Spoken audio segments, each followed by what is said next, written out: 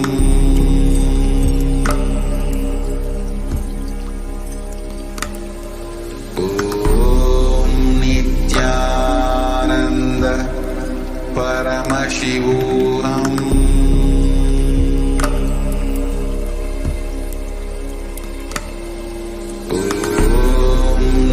Nithyananda Paramashivoham.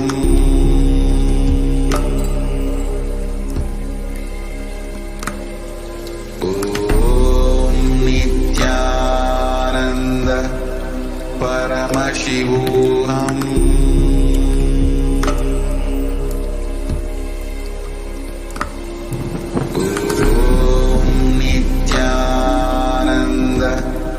Paramashivoham.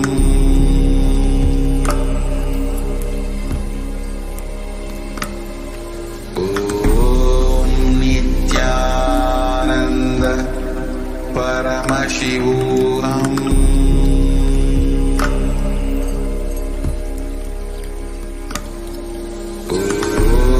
Nithyananda Paramashivoham. Paramashivoham.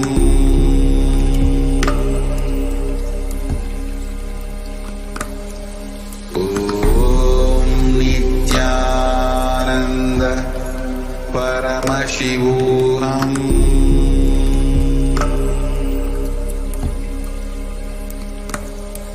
Om Nithyananda Paramashivoham.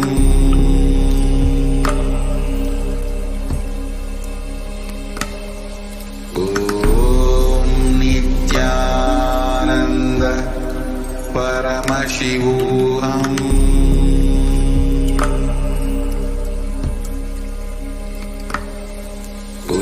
Om Nithyananda Paramashivoham.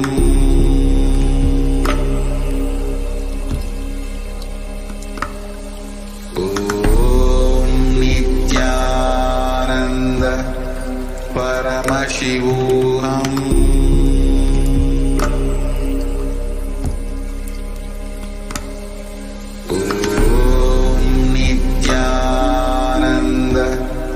Paramashivoham.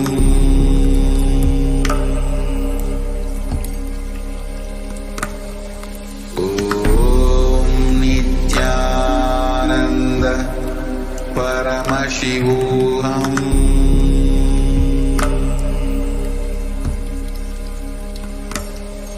Om Nithyananda Paramashivoham.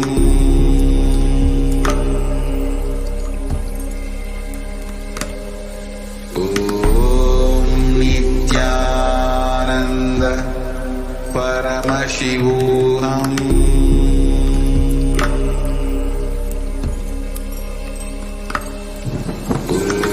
Om Nithyananda Paramashivoham.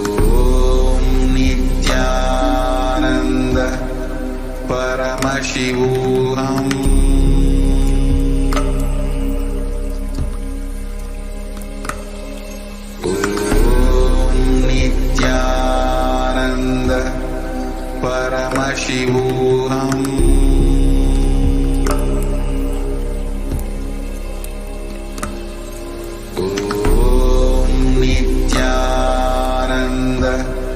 Paramashivoham.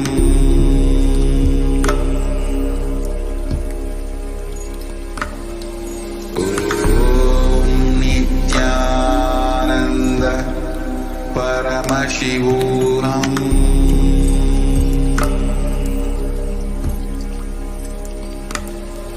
Om Nithyananda Paramashivoham.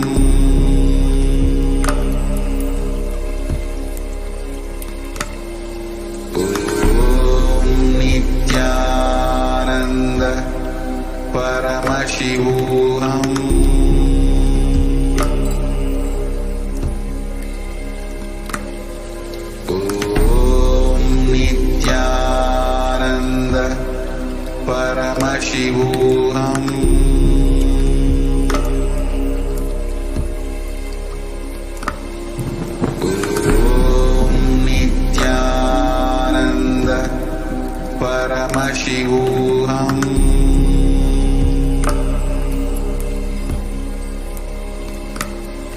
Om Nithyananda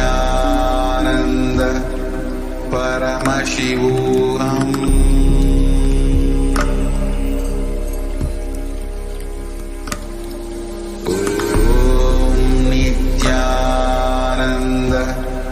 Paramashivoham.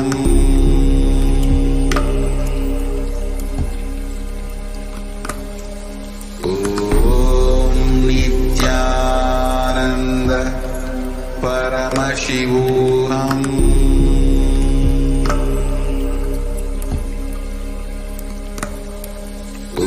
Om Nithyananda Paramashivoham. Paramashivoham.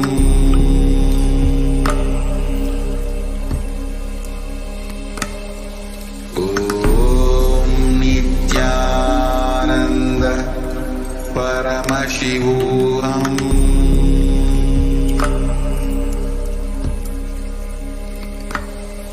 Om Nithyananda Paramashivoham.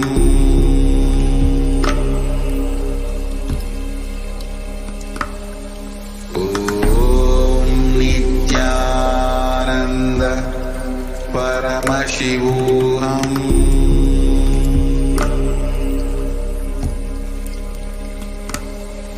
Om Nithyananda Paramashivoham.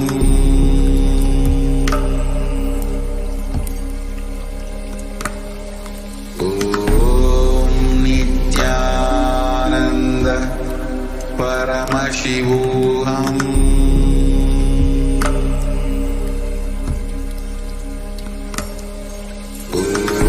Om Nithyananda Paramashivoham.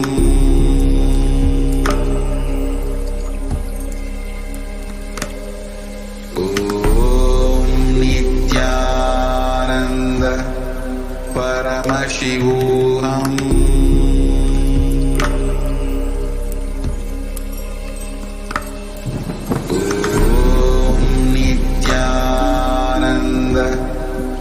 Paramashivoham.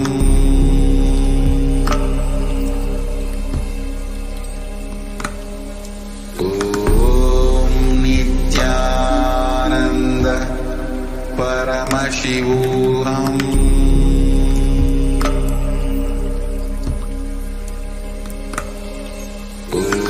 Om Nithyananda Paramashivoham.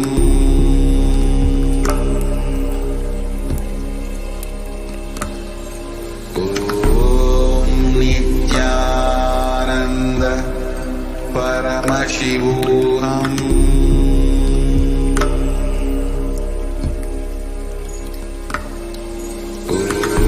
Om Nithyananda Paramashivoham. Om Nithyananda Paramashivoham.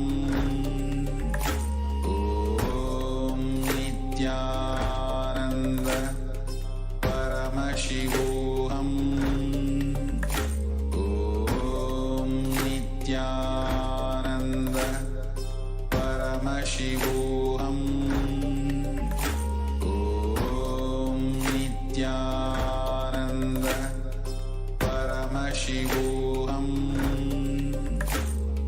Om Nithyananda Paramashivoham.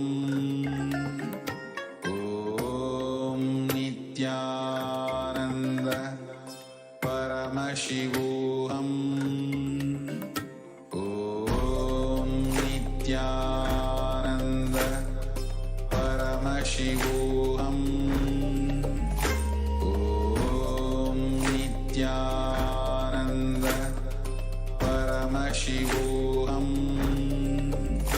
Om Nithyananda Paramashivoham.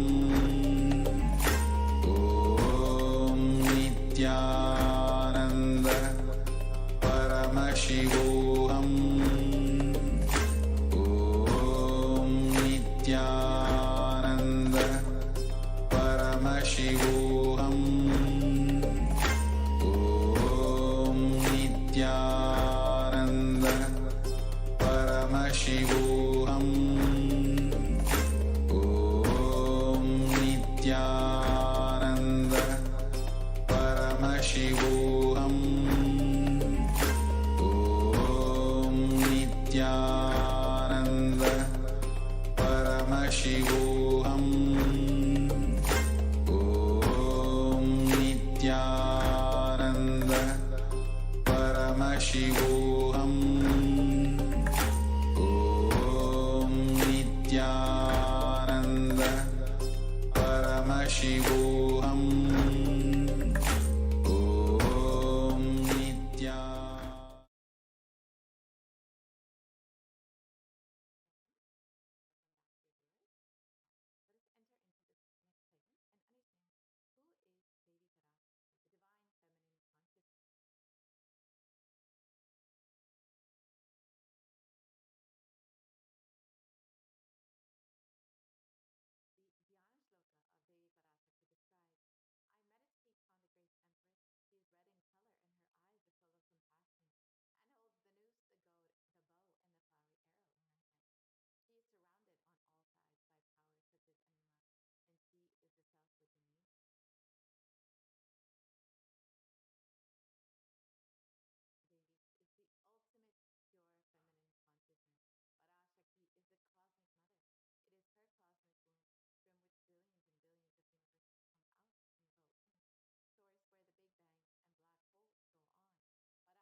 Mental Health and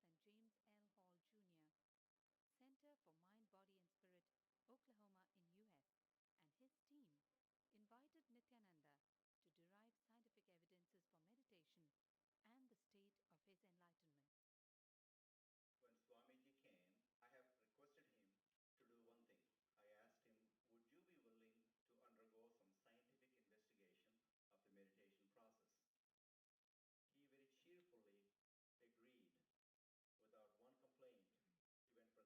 investigation of the meditation process? He very cheerfully agreed without one complaint. He went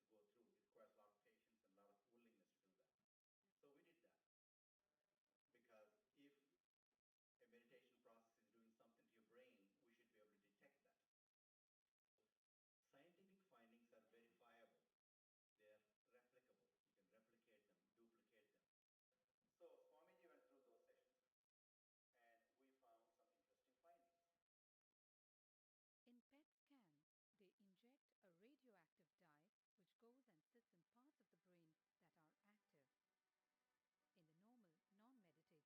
your brain,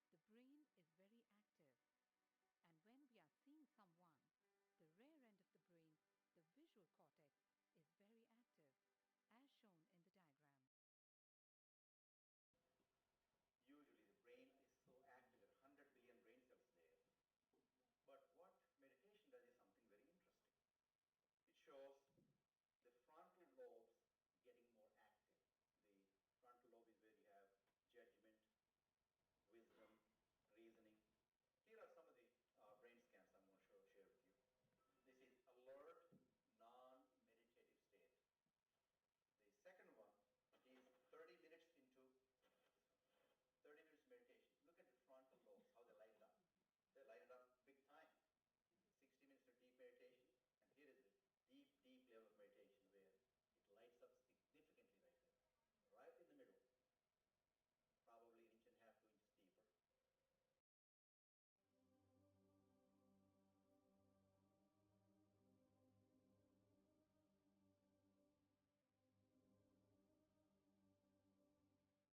What's interesting was Swami was inside, and that's the last part of that one. See that light right here? So what's interesting was I've never seen that before in my life. So the other parts I've seen may not be to the extent that Swami showed, but this is something interesting. There is something called dopamine, which is a chemical our brain is involved in. Dopamine is produced mostly in this area. And when you have any pleasurable feeling in your body, it is mediated through dopamine. It's a neuroreceptor. It's a chemical that transmits messages of pleasure. Basically evokes pleasure chemicals. You eat the same thing with beautiful pleasures you have. Beautiful people, beautiful sceneries, nature, whatever gives you pleasure. It's mediated through dopamine. Everything that human being experiences involves dopamine. But what's interesting is that you and I have the potential to create our own dopamine in a big way. So I named it, for lack of a word in the past, the D spot, which is the dopamine spot. You can discover your D spot, you got it made in life. The D really stands for divine spot. The D also stands for delight, and the dopamine spot. What's also interesting is that he could, at will, go in and out of those states. Those are some of the findings I want to share with you. There's so much more talk about physiology of mind and brain and the body. It's a fascinating field that this is something that all human beings can relate to, can apply in our own lives. Not only a sophisticated knowledge, but these things have application in daily life for all of us. Nithyananda's system of free healing, known as Nithya Spiritual Healing, has been baffling the medical world, curing diseases from migraine to cancer. Qualified people are also initiated to become healers. The complete report of the research conducted on Nithyananda's neurological system can be found in the book Mystic Phenomena,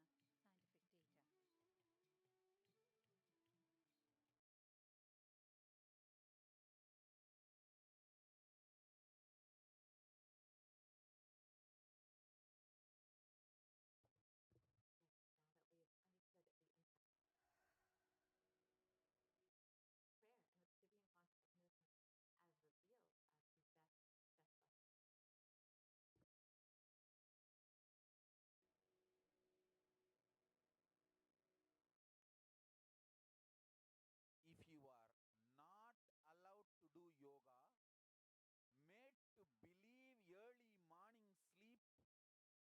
the best thing in your life, you are tortured, you are abused, your divine rights are violated. If you are constantly inspired to do yoga early morning, Brahma Muhurta time, and everyday puja, sit that 30-40 minutes and melt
sensitive to the existence because of the job it is doing, like a feet, because of the continuous walking, it becomes insensitive. Your cheeks, how they are sensitive, they don't become they lose sensitivity to the reality.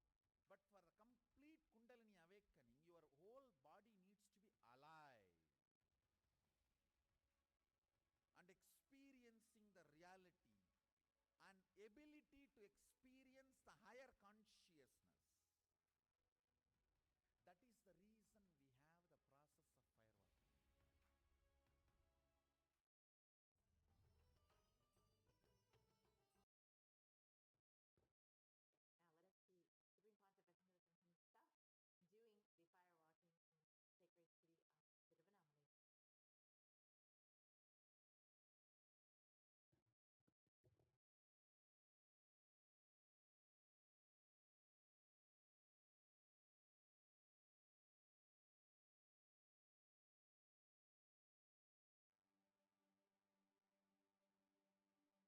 Tiruvannamalai. சத்தியம் காத்திடும் உத்தமத்தீயே சத்குருவாய் வந்த நித்திய தாயே வேதங்கள் வணங்கிடும் ஆதியும் நீயே ஜோதிமலையிலே அவதரித்தாயே அவனியை பேணும் ஞானமும் நீயே அக்னி வடிவிலே அருள் புரிந்தாயே தீனிலே பிறந்தவளே நித்ய ஆனந்த தீயே நித்யானந்தேஸ்வரி தீனிலே பிறந்தவளே நித்ய ஆனந்த தீயே நித்யானந்தேஸ்வரி கர்மங்களை கொன்றிட வந்தாய் நித்யானந்த தர்ம மண்ணில் வென்றிட வந்தாய் கர்மங்களை கொன்றிட வந்தாய் நித்யானந்த தர்ம மண்ணில் வென்றிட வந்தாய் தீயினிலே பிறந்தவளே நித்ய ஆனந்த தீயே நித்யானந்தேஸ்வரி Yes. Now let us see what modern science has also understood about fire walking. The U.S. National Study of Medicine, the National Institute of Health, has studied fire walking and has found that fire walking increases the levels of happiness and lowers fatigue levels in those who participated in fire walking compared to those who did not participate in fire walking. So now let us look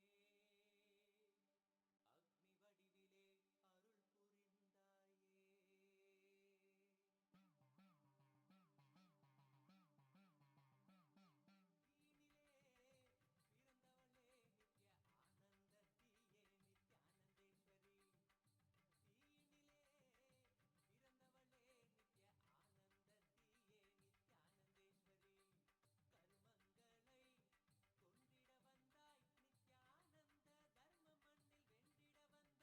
your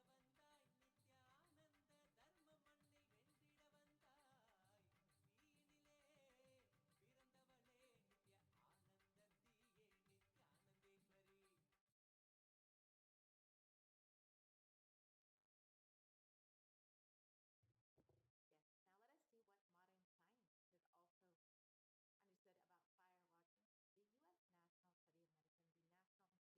and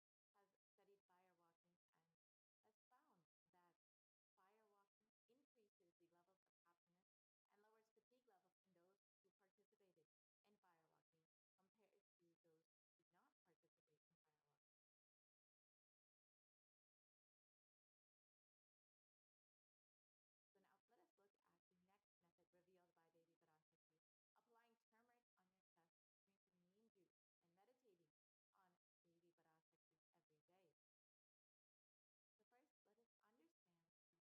first, let us understand the benefits of neem juice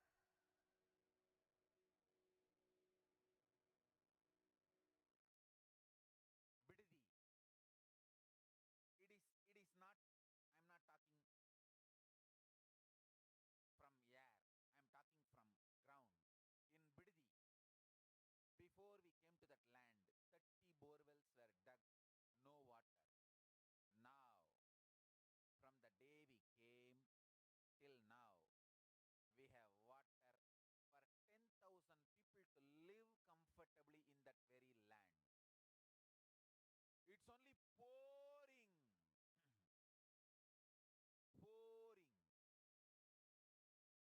Karumari's grace. Wherever we started ashram, nature completely cooperates because we know biology,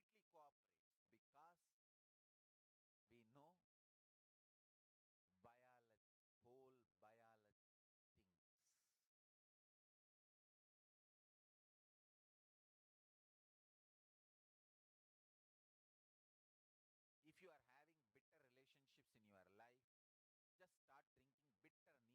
every morning,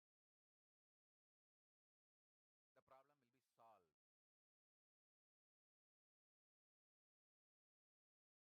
Understand, if you are irritated, even if you don't react, even if you don't talk to people, you release that kind of vibes. Take Haritaki. You will see you release sweet kind of vibes. Take neem juice. You release healing, compassionate vibes. A woman who applies neem powder and takes bath, who applies turmeric powder and takes bath, is equivalent to Karumari Mahamayi.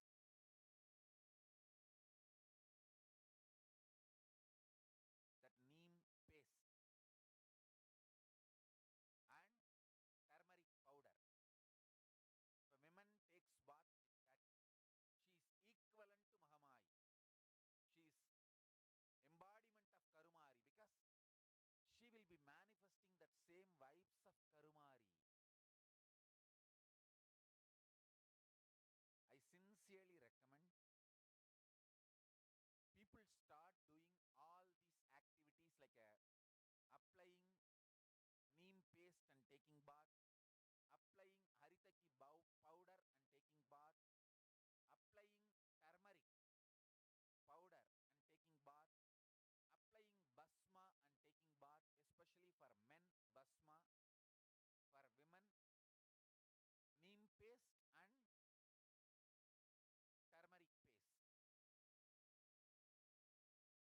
All four can be used by both all genders. That is different. If you want specific,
generated by the brain every time we think, and as our mind is never still, we may be compared to perpetual power generators. Fear produces nervous disorders. Anger produces headaches and violence. Confused thoughts produce congestion and ill health. Depression causes cancer, tumors, mental diseases, and lowering of the immune system, causing death through own willpower.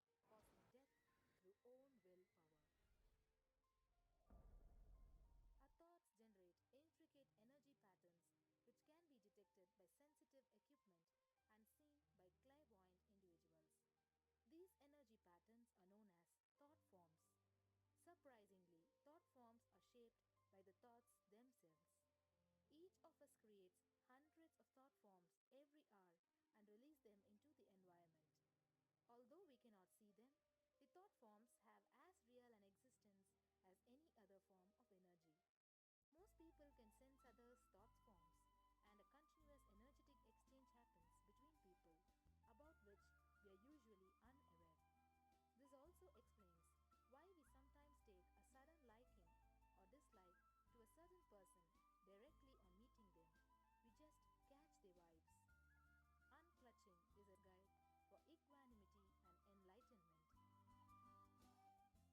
Thoughts are like bubbles in a fish tank. Just as bubbles in a fish tank rise from the bottom, our thoughts also rise in the same manner. When one bubble comes and reaches the surface of the water, the next bubble starts and the third bubble starts. Because the bubbles are rising at high speed, they look like a continuous stream. But our mind is not a continuous stream. There is always a gap between two thoughts. Like the bubbles, we also experience a neutral space between two thoughts. This neutral space between two thoughts is our original state, the pure silence. It is the state of pure consciousness, the state of God. Since the gap or the neutral space between two thoughts is too small, we think all thoughts are connected and form a shaft. But there is always a gap between two thoughts. In the forest of northern India, the hunters trap the birds using a trap. They tie a rope between two trees. The rope is the shaft that we create by connecting two thoughts. In the middle of the rope, they secure a wooden stick. The stick is our mind. The rope is tied at the midpoint of the stick. When a bird comes and sits on the stick, the bird's own weight turns the whole stick upside down. It turns topsy-turvy. The moment it turns upside down and loses its sense of balance, it feels totally shaken and tightens its grip on the stick. It simply holds onto the stick as if its life depends on it. Similarly, we connect thoughts and form a shaft out of it and live in the fear that if we drop our mind, we might be lost. We might lose our identity. Because it is hanging upside down, it thinks, if I unclutch from this stick, I will fall and die. Is similar to the fear that if we start trusting that we are unconnected, unclutched, independent, and illogical thoughts, we might be lost. If the bird lets go and relaxes, it may flutter to balance for a moment or two. When it leaves the stick, maybe for a few seconds, it will fall, but then it will adjust itself and start flying. In the same way, we hold on to whatever we think is our identity and security, our education, our mind, our life, our relationships, or our bank balance. Ultimately comes to remove the stick that is our identity. Just like the bird, we don't realize that if we drop our mind, at that moment we can become a Paramahamsa. That very moment we can be liberated.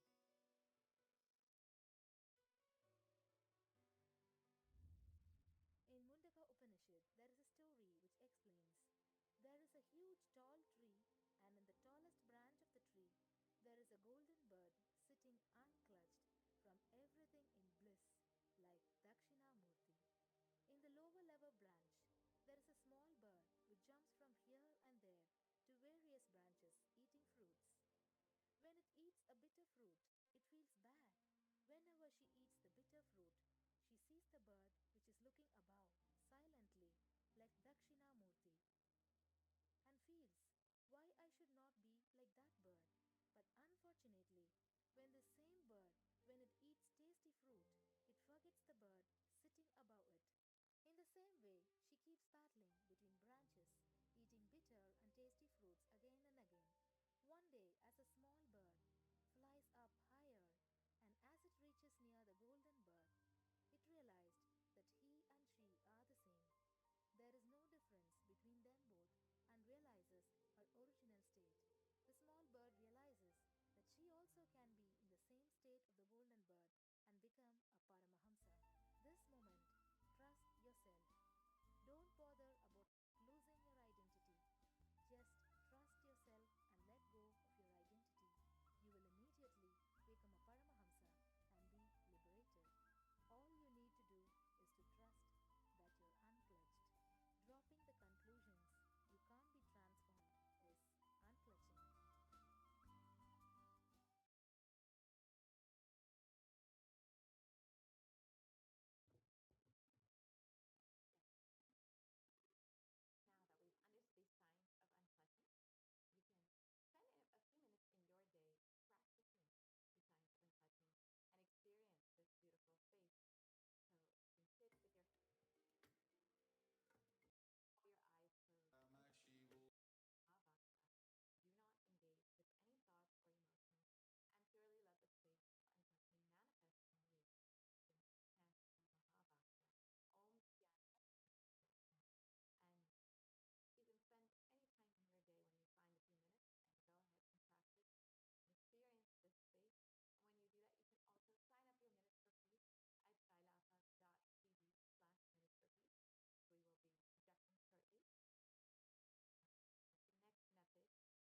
becomes complete. Offering is not made out of fear nor out of greed. When an avatar lands, the offerings are purely a part of the grand Leela played out for the only purpose of enlightenment.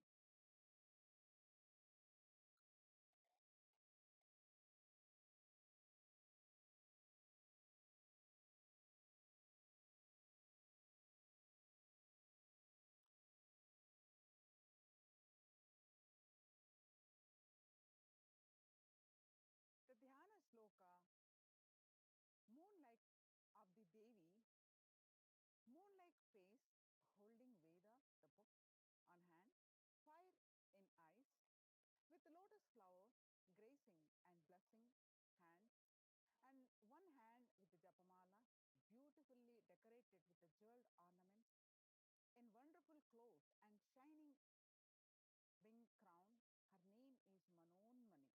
The verse is from Moola Agama Manonmani Dhyana.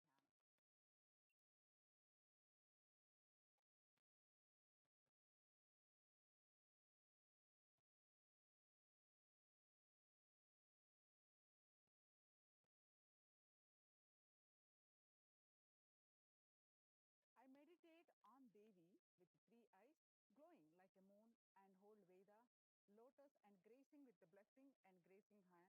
She is wearing beautiful ornaments. She is worshipped by Brahma and other many gods and showers auspicious boons for all actions every day.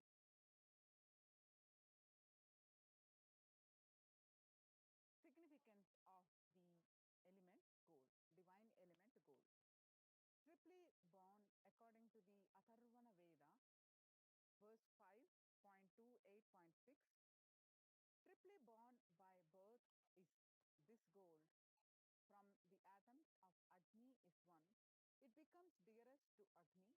One fell away from the Soma when it was heard. One day, once they call the seed of virtuous and powerful Apa, that is waterly, moleculous. Let the triple gold be for your long race. Gold is a divine element. It purifies anything it touches. It is an element of spiritual significance and great spiritual power of healing and enlightening.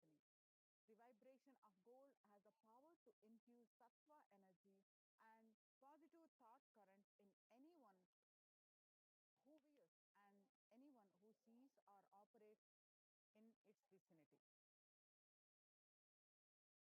Gold is present in scriptural agamas, Vedas, Shrutis, Smritis, Itihasas, and Puranas. In all Hindu scriptures, it is abundantly displayed that gold is the most auspicious and purest metal which purifies our being. In the Hindu civilization, everything was built in gold, exchanged in gold. Rituals tea were offered in gold bricks. When one was to be saved from life-threatening illnesses, gold was offered as a ritual fee. Gold was in abundance and used for weighing equivalent amounts of commodities, including cows. Kingdoms were built with huge doors of gold. The streets would have huge columns, huge archways made of gold. Horses, cows were dressed in gold. Hindu civilization thrived on the bank of rivers of gold. Indus, Indus River was called Hiranmaya, that means the river of gold in Rig Veda. The river of Saraswati was called Hiranyavartini in Atharvana Veda. Gold is the supreme element for offering gifts to the ones you love and revere. Temples are constructed and paved in gold. Deities are made in gold and decked in adorned in gold because it preserves the enlightenment energy for thousands of years. It lasts forever.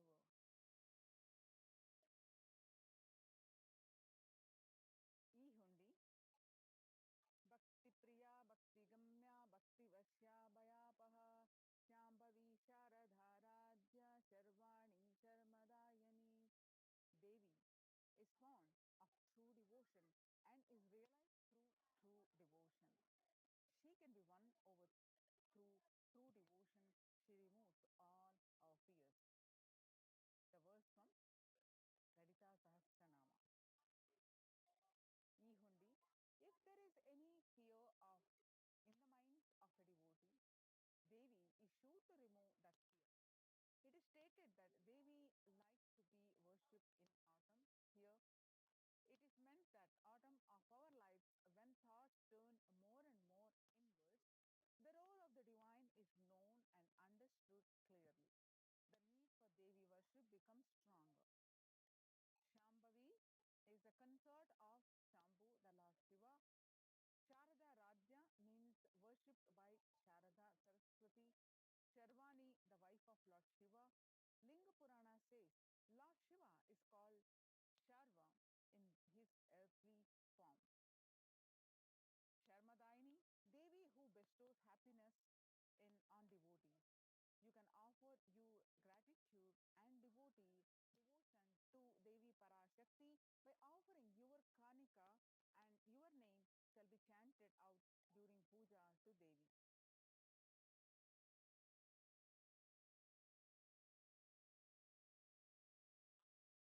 The Sankalpa chanting. The goddess enchants this universe and she herself gives birth to this universe. That goddess beyond that goddess being prayed without interest in anything gives that knowledge that leads to salvation and gives well in materialistic sense. Devi Mahatyam chapter 12:34. Offering the Sankalpa, the conscious resolution blesses the person offering with all fruition of the desire and wishes he is yearning for.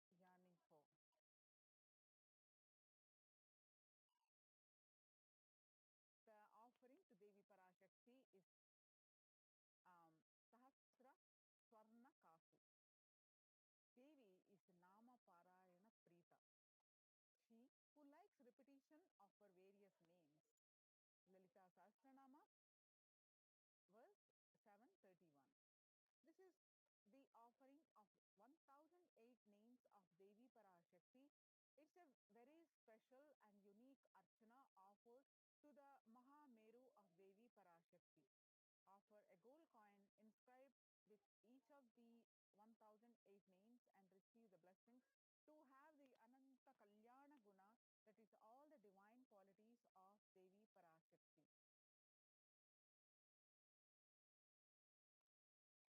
The next offering to Devi Parashakti is Mukta Anguti, the finger ring with pearl. I bow to the goddess Meenakshi, whose crown has garland of pearls, and the face shining like a full moon, who wears anklets that are studded with the gemstones and has small bells, who is shining like the splendor of lotus, who grants all the wishes, the daughter of the mountain, who is worshipped by goddess Vani and Rama. I remain ever being to the goddess Meenakshi, the ocean of compassion. The Mukta Anguti finger ring with the pearl you can offer at various sizes, $251, $501, and $750 US.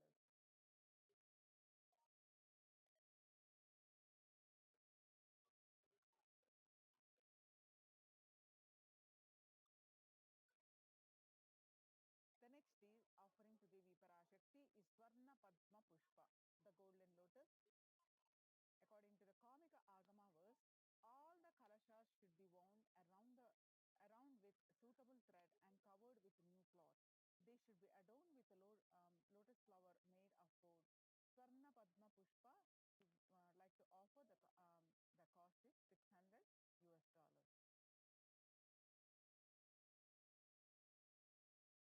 There are hundreds of scriptural references for using lotus in the worship of Paramashiva.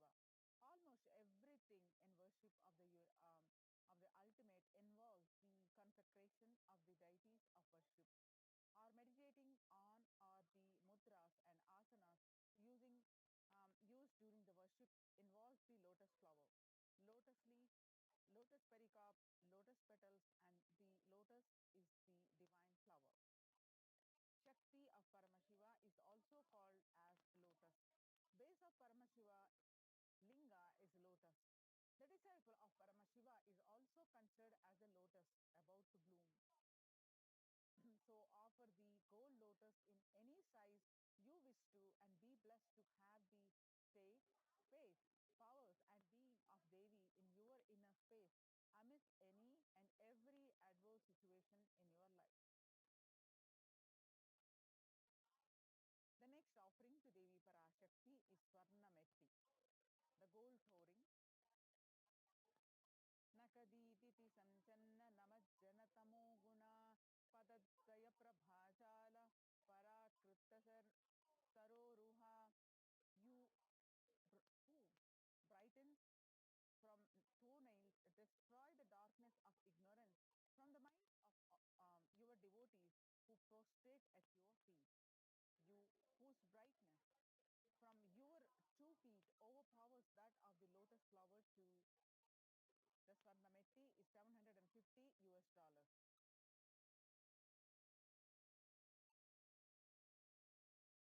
The Swarnametti, the gold touring, is offer the gold touring to Devi, adorning your sacred feet to be in constant gratitude for receiving her blessings to even the most difficult aspects of your life.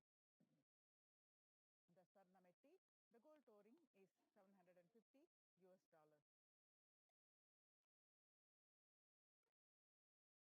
The next offering to Devi Parashakti is Swarna Mang Tika, the gold hairline jewelry. Devi is Sudha Sarabhivarshini, one of her names of 1008 Lalita Sahasranama. She who makes nectar flow in all her nerves from Sahasrara, that is she who gives the very pleasant experience of the ultimate. The Mang Tika represents the nectar flowing from the Sahasrara chakra, which is fully open.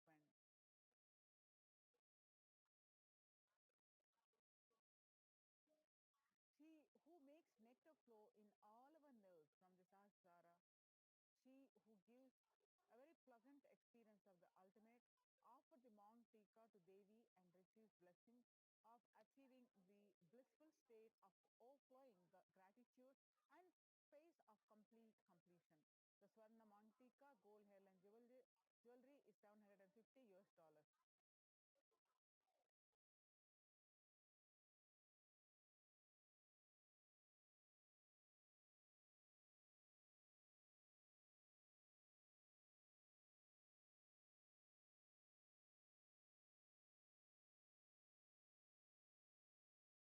The next offering to Devi Parashakti is Pratyaksha Pada Puja.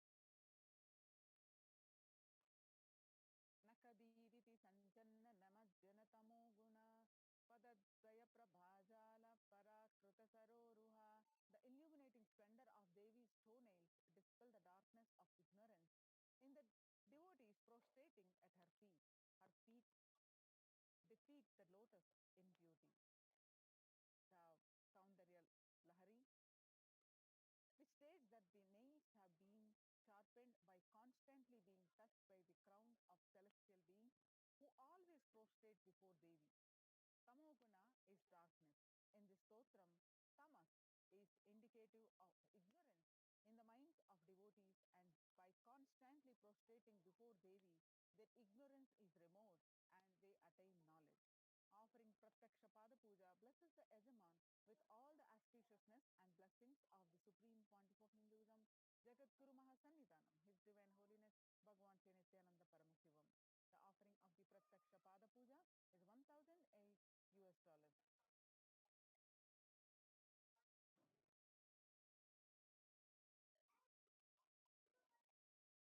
The next offering to Devi Parashakti is Vastra Seva.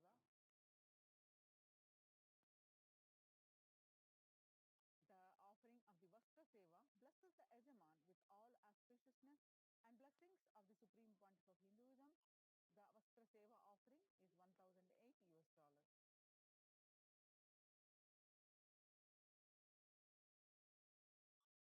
The offerings to Devi Parashakti, the e-hundi is any amount, and Sankalpa chanting, offering of conscious resolutions, is $1, and Devi Sahasranama Vastu, that is pure gold coin, each with one sacred name of Devi from 1008 names. You can choose any size, which is $75, 150, $151 and $251. Then Mukta Anguti, the pearl finger ring, which is of any size you can choose, $251, $501 and $750. Then Swarna Padma Pushpa, the gold lotus flower, which is $600 or $1,200 or $1,800 of any size. The next Swarna Metti, the gold soaring for lotus feet of Devi, which is $750, and Swarna Mantika, that is gold hairline jewelry, which is $750, and Pratyaksha Pada Puja, offering ritualistic gratitude to the Supreme Pontiff of Hinduism, is 1,008 US dollars, and Vastra Seva is 1,008 US dollars.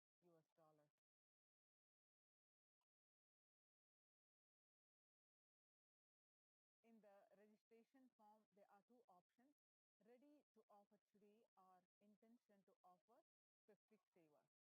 The registration form is interested in offering, need help in manifesting, need more details. You can file your Sankalpa http //tiny.cc/bhava samadhi http://tiny.cc/bhava samadhi. The online payment ready to offer seva by online payment http://tiny.tv/devi offering devi space hyphen offering.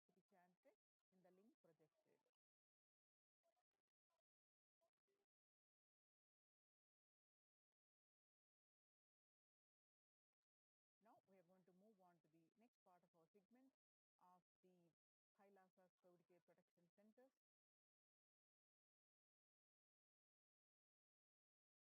Now we are going to move on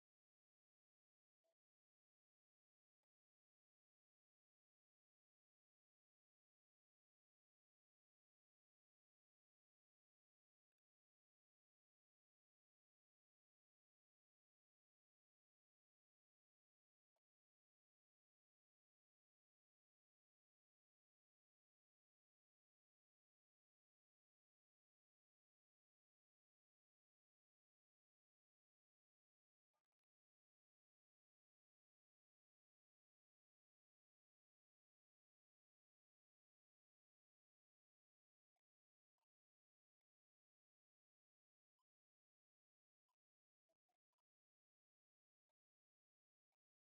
Centers. Multi-layer quarantine COVID care protection centers at the KAILASA's de facto spiritual embassies with the blessings of the Supreme Pontiff of Hinduism.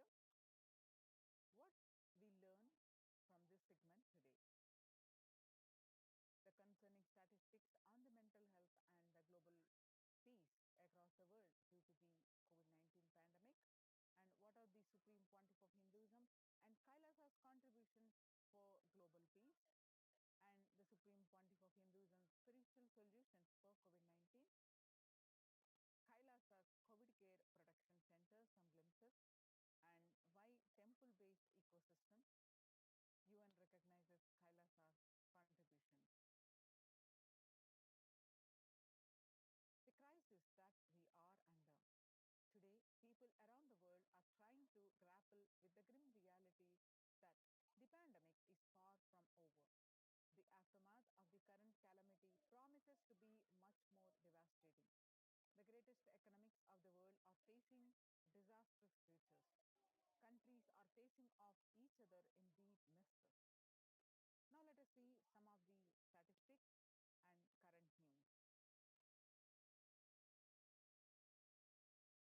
In Australia, record high cases reported of coronavirus when the country continues to battle the third wave of COVID-19 infection. There were more than 2,400 new locally acquired infections reported nationwide, figure surpassing the 2000 in a single day for just a second time. The World Health Organization makes a big statement of the Delta variant of coronavirus has elbowed out all the three other COVID-19 variants of concern that now being a tiny fraction of the samples which are being sequenced.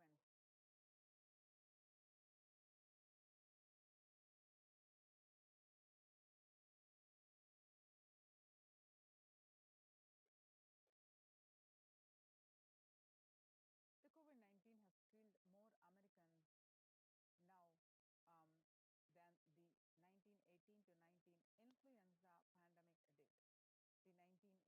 did.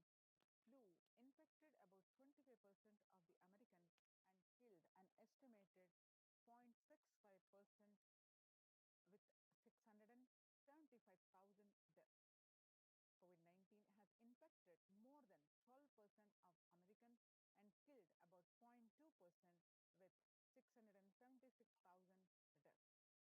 Now that the US death toll from COVID-19 has surpassed 676,000, the coronavirus pandemic has killed more Americans than the 1918 to 19 influenza pandemic did. Axios and the Associated Press both reported the grim milestone recently.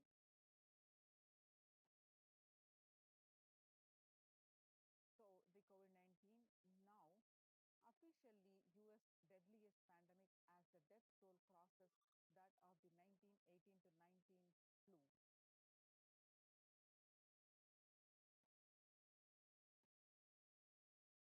People infected with alpha variant exhale 100 times more virus into the air than original COVID strain.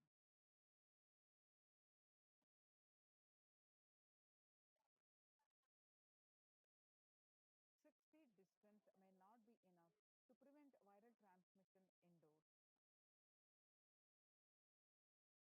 COVID-19 Delta variant still most concerning, says the World Health Organization experts. In US, the pandemic is nowhere under control, says the Chief Medical Advisor, Mr. Anthony Fauci. He said, right now we are still in pandemic mode because we have 160,000 new infections a day. That is not even in modestly good control. In an interview with Axios, the US has reported 40 million cases of COVID-19 since the outbreak of the virus, with over 4 million infections adding up in the past few weeks. The increase in COVID cases comes as the US administration earlier this month announced that it is planning to provide a booster shots of the vaccine as the Delta variant has become dominant in the nation and is wreaking havoc. The surge in Delta variant is driven by the new low vaccination coverage in many communities across US, according to the US Center for Disease Control and Prevention. Mr. Fauci says, in a country of our size, you can't be hanging around and having 100,000 infections a day. You've got to get well below 10,000 before you start feeling comfortable.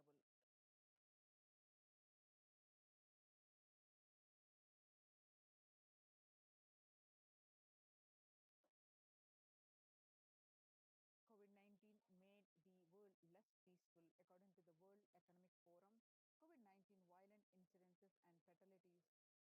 With the increased incidences of violence and fatalities, COVID-19 made the world less peaceful. The younger adults are more likely to report symptoms of anxiety and a depressive disorder during the COVID-19 pandemic. The average share of adults reporting symptoms of anxiety disorder and a depressive disorder, what it was in before the pandemic in a 6 month period in year 2019 was 11%, and during the pandemic in just 1 month of this beginning of this year it increased to 41.1%.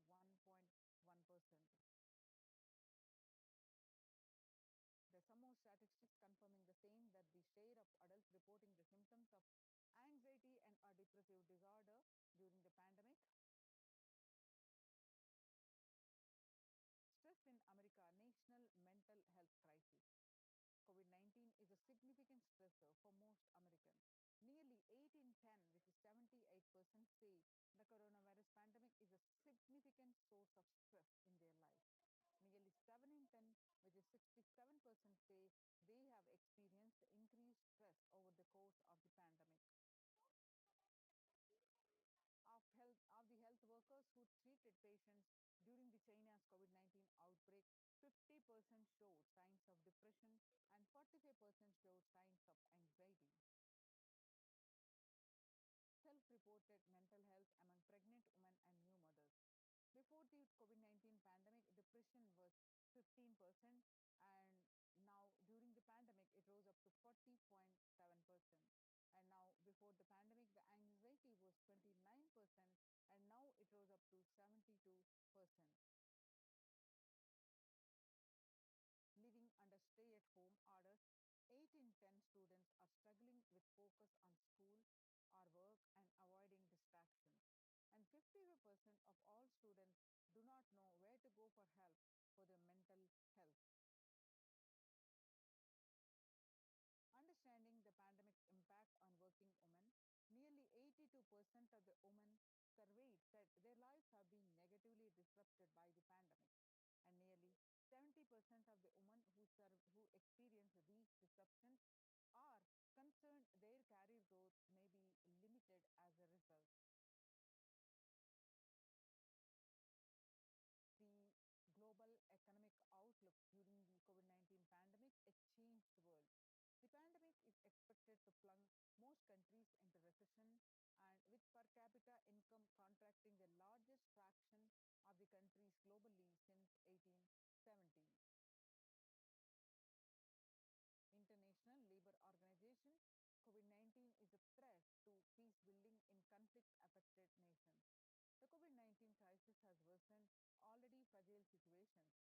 The ILO is more aware than ever of its responsibility to promote peace and resilience in the time of this global pandemic.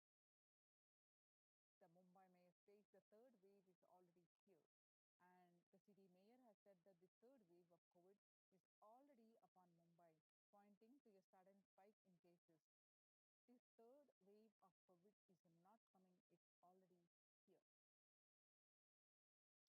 Breakthrough infections found in 25% of the health staff. A little over 25% of healthcare workers were infected with coronavirus despite getting fully vaccinated.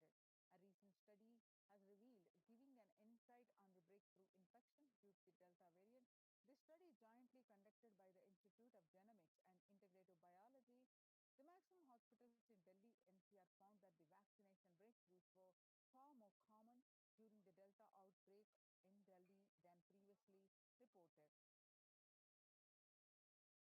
New COVID-19 variant Mu shows signs of vaccine resistance. Now we have seen across the world the statistics and the concerning statistics. Not only is affecting the physical health, the fatality is increasing, and it is affecting the mental health, especially the younger generation, and which is leading to the affecting the global peace. So how to cope up with the current COVID-19 pandemic? It is important to address the COVID-19 pandemic, which is seeing another wave, destroying many more lives. The Supreme Pontiff of Hinduism says the pandemic fatigue setting in as a result of continuous lockdowns, resulting in delusional ignorance. Holding on to the delusion and supporting this phase of delusional decisions leads to delusional arrogance, Drobhava Sankalpa. The continuous lockdown leads to delusional thoughts like, so what? If I die, it's okay. I can't live forever in this lockdown. Going out, then exposing oneself and putting the risk on yourself and others with irresponsibility and insensitivity is the delusional arrogance. The global COVID virus pandemic has left the whole world with desperately looking for answers. Life as it had been experienced even back in February 2020 is no longer recognizable. The drastic change is the order of the day, with people having to redefine their world with new paradigms of economy, society, faith, religion, and health. Blessed are those who have had the greatest fortune to be with the incarnation of Paramashiva, the supreme pontiff of Hinduism, in their life to carry them through this crisis.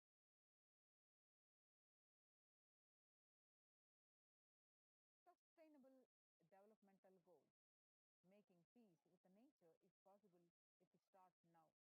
And making peace with the nature is possible only if we start now. Even amid pandemic, the 2021 can go down as the year we made peace with nature and set the planet to healing. Our environmental, social, and economic challenges are interlinked. They must be tackled together. For example, we cannot achieve sustainable developmental goals, including ending poverty by 2030, if climate change and ecosystem collapse are undermining food and water supplies in the world's poorest countries.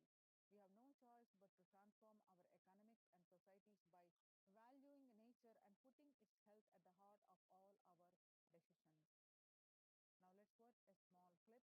Making peace with nature is possible. It will start now.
The World Health Organization Health and Peace Initiative.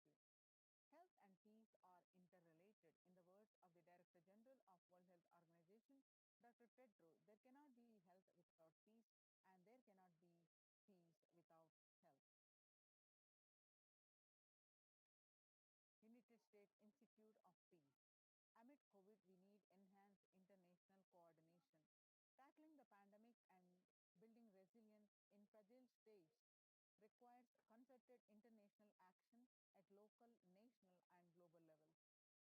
As the humanitarian and economic toll of the COVID-19 pandemic continues to grow, so does the risk that this crisis will fuel new conflicts around the world while stemming prospects for resolving ongoing ones. Stronger health systems and universal health coverage must be a priority. Remarks to the General Assembly special session in response to the COVID-19 pandemic. For the first time since 1945, the entire world is confronted by the common threat, regardless of nationality, ethnicity, or faith. A new social contract between people, governments, and private sector.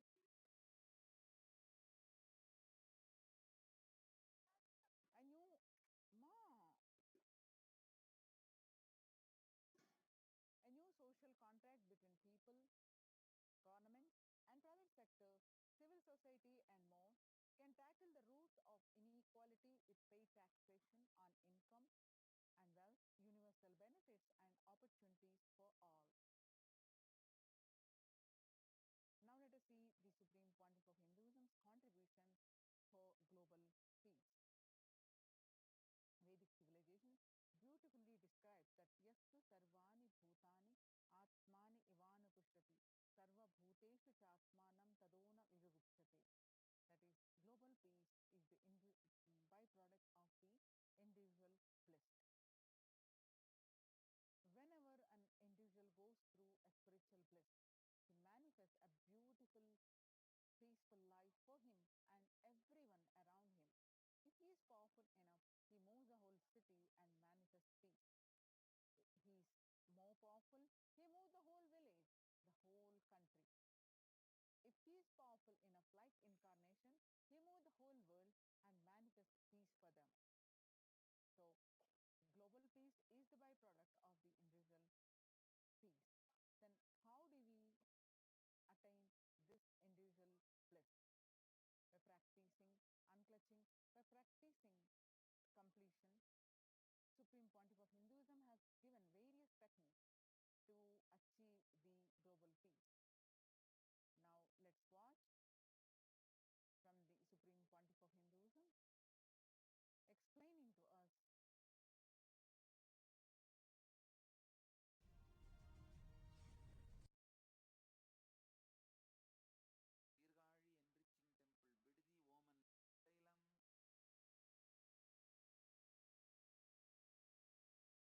Oman தைலம்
global peace?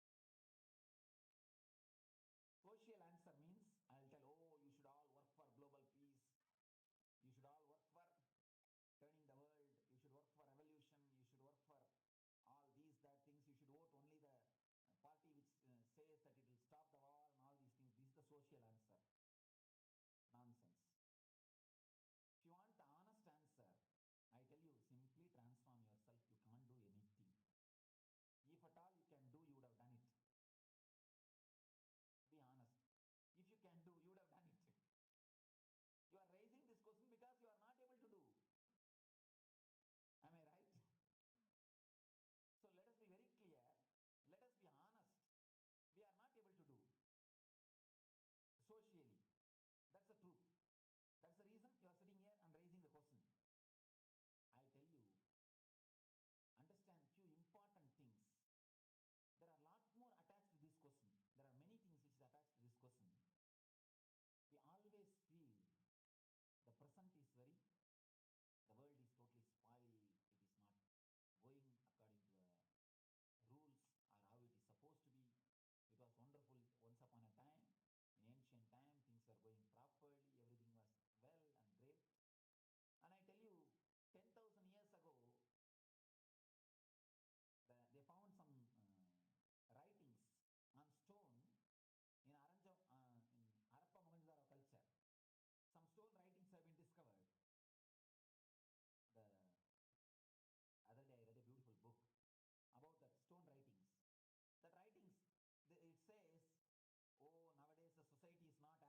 place of Shanti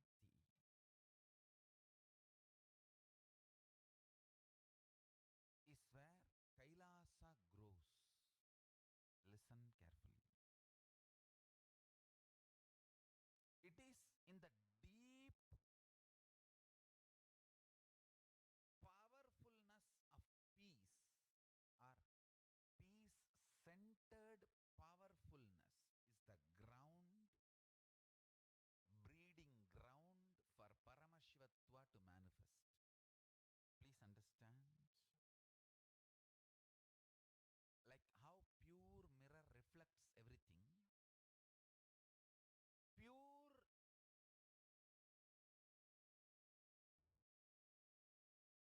Shanti based Shakti, peace based powerfulness reflects Paramashiva. Paramashiva manifests in peace based powerfulness. Please understand. Neither violence nor powerlessness. Powerlessness is weakness. Violence is abusive. Peace centered powerfulness. Powerfulness centered peace. All the Upanishads starts with peace, completes with peace. Shanti mantra starts with Shanti mantra, gets completed with Shanti mantra.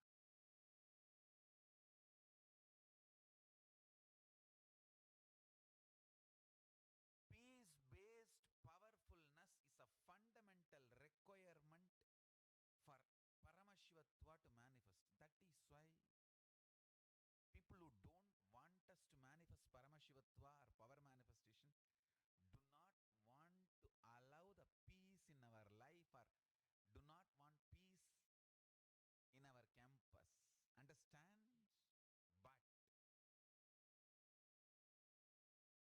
But only if you are peaceful, which cannot be shaken even by the demons and devils and rakshasas, we can be in eternal peace. So, remember this very clearly.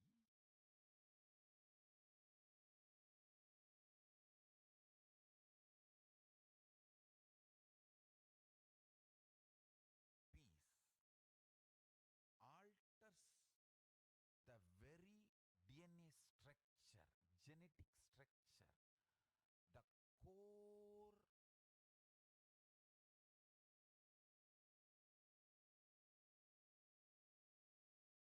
Anu Mahat structure. Understand? Anoraniyan Mahato Mahiyan. The consciousness in you is atom inside the atom, Mahat, more than Mahat. That Anoraniyan Mahato Mahiyan. That consciousness starts growing in you with more and more peace-based powerfulness developing in you. Nothing can be compared to unclutching. Spend more and more time, energy in unclutching. It will never be wasted. Time spent on unclutching is the most productive time for you in your life, because unclutching completely makes you altogether a different material. Understand? It makes your very biomemory, muscle memory, core structure, molecular structure, genetic structure, DNA structure, everything, all the 8 energy flow circuits, 7 energy flows, 1 the pure conscious explosion. So totally 8 energy flow circuits exist in you. All the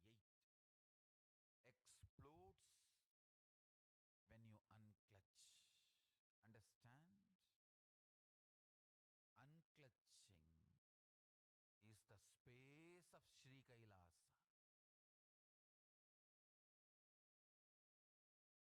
Listen carefully. Listen. Every chanting, every prayer in Hinduism ends with Shanti, Shanti, Shanti 3 times. Means peace, peace, peace. Hinduism is the real religion. Loving peace, living peace. Individual level, social level, global level. Understand?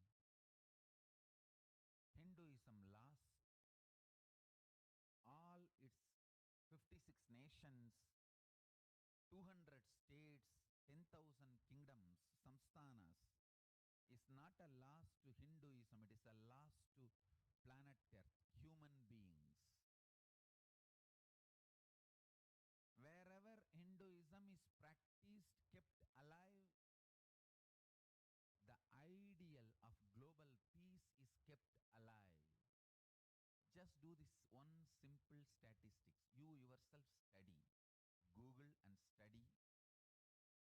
Take the top 10 religions and list how many people they converted in last 200 years, how many people they killed. List for each religion. I can be 200% sure. You yourself will realize Hinduism is the most peace-loving and peace-living religion. Neither conversion nor terrorism. Neither conversion nor terrorism. Being the supreme pontiff of the most peace-loving, peace-living religion, I give you all my blessings on this International Peace Day. Understand? It is we Hindus need to keep the global peace as a living possibility, and we need to make this global peace as reality. Just talking about global peace will not work. Working for global peace only is the responsibility of the real living Hindu. Anyone who wants to claim themselves as a Hindu or practicing Hindu should work for global peace.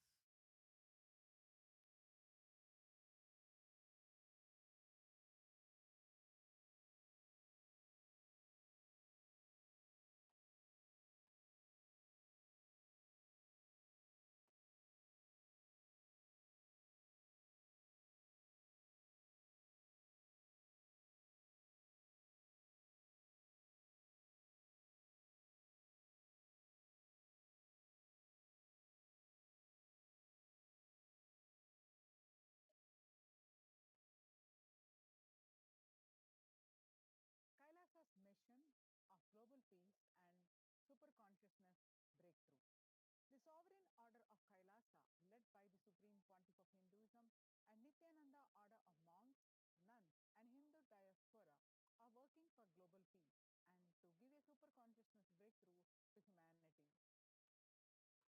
It is the Supreme Pontiff of Hinduism's mission to revive a conscious world where the global issues at the climate, economic, social, health, and humanitarian levels cease to exist from their very roots, turning the problems of poverty, hunger, violence, discrimination into powerful living through the experience of oneness. The Supreme Pontiff of Hinduism has been working from the very grassroots level to usher in an era of peace at all levels. Individuals,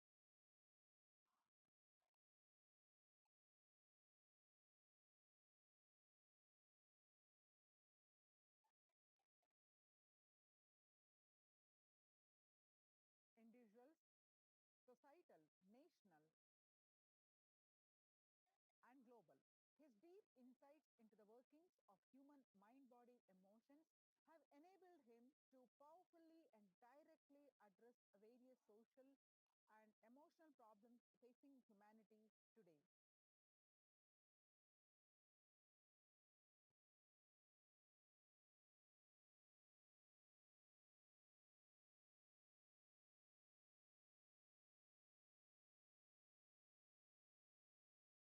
Some of the ways that the Supreme Pontiff of Hinduism provides spiritual solutions to combat the pandemic and other issues.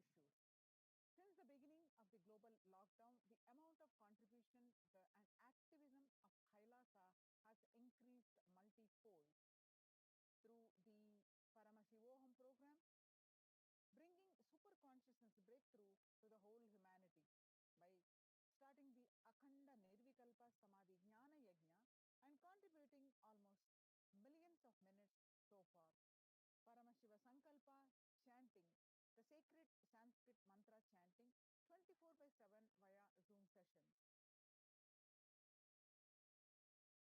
Spiritual healing to one and all 24/7. Helping humanity to cope up with the insecurity, fear, disease by empowering individuals to heal themselves and learn to cope up emotions like depression and tough situations in relationships. Providing alternative solutions to worldly problems through power manifestations. Initiating thousands every day into manifesting innate superhuman capabilities into Kailas Courtyard sessions. Providing the healthy solutions like a technique to clear the stomach from Ayurvedic solutions, which ultimately brings clarity out to the spiritual truth and give a conscious breakthrough. In the long term, establishing self-sufficient communities.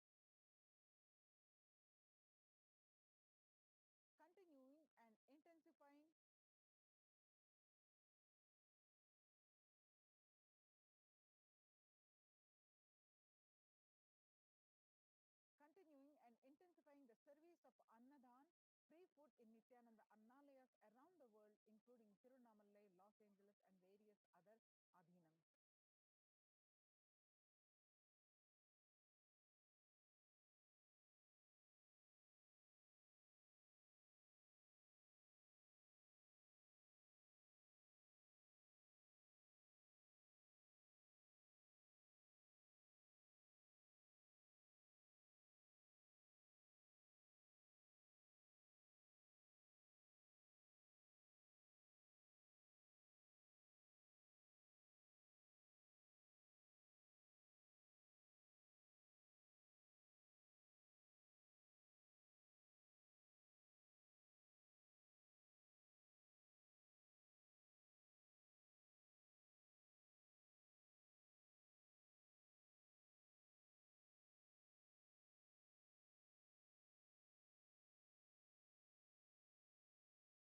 Paving way with the New World Order, starting the agriculture-based communities in Adi Kailas and several other locations. Peacekeepers of Kailasa offering various life solutions from the teachings of the Supreme Pontiff of Hinduism.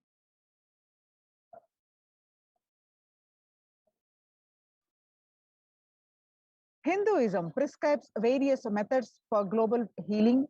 One such is Maheshwara Puja, nullifying collective negativity simply through the presence of the avatar and his order of monks, offering Maheshwara Puja to the natural calamities hit victims, and Bhava Samadhi Darshan to raise the individual consciousness breakthrough.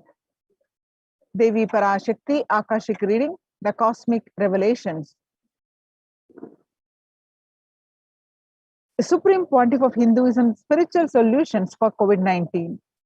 Society was created with the delusional ideas of too many human beings' blind spots and the decisions made from those blind spots.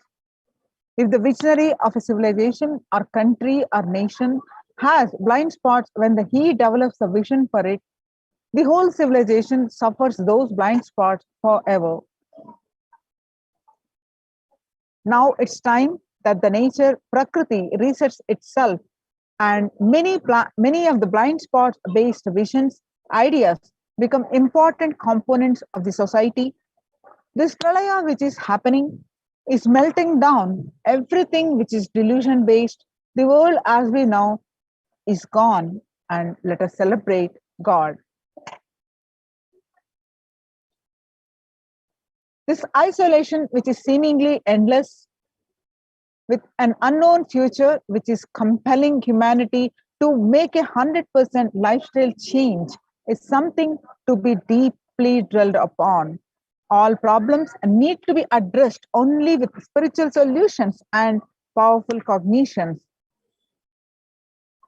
To stop people having mental breakdown, pandemic fatigue, epidemic fatigue, collapsing, depression, destruction, and also give them the super consciousness breakthrough, the Supreme Pontiff of Hinduism gives spiritual solutions and powerful cognitions. Some of the spiritual solutions and powerful cognitions are unclutching, practicing completion, practicing oneness, practicing ajapa japa of Mahavakya, Om Nithyananda Paramashivoham, consciously building deep feeling connection, yoga, puja, vegetarian diet, and nirahara samyama, and many more.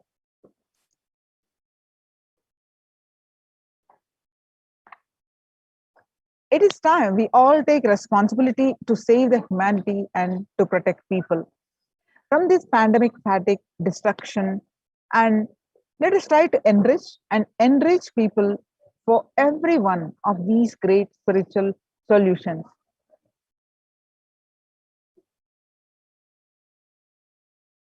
And all these teachings are free and open for all. And let us take this a few minutes now and share with as many people as possible, and let us save the world. Let us give them the experience of unclutching, Nirvikalpa Samadhi initiation, and save people from pandemic fatigue, epidemic fatigue, destruction, and delusion.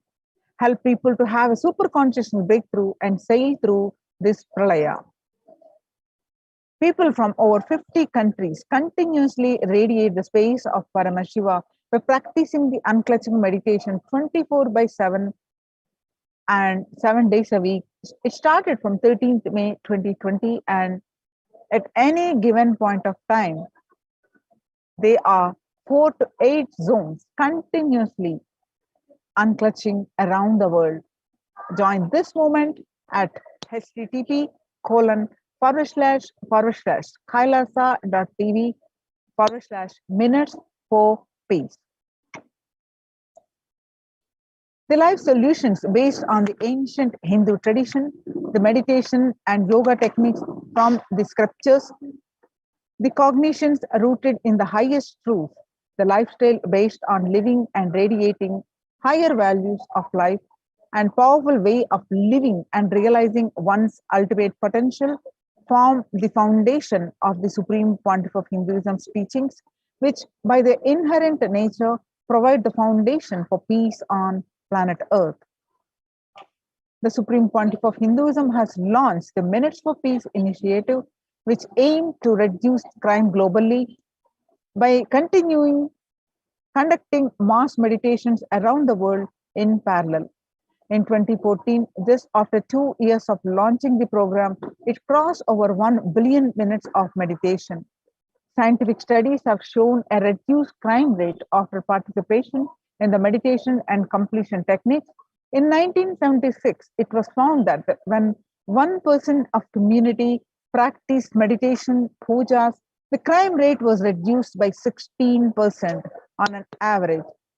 The current tally on the Minutes for Peace website is more than 4.3 billion cumulative minutes of meditation logged, including all the events, programs, festivals, where people have gathered in large numbers and participated in meditations and rituals. The total count comes out to be a staggering 409 billion minutes for peace so far.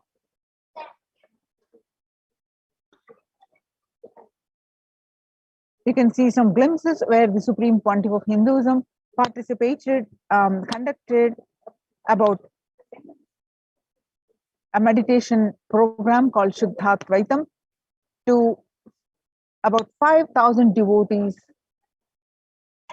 for a 48-day program. The Supreme Pontiff of Hinduism has hosted Kumbh Mela in United States since 2007. The Nithyananda Sangha is entrusted as the only organization to host Kumbh Mela outside India by the Akhila Bharatiya Akhada Parishad. The Nithyananda Sangha is entrusted as the only organization to host Kumbh Mela outside India by the Akhila Bharatiya Akhada Parishad. In September 2006, the Supreme Pontiff of Hinduism has organized the first confluence for world peace to honor the memory of those who lost their lives, saving others on September 11, 2001 at Irvine, California. The second Confluence for Peace was held in Los Angeles in 2007 in collaboration with Vedanta Society, BAPS, ISKCON, Siddha Yoga, and other organizations. The Kumbh Mela festival spread fast to other countries including Australia, Canada, etc. In 2009, the Supreme Pontiff of Hinduism has organized a month-long peace walk covering 1,000 kilometers and 1,000 villages to bring together in harmony from all walks of life, to promote feeling connection and oneness among people. During the walk, health camps were conducted in villages along the path. The Supreme Pontiff of Hinduism has conducted the large-scale collective meditations on September 21st, International Peace Day, to raise the collective consciousness. One of the great contributions that Supreme Pontiff of Hinduism doing is initiating thousands into sannyas. Sannyas is our social responsibility. Let us save Hinduism and humanity. The Supreme Pontiff of Hinduism has revitalized the monastic tradition of sannyas by initiating hundreds of people into Nithyananda monastic order. The all-renouncing monks contribute the best things to human civilization, living their life with the cognition that life is for others. These monks and nuns act as the harbingers of peace and empowerment for the human society distraught with violence, depression, and other forms of life negativity. The Supreme Pontiff of Hinduism has revived the ancient practice of embarking on pilgrimages. The Supreme Pontiff of Hinduism taking the spiritual aspirants to high energy spiritual spots such as the Himalayas, KAILASA, Varanasi, Angkor, and various powerful temples of India. Even though prevalent in India, this practice is rapidly losing its original context, turning into a recreational family vacation. Reviving the original spiritual context, the Supreme Pontiff of Hinduism has made it possible for modern day human beings to benefit from the spiritual energy present at these centers and accelerate their journey of spiritual evolution, hence ensuring individual and collective peace as a natural consequence. Food systems hold key to ending the world hunger. The effect of COVID-19 pandemic, the UN has noted a dramatic increase in the world hunger. According to the state of food security and nutrition in the world, 1/10 of global population, as many as 811 million people, were undernourished in 2020, an increase of 118 million from 2019. Under the Red Om No Hunger Project, launched by the Supreme Pontiff of Hinduism through the Annalaya, the Food Donation Center, the de facto spiritual embassies of KAILASA worldwide, under the guidance of the Supreme Pontiff of Hinduism, has served over 2 billion organic sattvic vegetarian meals so far. Giving free food to all the citizens is the economic policy of KAILASA, deriving the reference from Vedas and Agamas. Recently, under the humanitarian initiative launched by the Supreme Pontiff of Hinduism, is opening of KAILASA's COVID care centers in India, where the monastic campuses have been turned into a multi-layer quarantine facility to safeguard the inmates against any possible point of contact with the outer world. The Supreme Pontiff of Hinduism has opened this service free to all people, regardless of any differences in age, gender, caste, creed, ethnicity, color, or socio-economic status. Food, shelter, internet, and all basic facilities, including medical care, are provided at these COVID care centers free of cost and for an indefinite period of time. The outcome has been a splendid zero infection rate so far among the participants, a feat not achieved anywhere else in the world, let alone in India. This response model of handling the COVID-19 pandemic at a community level, along with the guidelines and recommendations for governments, has been recognized and accepted by the United Nations as well. Now you can see some of the participants of the COVID care program offered by the Supreme Pontiff of Hinduism are enjoying a healthy, blissful, spiritual lifestyle and multi-layered protection. They enjoy a stress-free time following a spiritual morning routine, doing yoga, daily puja, temple seva, kara seva, and celebrating festivals. Join the KAILASA's COVID Care Protection Centers. Register now through the link below, https://kailasa.org/kailasa care. Now, the Supreme Pontiff of Hinduism has been reviving the temple sciences, the temple-based, all the COVID care centers and KAILASA's de facto spiritual embassies are temple-based. And especially now in the times when the COVID-19 is rampant and the ancient temples are in a lockdown because of the risk of widespread corona disease, the devotees of these temples were visiting and having darshans of their gods and goddesses for thousands of years. Yet all these ancient sacred sentiments have come to a harming halt after the lockdowns have taken place. The religious fervor of the devotees is being lost due to the pandemic. The Supreme Pontiff of Hinduism is reviving the e-Kailasa ecosystem and bringing all the ancient traditions of the online platforms on Kailasa TV, YouTube, and Facebook. Now let us listen from the Supreme Pontiff of Hinduism explaining the science of the temples.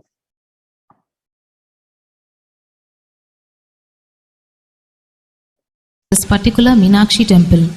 Please tell us who is Devi Meenakshi and her husband. Why this grand temple? What are the visible and invisible functions of this temple? Please tell us, Swamiji. Read the next question also. As we see in our present time, towers of mobile, TV or dish TV antennas everywhere connecting invisibility to satellites, doing an incredible function for individuals and for society. My question is, there is and was everywhere temples and deities in this culture. Anybody coming from outside just wonder, is this just sentimental carved stones, worshipping culture or just artistic sculpture? What is the invisible function of temples, deities? See, both questions, same answer. That is the reason I wanted to answer both the questions together. Modern day dish TVs, antennas, mobile towers, all of them work in the level of certain frequency where the words, pictures, visuals can be transmitted. See, the verbalization and visualization, names and forms can be transmitted from one place to another place through these mobile towers, dish TV antennas. But the temple towers are created to transmit super consciousness from one place to another place. Please understand. In Meenakshi's time, there was television, conscious television. It used to be in stone slab. And if you just sit in front of that stone TV, meditate, connect with Meenakshi, she will appear live and answer whatever you want. So each of the stone slabs only slowly later on became deities. You can see in our temples this happening. The TVs in which I am appearing and speaking are slowly becoming deities. They are receiving worship. Flowers are offered to it. Aarti is done to it. Incense is given to it. Now, all our temples are planning to have a separate throne for this TV. In Los Angeles, already I am on the throne. The TV is in the throne. The TV, in which people are seeing me, have already become deity. Same way, please understand, the stones through which people were able to connect with the super consciousness have become deities. Same way, all our temples, deities, everything is a connecting mechanism with super consciousness. The mechanism which connects with the super consciousness.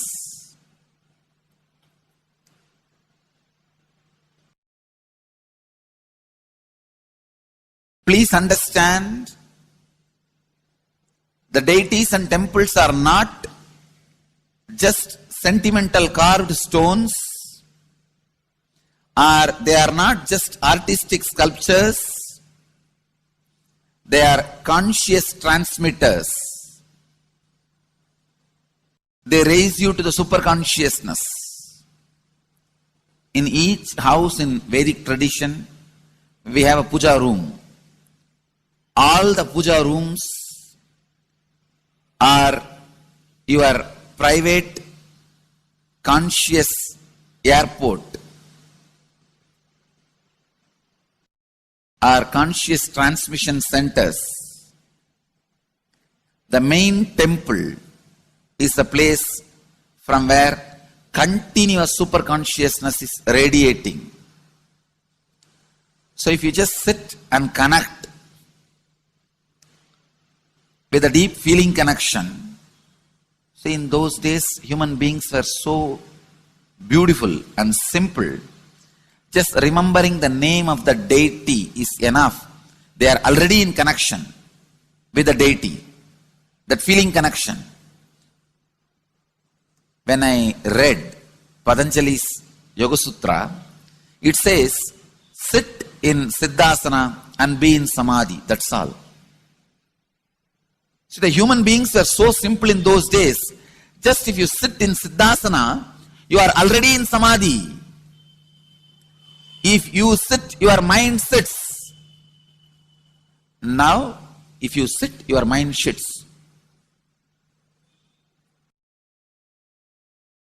Mind is completely away from the body. In those days, human beings were so simple and intelligent. All the non-mechanical parts of their brain were awakened. It is Western culture which killed the non-mechanical parts of the brain, the functions of the non-mechanical parts of the brain. Please understand, in the Vedic civilization, always human beings were brought up in such a way that non-mechanical parts of the brain was fully alive and awakened. It is a cultural invasion, destroyed the greatest possibility of the human being when the non-mechanical parts of the brain is not functioning anymore. The temples, deities, all these are looking useless. Otherwise, they are a huge conscious infrastructure. Please understand. So, an example, suddenly, if we find some method to travel just 20 feet above the air, or 30 feet above the air,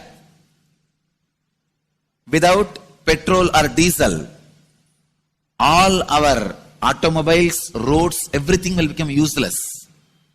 Then you will wonder, why so many automobile industries are established? Why so many cars are produced? Why this huge road waste? I think our ancestors are fools. You don't understand. At one period, it was used. It was being useful.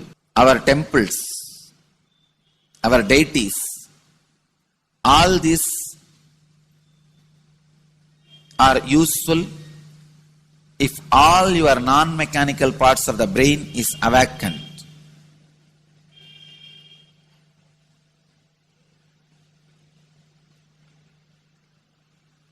Unclutching is the process to awaken your non-mechanical parts of the brain. When your non-mechanical parts of the brain is awakened, you will understand temples, deities, how useful they are, how directly useful they are, how they are part of our life, how they enrich our life, and how they make human beings intelligent, enlightened. These are the methods created to create enlightened civilization.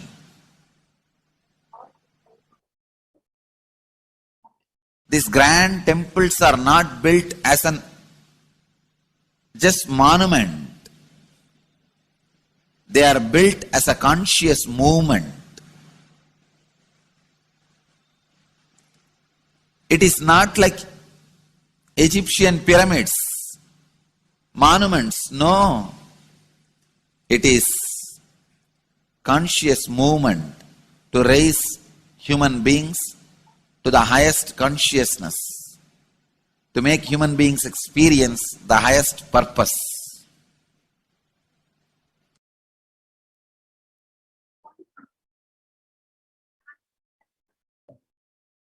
Understand, unclutch, use the temples to achieve the highest consciousness.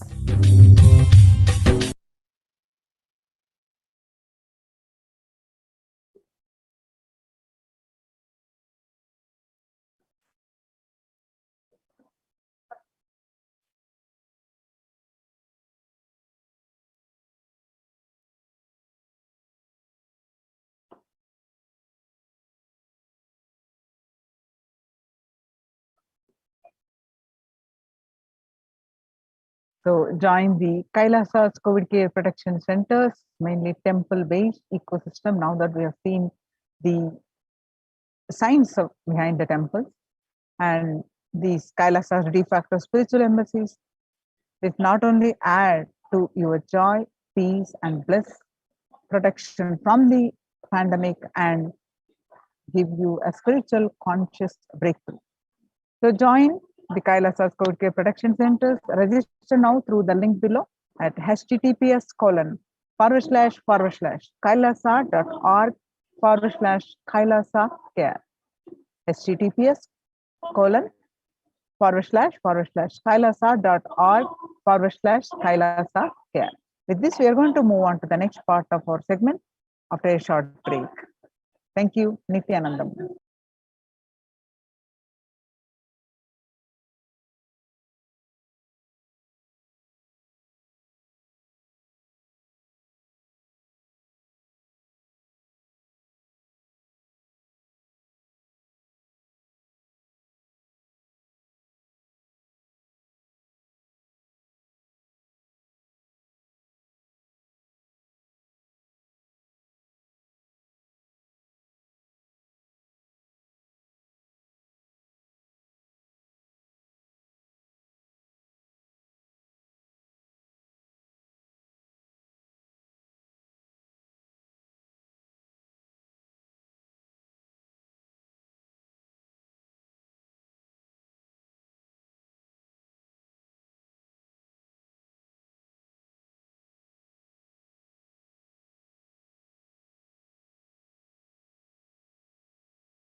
get you health. We get you ability to build beautiful relationships in your life. We get you direct spiritual support, and we make sure you become wealthy.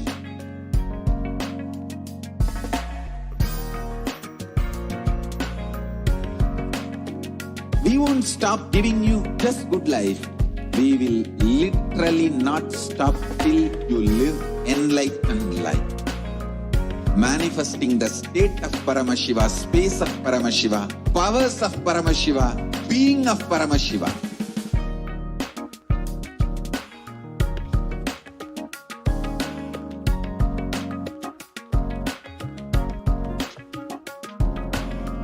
Whole world should become KAILAShians. I want the whole world to know Hindus have something great to contribute to the world.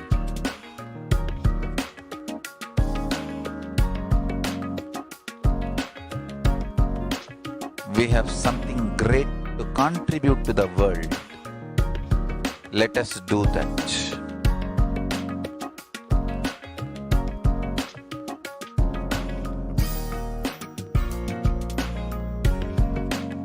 KAILASA is proper customized spiritual service helping you to identify your root patterns of suffering. We have perfected the science of helping every individual from every cultural, religious, nationality background.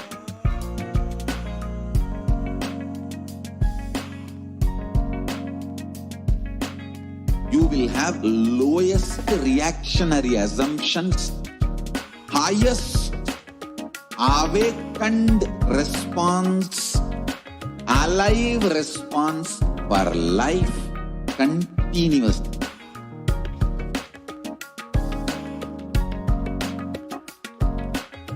KAILASA is enlightenment ecosystem, literally enlightenment itself in your own home, wherever you are.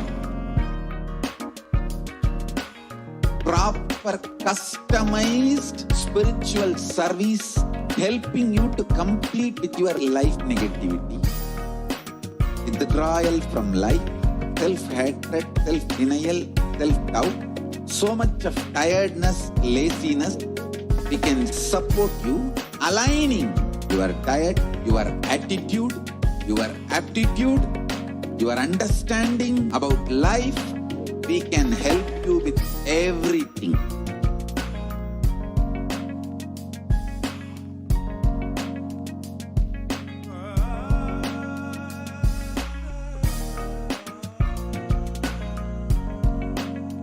If you are interested in enlightenment, we will immediately bring this to you. If you are not interested, we will explain the whole science, inspire you, and make you interested in enlightenment time. We need to cater this enlightenment science to the whole world wherever they are, because enlightenment is the birthright of all human beings. KAILASA is responsible to provide that to all human beings.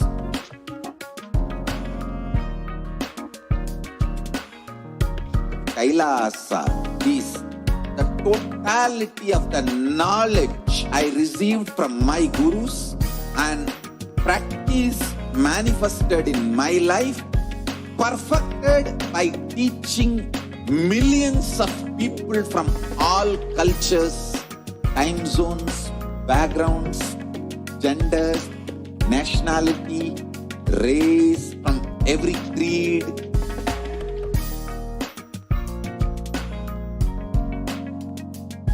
So this absolutely perfected knowledge available to you, served to you in your home without even you moving out of your couch, free of cost.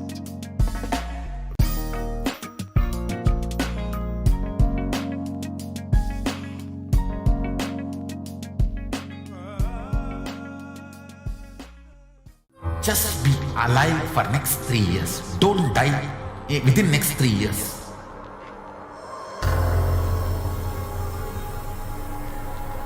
Just don't die within next 3 years. Be alive. Somehow be alive. I'm working sincerely. I will reach you somehow. Somehow I will reach you. It's my commitment to humanity.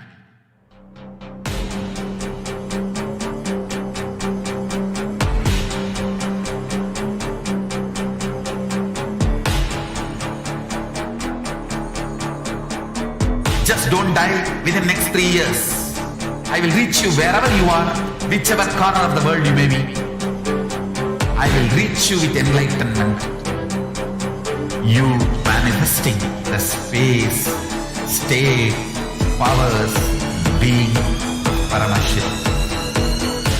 It is possible, and it is possible for you.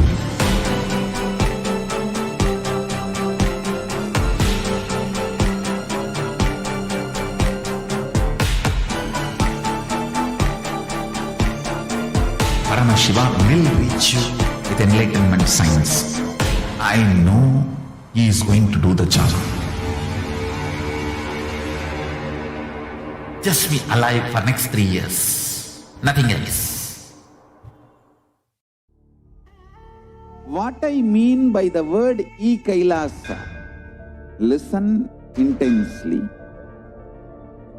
Enlightenment ecosystem, literally enlightenment itself, in your own home, wherever you are. If you cannot come to KAILASA, it's okay. KAILASA can come to you. KAILASA coming to you is KAILASA.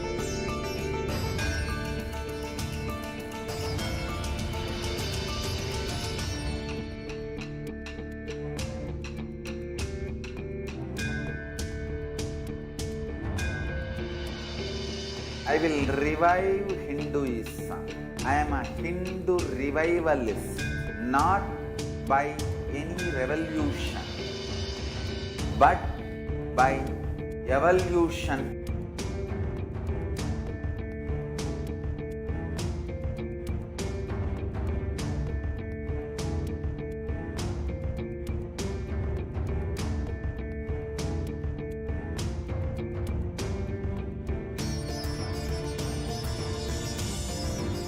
And setting model communities.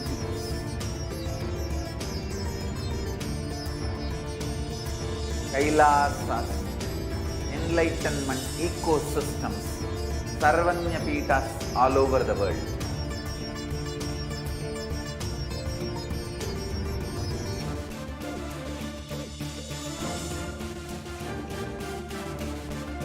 All powerful cognition, knowledge, only when you live, power manifestation and possibilities manifestation happens. This is a fundamental truth.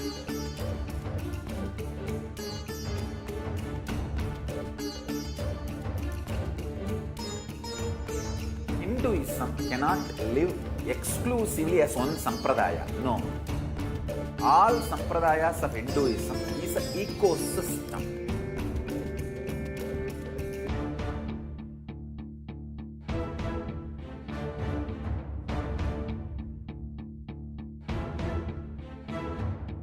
So don't keep quiet thinking that if one sampradaya is attacked, only that sampradaya is going to be affected. All of us are ecosystem.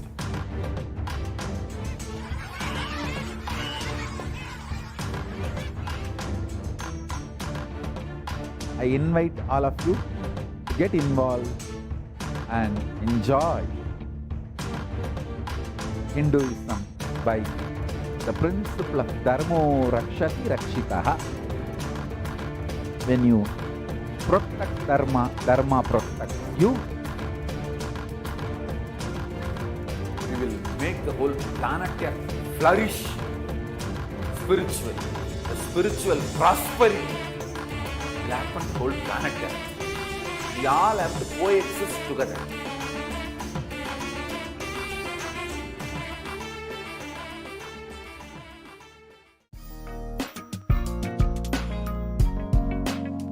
We get you health. We get you ability to build beautiful relationships in your life. We get you direct spiritual support, and we make sure you become wealthy.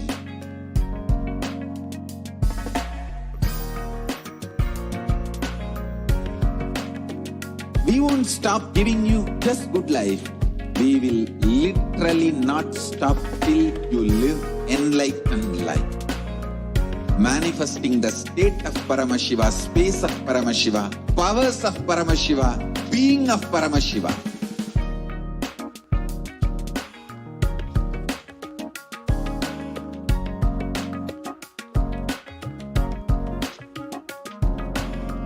Whole world should become KAILAShians. I want the whole world to know Hindus have something great to contribute to the world.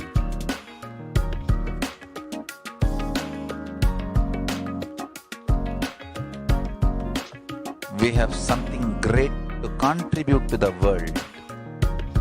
Let us do that.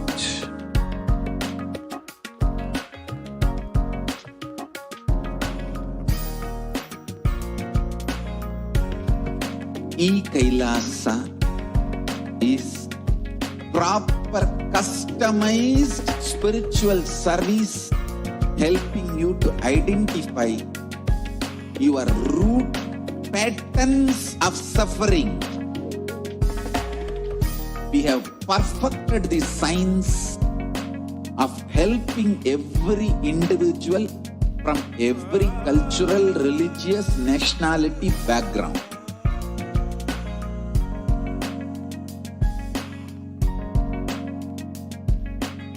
You will have lowest reactionary assumptions, highest awakened response, alive response for life continuously.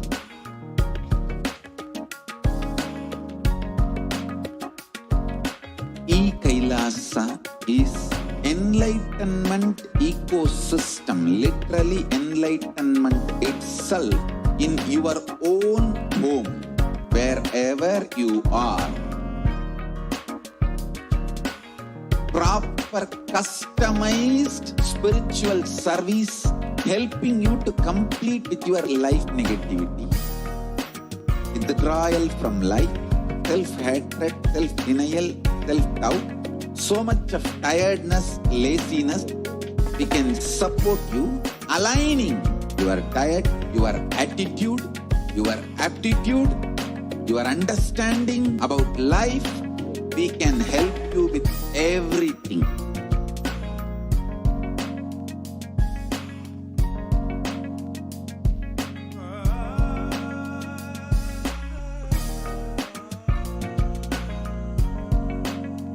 If you are interested in enlightenment, we will immediately bring this to you. If you are not interested, we will explain the whole science, inspire you, and make you interested in enlightenment time. We need to cater this enlightenment science to the whole world wherever they are, because enlightenment is the birthright of all human beings. KAILASA is responsible to provide that to all human beings.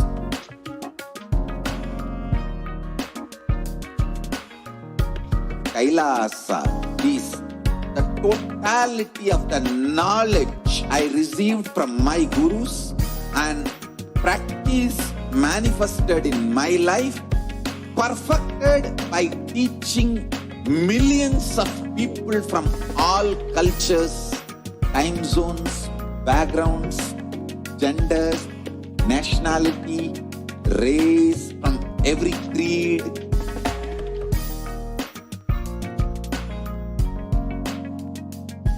So this absolutely perfected knowledge available to you, served to you in your home without even you moving out of your couch, free of cost.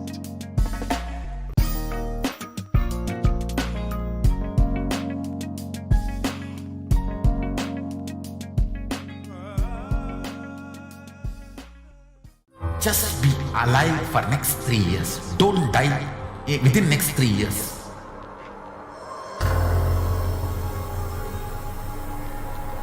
Just don't die within next 3 years. Be alive. Somehow be alive. I'm working sincerely. I will reach you somehow. Somehow I will reach you. It's my commitment to humanity.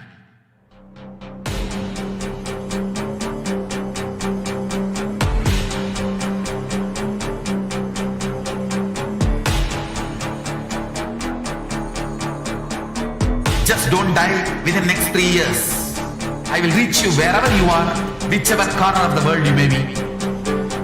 I will reach you with enlightenment. You manifesting the space, state, powers, being Paramashivoham. It is possible, and it is possible for you.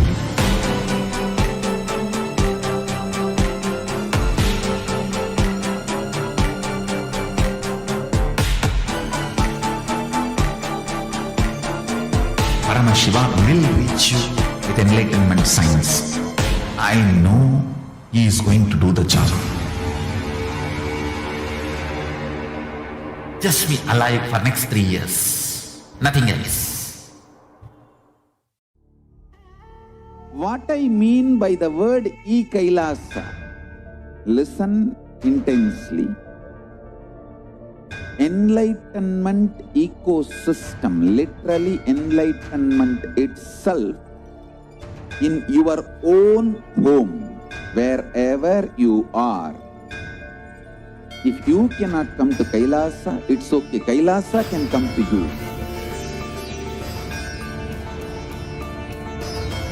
KAILASA coming to you is KAILASA.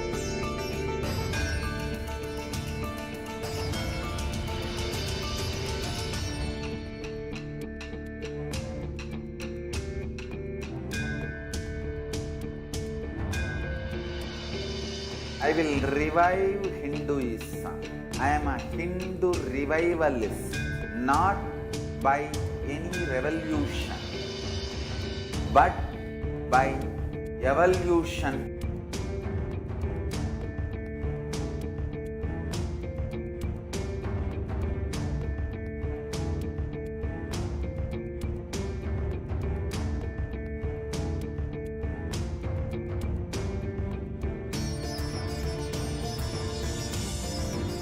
And setting model communities.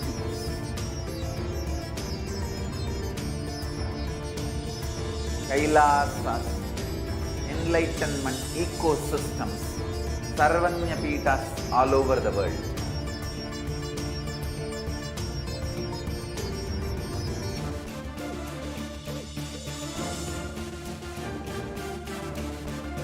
All powerful cognition, knowledge, only when you live, power manifestation and possibilities manifestation happens.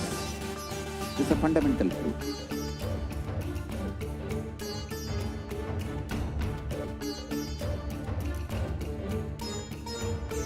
Hinduism cannot live exclusively as one sampradaya. No. All sampradayas of Hinduism is an ecosystem.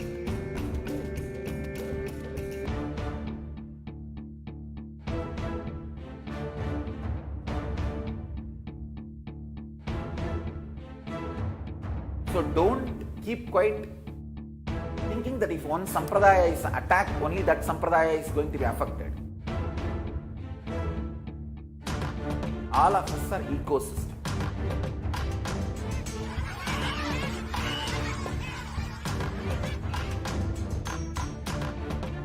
I invite all of you to get involved and enjoy Hinduism by the principle of Dharmo Rakshati Rakshitaha. When you protect Dharma, Dharma protects you. We will make the whole planet Earth flourish spiritually. The spiritual prosperity will happen to the whole planet Earth. We all have to coexist together.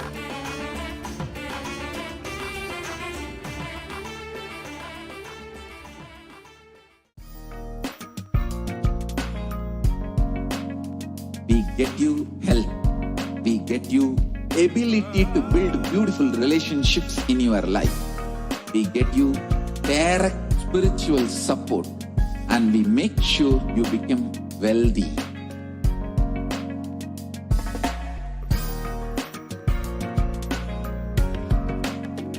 We won't stop giving you just good life.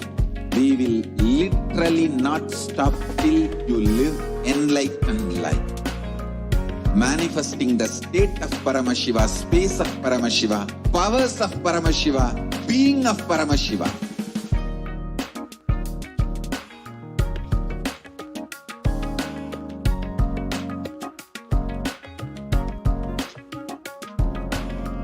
Whole world should become KAILAShians. I want the whole world to know Hindus have something great to contribute to the world.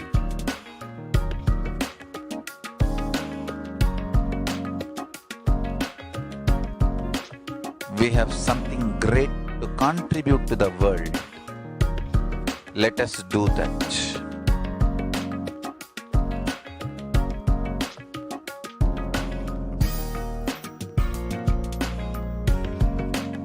KAILASA is proper customized spiritual service helping you to identify your root patterns of suffering.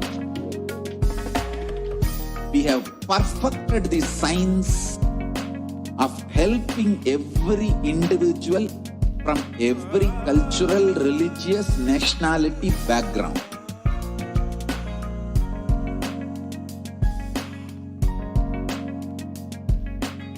You will have lowest reactionary assumptions, highest awakened response, alive response for life continuously.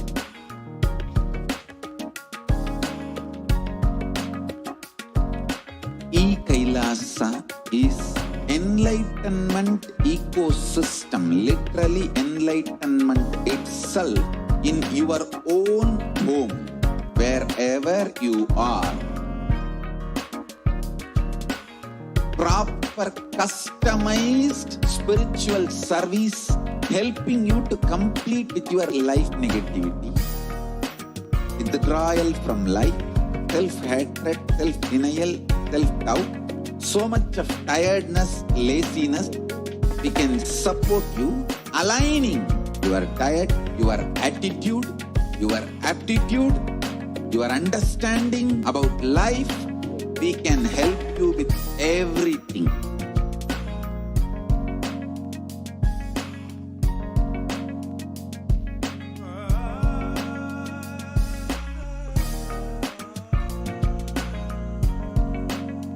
If you are interested in enlightenment, we will immediately bring this to you. If you are not interested, we will explain the whole science, inspire you, and make you interested in enlightenment science. We need to cater this enlightenment science to the whole world wherever they are, because enlightenment is the birthright of all human beings. KAILASA is responsible to provide that to all human beings.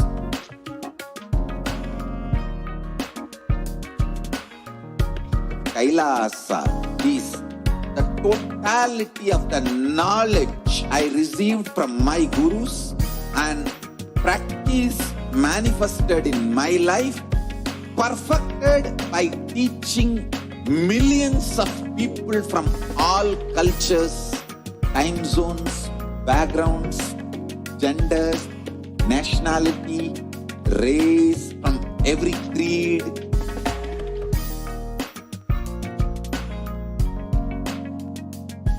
So this absolutely perfected knowledge available to you, served to you in your home without even you moving out of your couch, free of cost.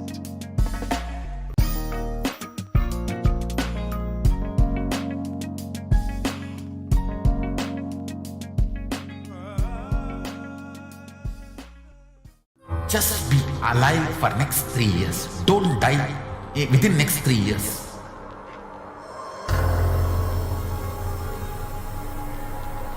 Just don't die within next 3 years. Be alive. Somehow be alive.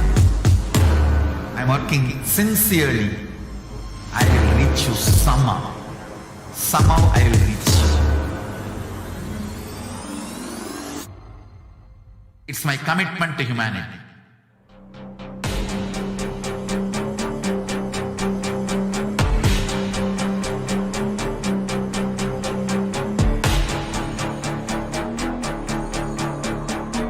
Just don't die within next 3 years. I will reach you wherever you are, whichever corner of the world you may be. I will reach you with enlightenment. You manifesting the space, state, powers, being Paramashivoham. It is possible, and it is possible for you.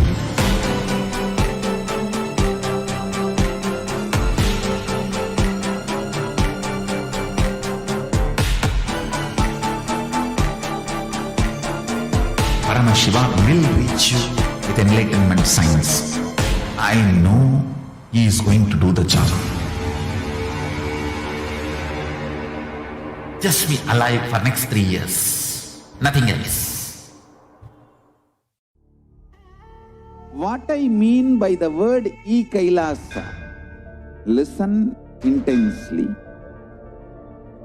Enlightenment ecosystem, literally enlightenment itself, in your own home, wherever you are. If you cannot come to KAILASA, it's okay. KAILASA can come to you. KAILASA coming to you is KAILASA.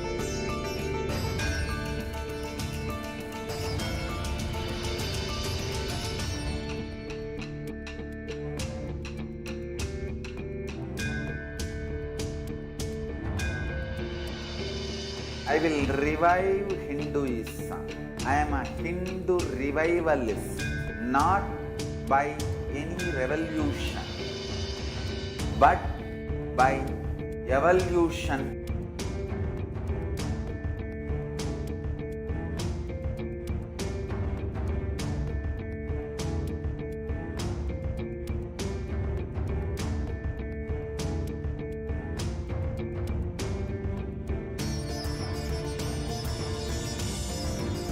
And setting model communities.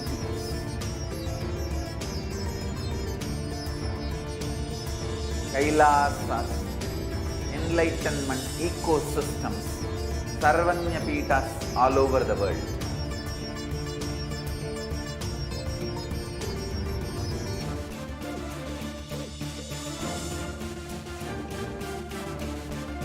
All powerful cognition, knowledge, only when you live, power manifestation and possibilities manifestation happens.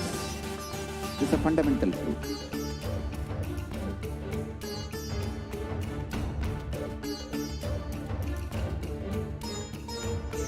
Hinduism cannot live exclusively as one sampradaya. No. All sampradayas of Hinduism is an ecosystem.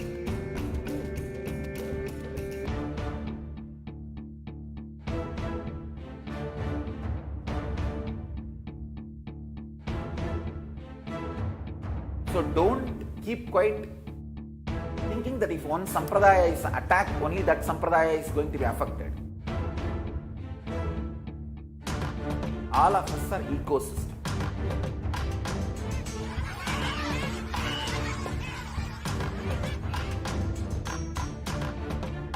I invite all of you to get involved and enjoy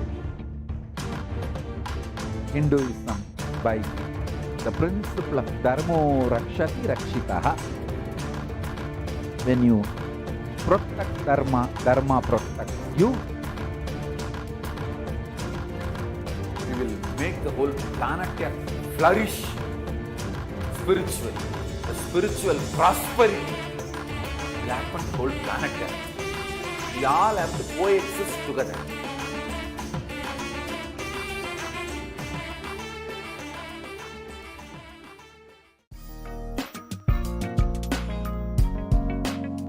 We get you health. We get you ability to build beautiful relationships in your life. We get you direct spiritual support, and we make sure you become wealthy.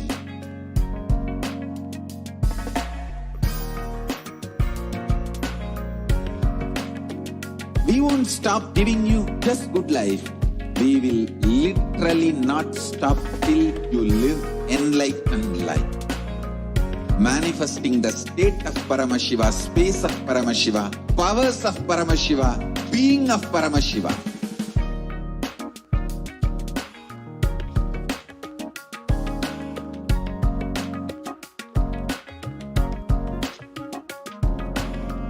Whole world should become KAILAShians. I want the whole world to know Hindus have something great to contribute to the world.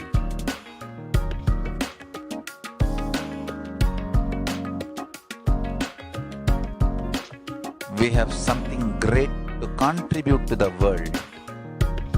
Let us do that.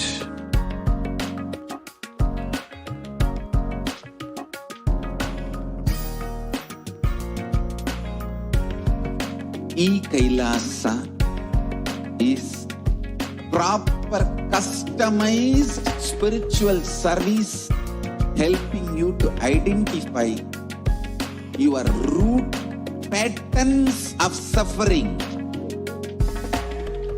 We have perfected the science of helping every individual from every cultural, religious, nationality background.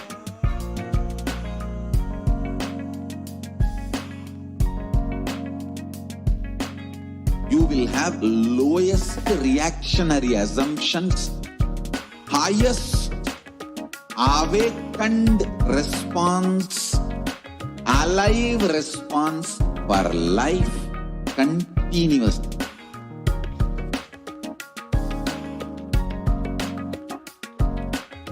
KAILASA is enlightenment ecosystem, literally enlightenment itself in your own home, wherever you are.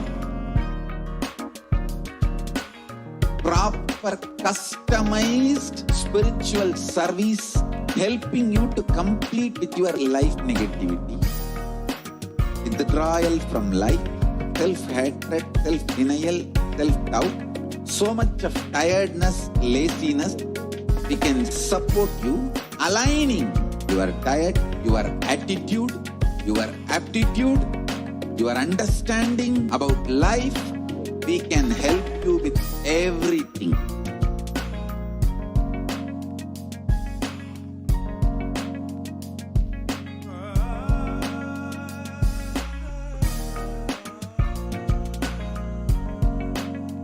If you are interested in enlightenment, we will immediately bring this to you. If you are not interested, we will explain the whole science, inspire you, and make you interested in enlightenment science. We need to cater this enlightenment science to the whole world wherever they are, because enlightenment is the birthright of all human beings. Kailasa is responsible to provide that to all human beings.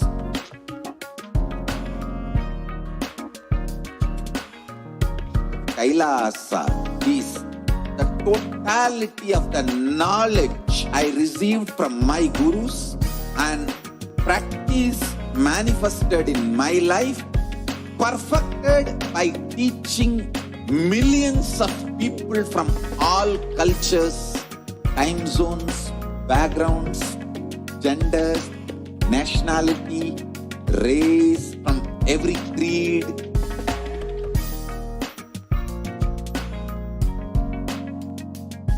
So this absolutely perfected knowledge available to you, served to you in your home without even you moving out of your couch, free of cost.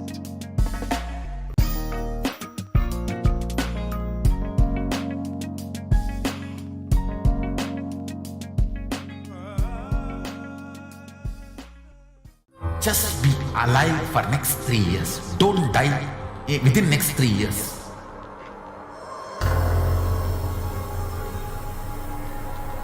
Just don't die within next 3 years.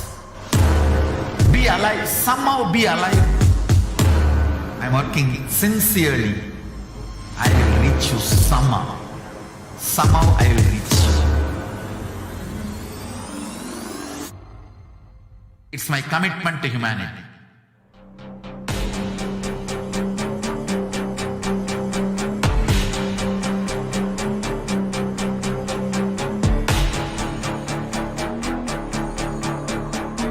Just don't die within next 3 years.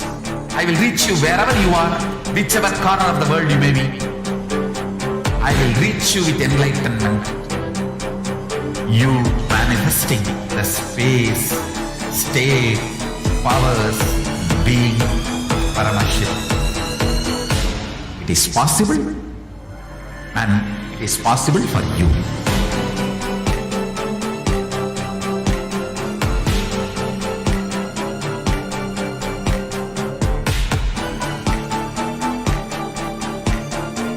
Paramashivoham will reach you with enlightenment science.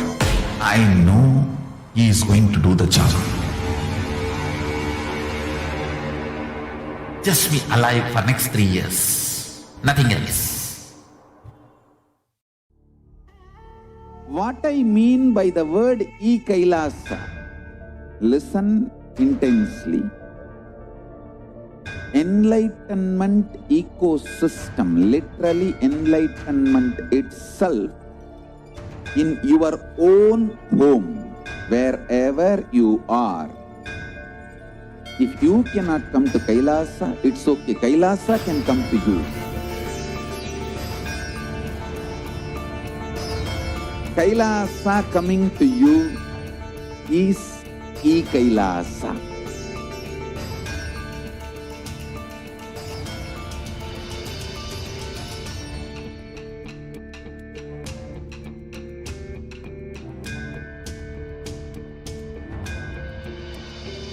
I will revive Hinduism. I am a Hindu revivalist, not by any revolution.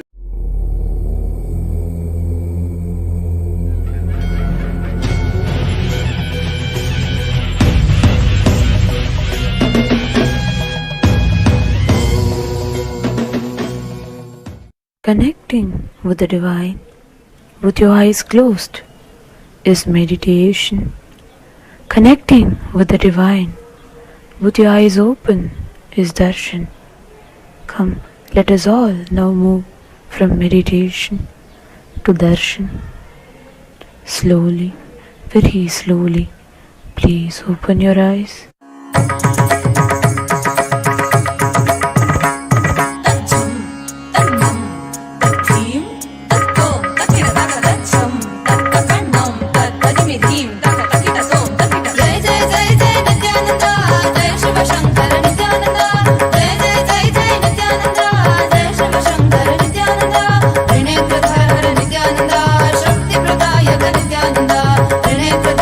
Nityananda, Shakti Pradayaka Nityananda, Jai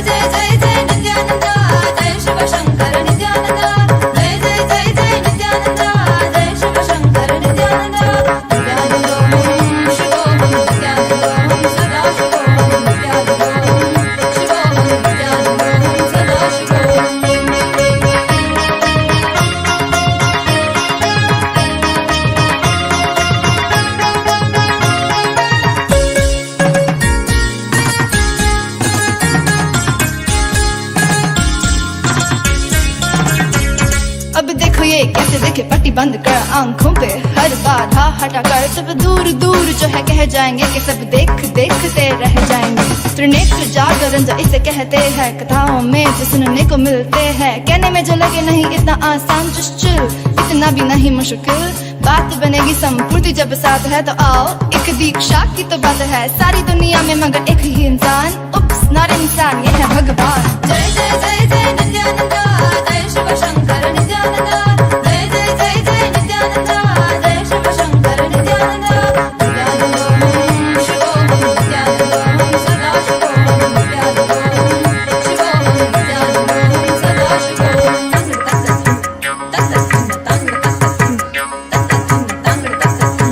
जय नित्यानंदा, जय शिव शंकर नित्यानंदा, जय जय जय नित्यानंदा, सद्गुरु ओंकार नित्यानंदा, जय जय जय नित्यानंदा, जय शिव शंकर नित्यानंदा, ज्ञान प्रदायक नित्यानंदा, कलयुग अवतार नित्यानंदा, त्रिनेत्र धारक नित्यानंदा, शक्ति प्रदायक नित्यानंदा, ज्ञान प्रदायक नित्यानंदा, कलयुग अवतार नित्यानंदा, त्रिनेत्र धारक नित्यानंदा, शक्ति प्रदायक Nityananda.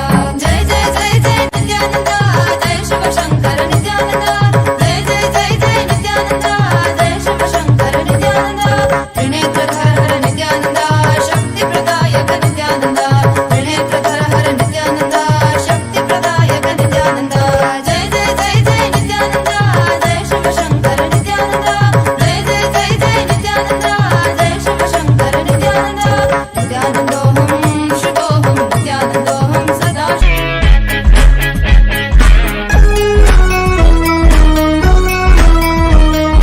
Incompletion, suffering is all that we talk about. Confusion, delusion, and everybody's stressed out. The only one to save us is him, there's no doubt. He's Sadashiva, Mahadeva. He's an avatar of everything at his feet. So feel free, just let it be. Watch him come while you listen to me. இந்த உலகத்தை அரசன் போல் வாராருடா, அது யாருடா நீ சொல்லடா, அது யாருடா? Should I tell you who's here? None other than Nithyananda. Jagadguru Nithyananda. Emperuman Nithyananda. That's right, Paramahamsa Nithyananda.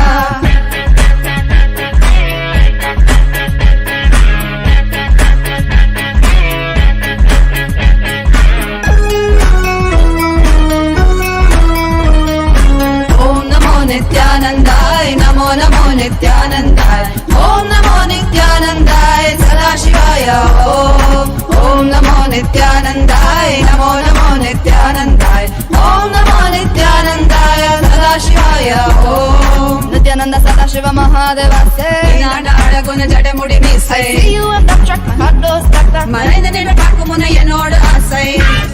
Let's sing it once more. Nithyananda Sadashiva Mahadeva say, Nanda Adaguna Jadamudi Misai, I see you at that track, my heart goes stuck stuck. Maraina Nida Pakumuna Yanoda Asai.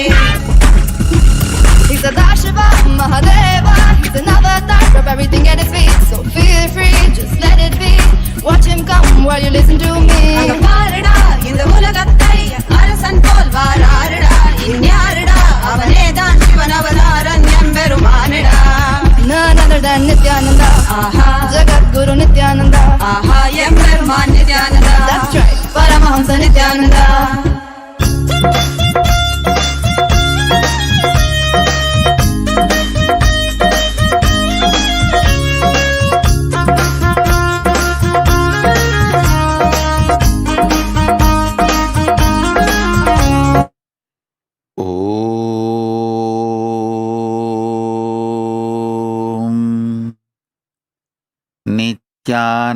नित्यानन्देश्वर परमशिवसमारम्भाम् नित्यानन्देश्वरि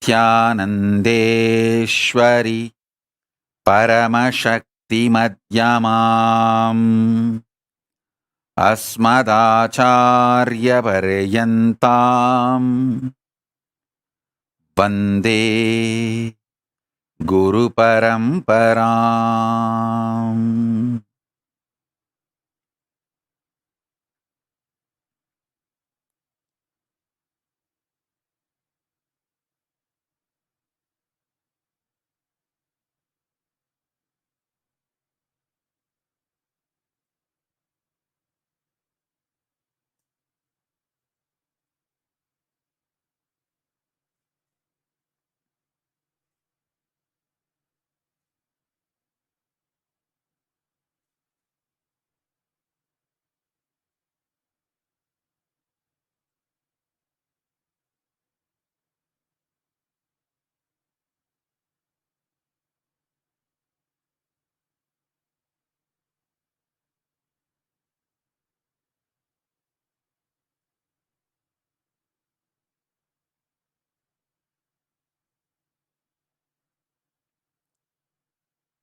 I welcome you all with my love and respect. I welcome all the devotees, disciples, Samajis, Satsangis, Srimahans, Mahans, Tanedar Kotari, visitors, viewers, Sarvanyapita Kartas, Yajamans, manifestors, Sarvabarityahis, everyone sitting with us all over the world, Mantreshwaras, Vidyeshwaras, Ganeshwaras, Lokeshwaras, Astreshwaras. I welcome all of you with my love and blessings.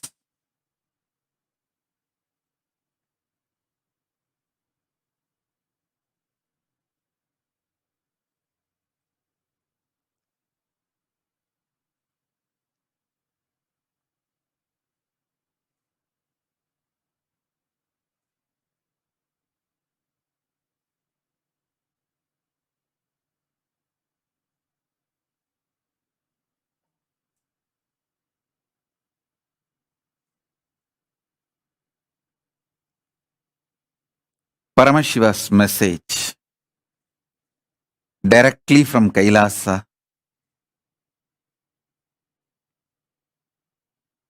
Listen.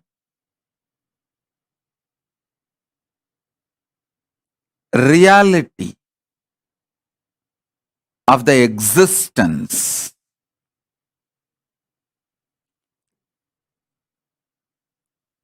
manifests as consciousness in you as Paramashiva in Brahmanda, in macrocosm. In the macrocosmic level, the reality of existence is Paramashiva. In the microcosmic level, the reality of existence is consciousness.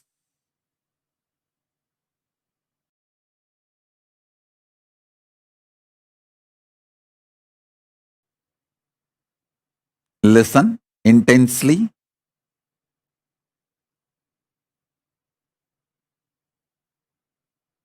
The fifth force, consciousness, just by understanding the fifth force, consciousness, the initiation can happen in you. Understand? There are some things, once you learn, there is no question of forgetting or going back to the state of ignorance. For example, swimming. Once you learn swimming and start swimming, even 25 years you did not swim, but by mistake, accidentally you fall into the water, simply your body will start swimming. So there is no question of going back to ignorance. When some of the knowledge gets into your biomemory, same way cycling. Once you learn cycling and did it successfully, even 25 years you did not touch the cycle, doesn't mean you will forget it. Simply when you get the cycle again, you will start cycling. There are many great possibilities and powers. Once it gets into your biomemory, there's no going back to the pre-knowledge period, the ignorance period. Some knowledge makes a permanent awakening, alteration in you. This knowledge about consciousness. The fifth force will make permanent transformation, change in you. There is no going back to the space of ignorance or pre-knowledge zone. Once you receive this knowledge, there is no going back to pre-knowledge time or ignorance period. Listen, I'm going to initiate all of you by giving you this conscious reality.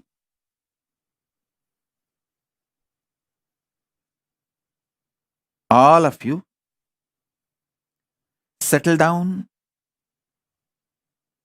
preparing yourself for initiation. Keep the Atmalinga next to you. Get your pets, kids, family, team, whoever you want should receive this initiation, conscious reality. If you want, you can light a small lamp. Lighting a lamp during the satsang, offering a betel leaf and betel nut, a coin. These all may look ritualistic, but it will prepare your inner space to receive initiation. You don't need to give $1 or $2 or nothing. Just you can give a penny. The lowest available denomination coin. Because it is not economical value, it's a spiritual value.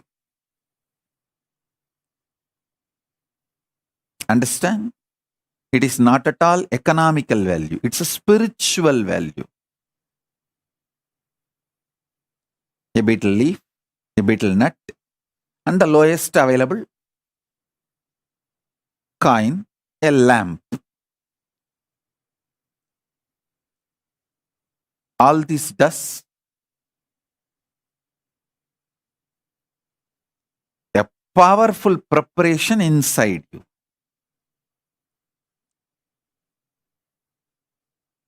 Now listen. I'll also be doing a question answer, live question answer.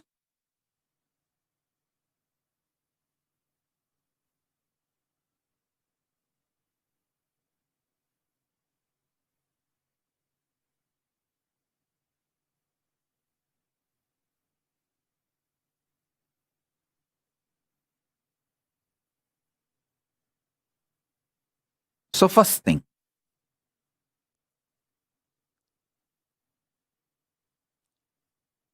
the first force human beings decoded is the power of gravity, gravitation force. The second one,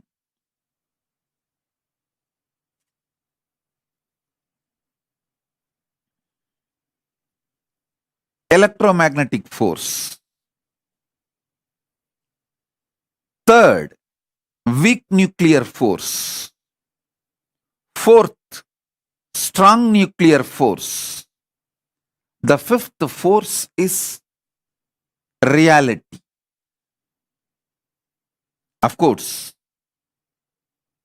it's not that just with the fifth it ends. No.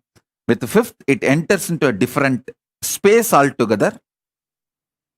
There are 6th, 7th, 8th, 9th, 11th, 12th, 13th, 14th, up to 14 dimension.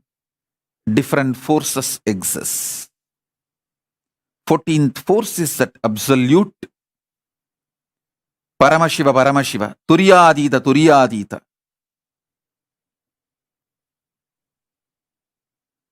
I'll explain the fifth force for now and initiate all of you about the fifth force. I'll reveal the exact Tamil words got revealed to me by Paramashiva. Arunagiri Yogeshwara directly, still I enjoy Paramashiva as my Guru Arunagiri Yogeshwara. Even though he became one and the same, my Guru Bhakti is so overflowing.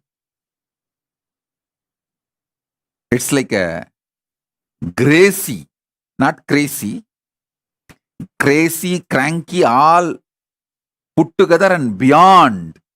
It's a gracie.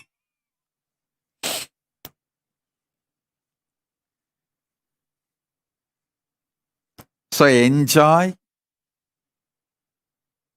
my Guru Paramashiva as Arunagiri Yogeshwara. புவியீர்ப்பாம் முதல்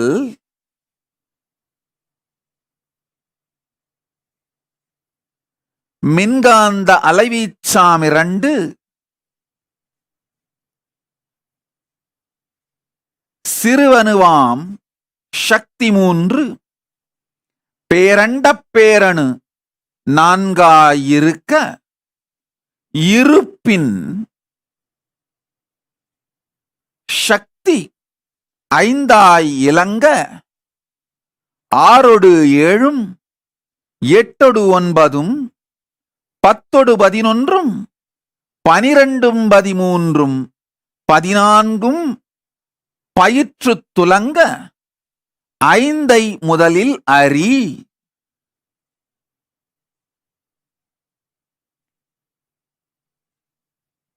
இருப்பின் இருப்பு பிண்டாண்டத்திற்குள் உயிரின் உணர்வாயும் உயிர்மையாயும் பிரம்மாண்டத்திற்குள் பரசிவமாயும் மலர்ந்து இருந்து துலங்குகிறது. Listen.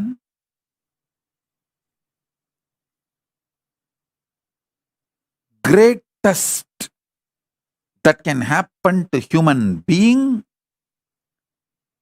is this conscious reality becoming the existence, part of your existence. Listen. This conscious reality can be part of your existence if you have a direct feeling connection, Guru Bhakti. It can just like a jumping of the flame, transmission of the lamp. Hey, Paramashiva is real. Over. You just know. Swamiji said it. Paramashiva is real. Paramashiva is real. And based on that, your whole cognitive shift happens. Your existence shifts. From that reality, you cognize, exist, act, manifest, gravitate, do everything.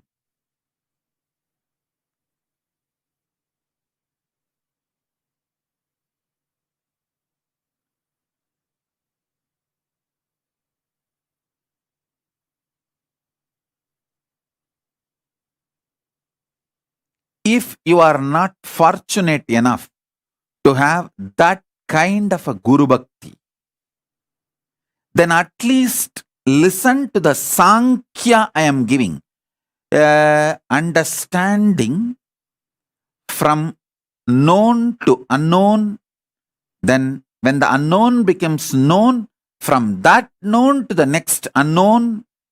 And when that unknown becomes known, from that known to the next unknown, this Sankhya which I am showing, at least move along with it. So you can start internalizing.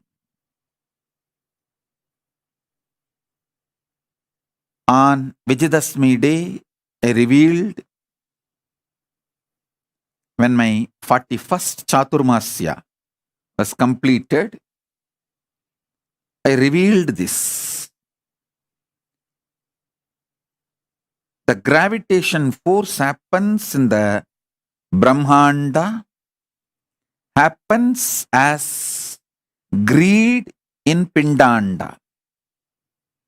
What is greed? Nothing but trying to expand, multiply, gravitate, pull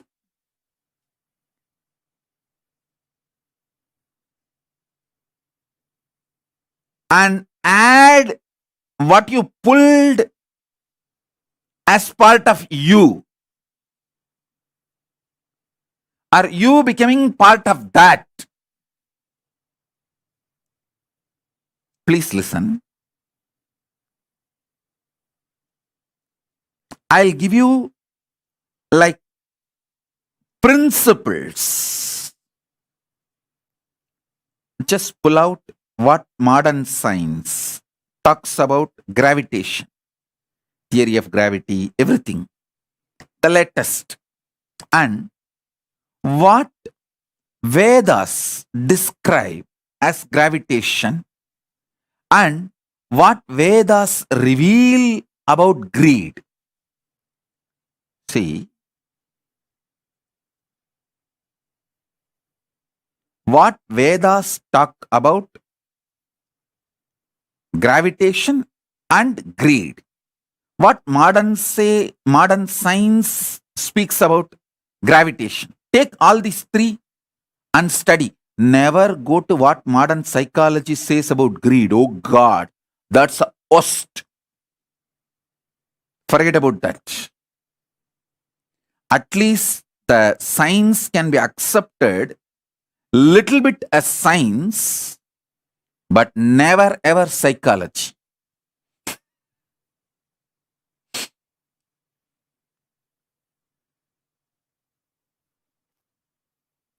What Vedas and Agamas describe about gravitation, what Vedas and Agamas describe about greed, and what modern day science describes about gravitation, theory of gravity, everything.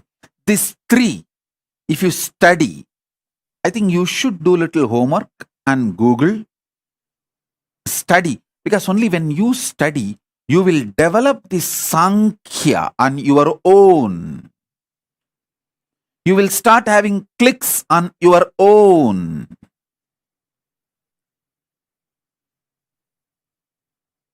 I can give you a lot of references. I'll give you the references I have from Rig Veda, first canto and 103rd chapter, 2nd verse. Indra, Lord of light and power, like the sun with his actions, waves of gravitation, holds the earth and manifests its vast expanse, striking the electric thunderbolt of his energy. He constantly creates the waters of space. He breaks the cloud formed in the Rohini constellation, striking over its shoulders and releases the showers of rain on the earth. That glory of yours, Lord, which is supreme and eternal,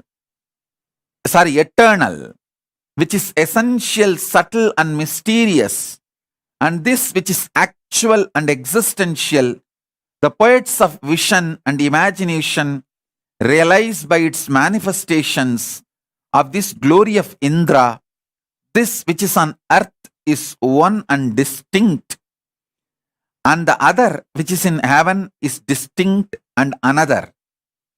The two mingle in form and mature as one, just as two parties meet in the assembly, each with its identity, and become one community. I have collected some 20-30 references. I'll share the whole thing in the Facebook social media. You study it. I'll give you the fundamental principle connecting the whole thing. Understand?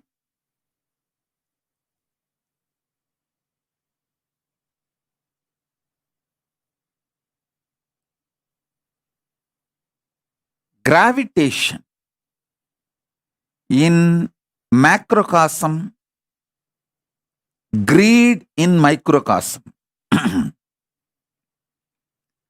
Actually, in the initial level, you need to understand our existence is like holographic. Macrocosm's holographic structure is microcosm. Once you evolve this Sankhya, this conscious evolution,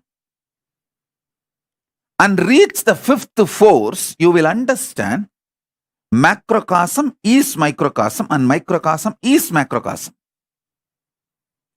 Consciousness is Paramashiva, Paramashiva is consciousness. Either you need a strong Guru Bhakti, simple obedience to Guru's words, so you click with the truth and it becomes experience in you, or you develop this Sankhya, clarity of the conscious evolution.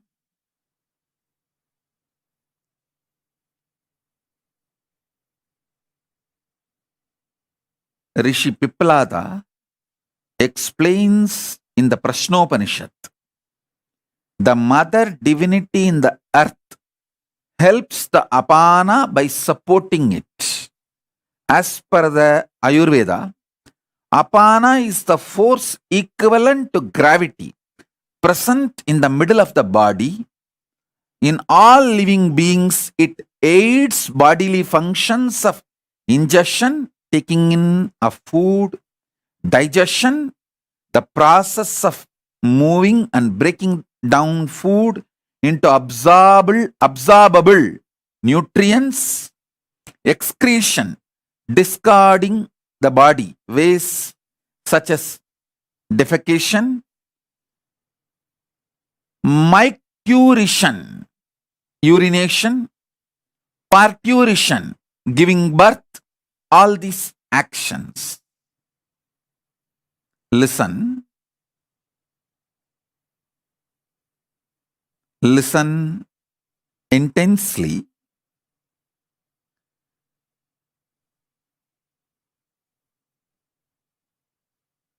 I'll put all the references I'm referring now in the satsang. You don't need to worry, oh, Swamiji is giving too many references. I'm not able to recollect, remember. No, I'll put all this in the social media. In the Facebook, I'll upload everything.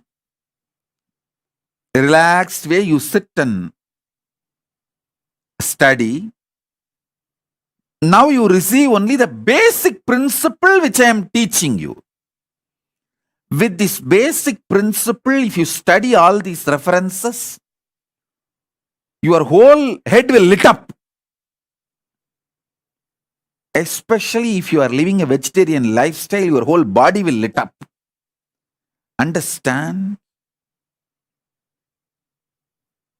Vegetarian food, veganism as a reason. Suddenly I started using the word veganism.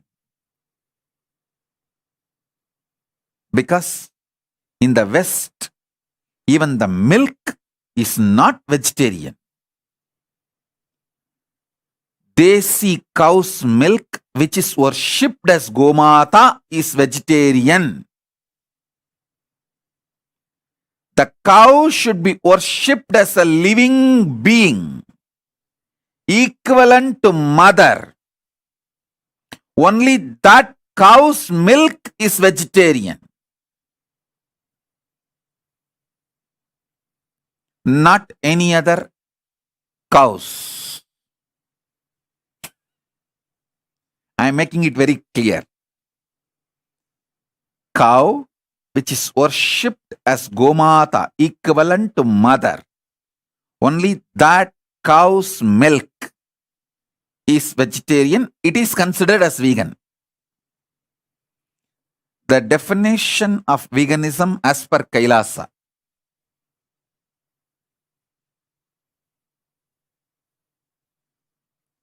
Definition of veganism as per KAILASA.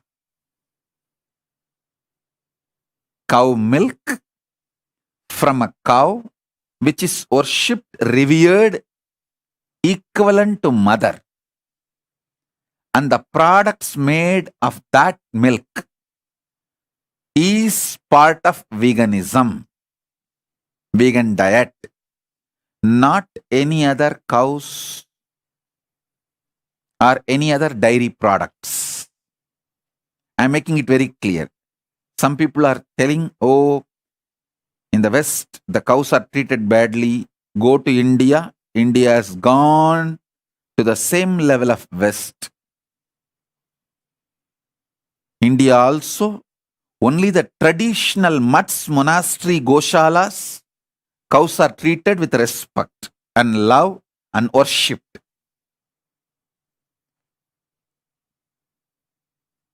So I'm very clearly telling you, all my disciples, if you want to drink milk, any dairy product, have cows in your home. Worship them, respect them, get milk from them.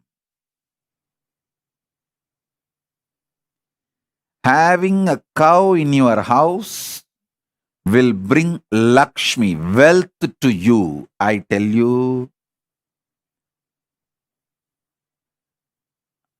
the worst thing, the criminal, negligent Hindus,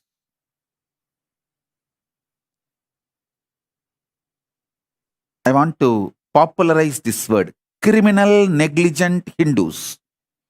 If you are seeing, hearing the news about Bangladeshi Hindus are destroyed, and you just keep quiet, eat your shit, and live your third-rate life, you are a criminal, negligent Hindu, and your son, your next generation, is not only not going to be Hindu, you don't have a right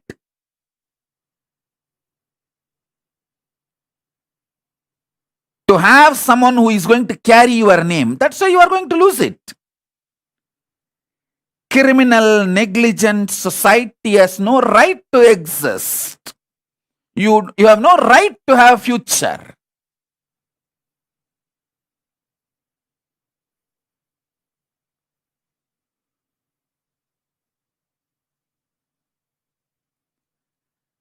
One of the worst thing these criminally negligent Hindus tell is they always think the Hinduism will be protected by somebody else.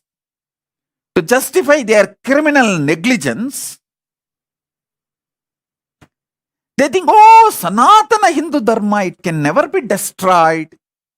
Bloody. Dash, dash, dash, dash, dash. Put beep sound and fill all the dirty words in this gap.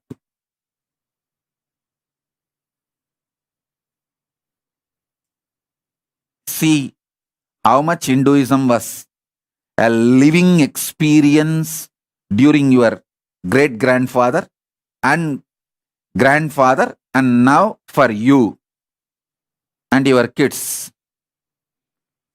Then tell whether Hinduism can be destroyed or not. It is already. It is there, almost ready for museum. I'm not going to let it die. That's different. I am going to revive.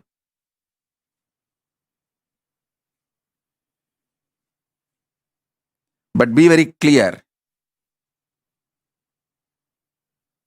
The criminal, negligent Hindus. Actually, I want the whole Kailasa should start using this word. We are treating Hindus with a very cute words like, oh, consumeristic Hindus. Hindus are caught in consumerism. That is the real problem. Many anti-Hindu forces are very active. Oh, Hindus are not united. Don't use all these decent words towards Hindus. Use straight word. Criminally negligent Hindus.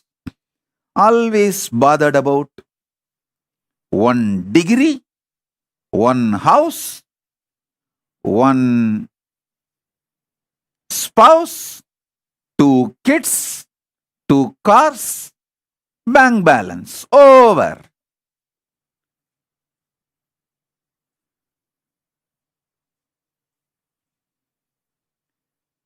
When you lose your next generation to atheism and other religions or consumerism or just any other lifestyle and ideology, coming and crying, oh Swamiji, I lost my next generation. They are not following me anymore, following Hinduism anymore. Not only they are not going to follow Hinduism anymore, they are not going to remember your name. And you fellows after death go and suffer in the Pitruloka without any Pitru or Pinda. Be very clear.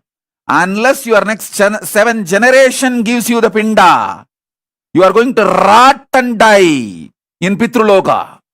These are all not false lies.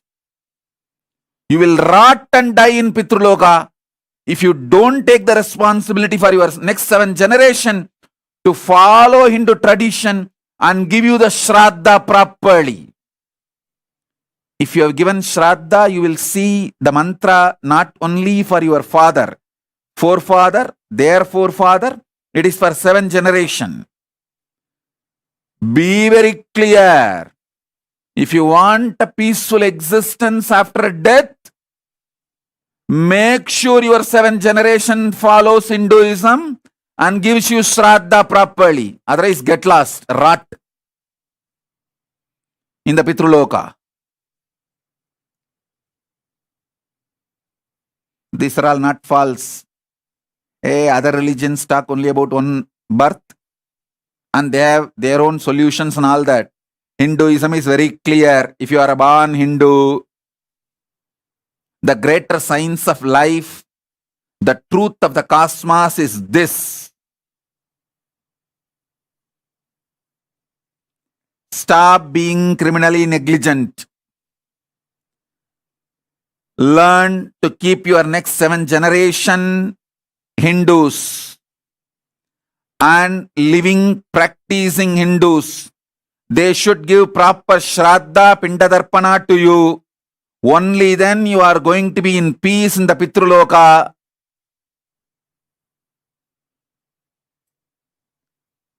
I am making it very clear. Anyone comes to Kailasa, I will ask them to have a regular check in the Mahakailasa whether your next generations are following, practicing Hinduism and giving you the Shraddha and Pinda. Only if your next generations are giving you Shraddha and Pinda, you will have a social respect in Kailasa. I am talking about Mahakailasa itself. Otherwise, in Mahakailasa, people will laugh at you. Your grandson did not send you the Pinda now this year. Over. Next 7 generation should give you Shraddha. So next 7 generation should follow Hinduism. Take collective integrity responsibility for that. Criminal negligent dash dash dash dash dash.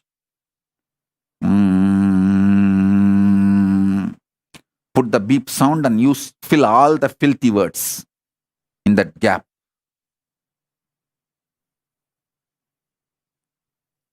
The criminal negligent Hindus started believing, oh, having a cow in the house, doing everyday puja, these are all waste of time, takes away too much energy.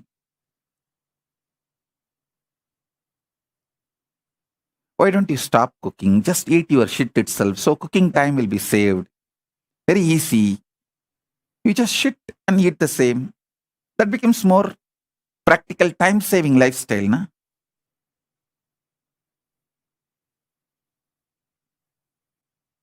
I tell you, I am born and brought up in a house where my grandparents used to have a cow in the home just to milk every day and use for puja, offer to Paramashiva and Shiva puja and take it to temple.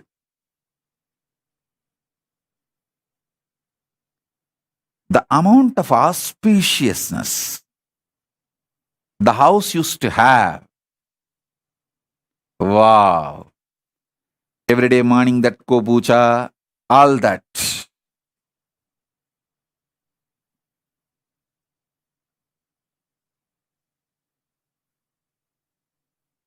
Don't try to come and tell me, oh, in US we cannot keep cows. Then get lost and go to a country where you can keep cows. Life is not all about the 70 years in the planet Earth. Life is large.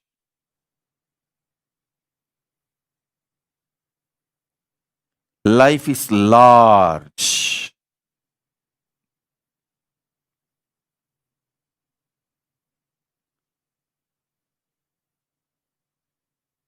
A house where the cows live, puja happens every day. The whole house will be productive 10 times more because every day you need to pull yourself, drag yourself out of bed and you need to be active. You cannot just sit in your cell phone whole day. Now the next is coming, multiverse. To literally kill you into your screen. The relationship between you and the reality will be reduced 90% more the moment multiverse is launched. The companies which launches multiverse and runs, they will become trillionaires. You will become so poor with the life. Your relationship with reality will disappear. I tell you, every day, even if you spend 10-15 minutes with cows,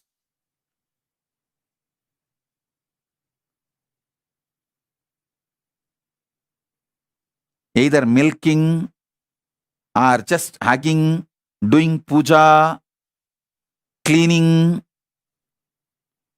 it brings so much healing in you, so much compassion in you, so much completion in your way of relating with life.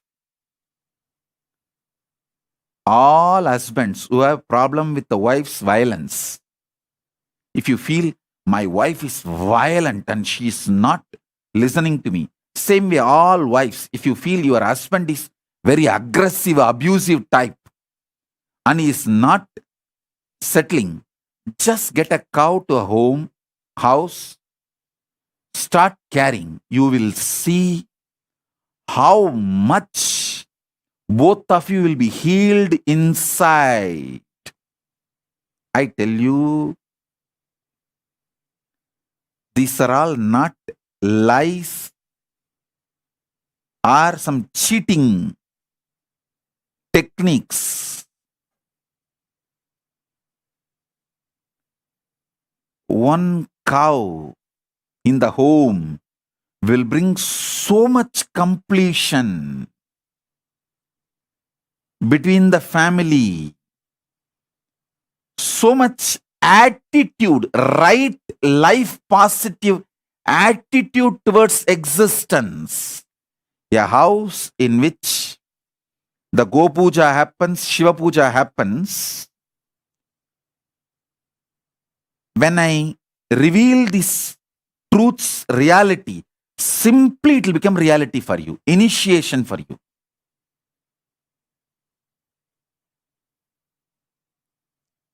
If you just have a cow, do Shiva Puja every day, teach all these to your kids. Literally, it is equivalent to having Goshala, Devalaya, and Gurukul in your home. Your house has become a Kailasa ecosystem. Naturally, you will have few books, my books, so that will become Jnanalaya. A simple Tiruvannamalai village Hindu lifestyle is what I made it into big and made it as a Kailasa ecosystem and took it to whole world. That's all.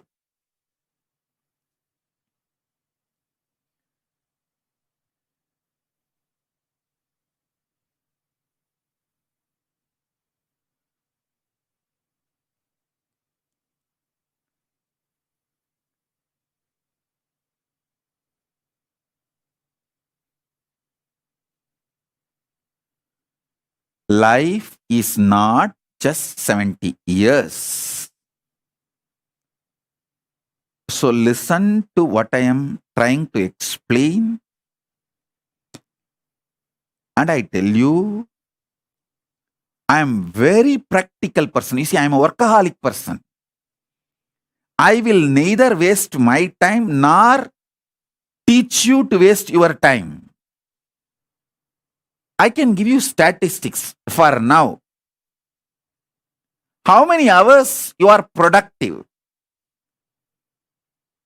Spending for wealth creation, spending on having sweet family, spending on entertainment.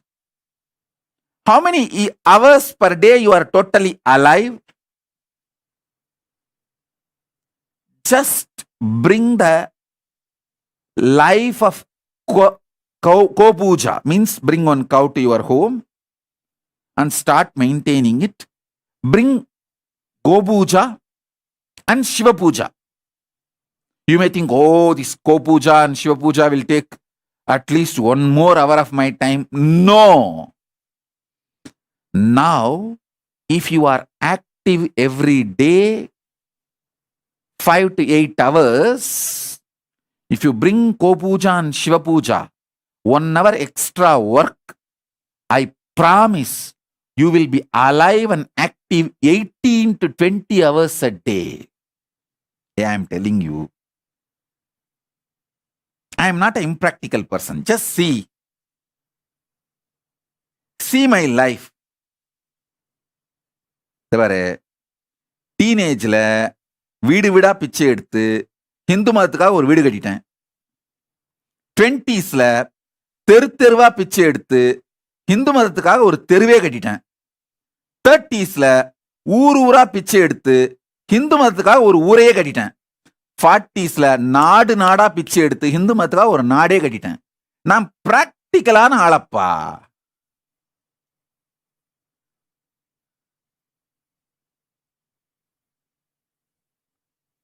I'm the most practical person.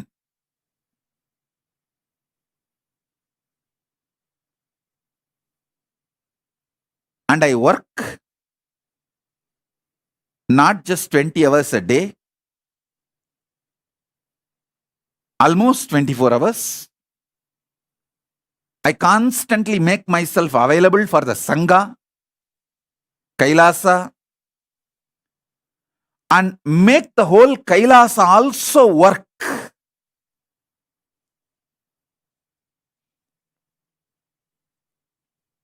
So listen with a little sincerity. You are active, intelligent, working.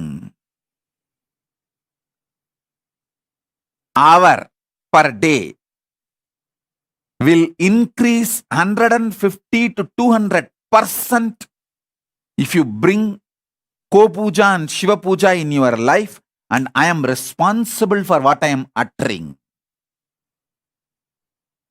I am responsible for what I am uttering. Because this all makes you more active, alive, keeps you connected to reality, not that stupid screen 24/7 drill, daga, daga, daga, daga, non-defying, that cell phone and your stupid screen.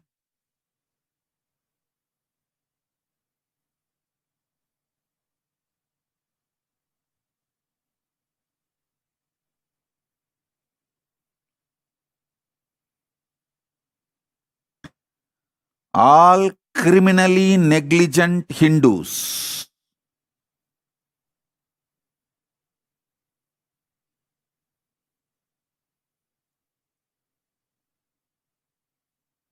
wake up,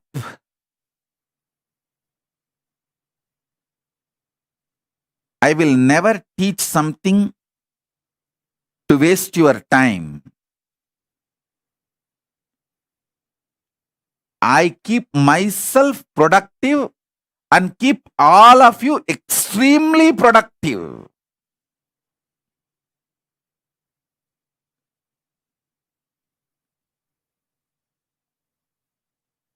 Hugging a cow removes, hugging a cow and doing kopuja. If you spend 10-15 minutes a day, it takes away almost 4-5 hours of boiling violence in you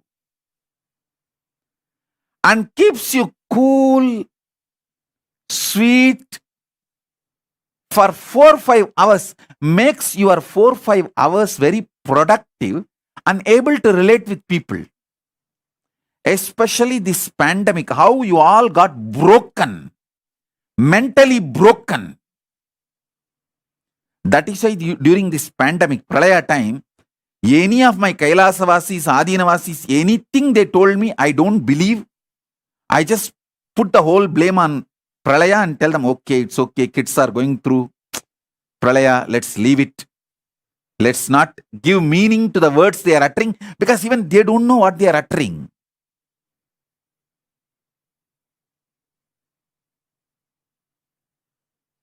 The impact of Pralaya on you will drastically reduce if you just keep a Ko-puja, Shiva-puja.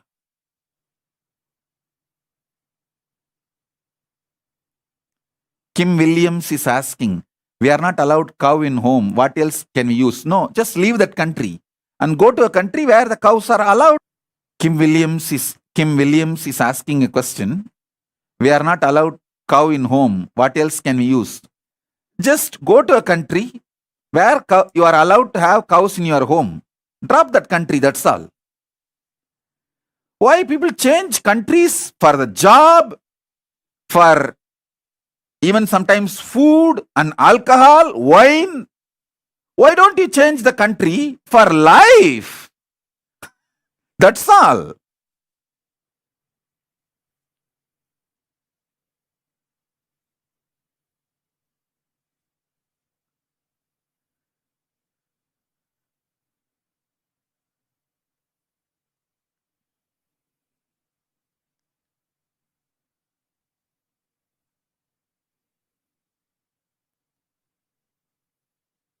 Alicia Maurice is asking, Swamiji, can we do cow puja to cow photo?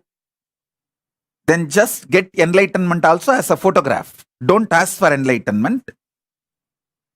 Don't drink cow milk. Have the photograph of milk and lick that and get satisfied. And have the photograph called enlightenment. Write in a paper enlightenment and lick that paper, eat that paper, and satisfied that you are enlightened. Don't ask for enlightenment. Don't ask for cow milk.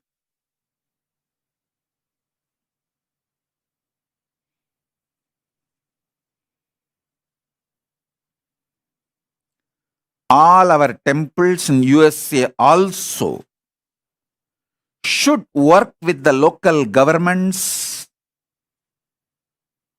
and get the legal proper approval,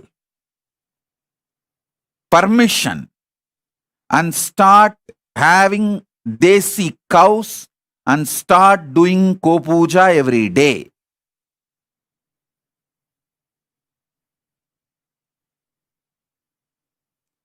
To set a trend. To set a trend.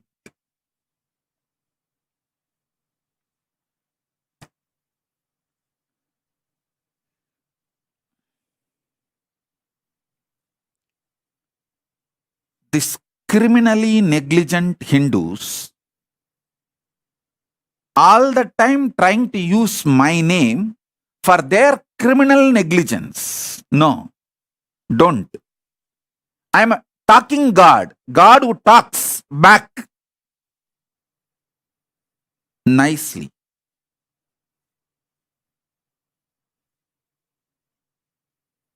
So you can't use me to justify your criminal negligence.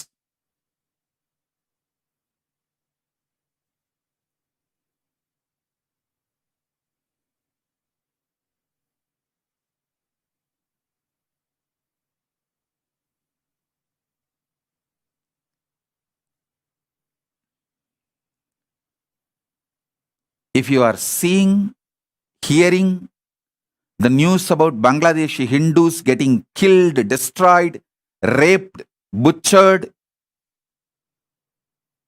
and keeping quiet, you don't have a right to expect your daughters not to get raped by the anti-Hindus, the same guys who are raping the Bangladeshi Hindu women. Their kids are going to rape your daughters and your sisters, your next generation. Don't think you are safe.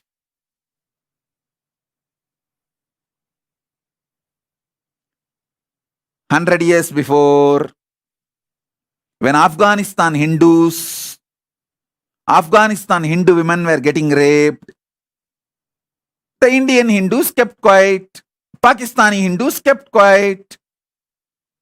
Then 60 years before, Pakistani Hindus were getting raped, Indian Hindus kept quiet. Then this generation, Bangladeshi Hindus are getting raped, Indian Hindus are keeping quiet.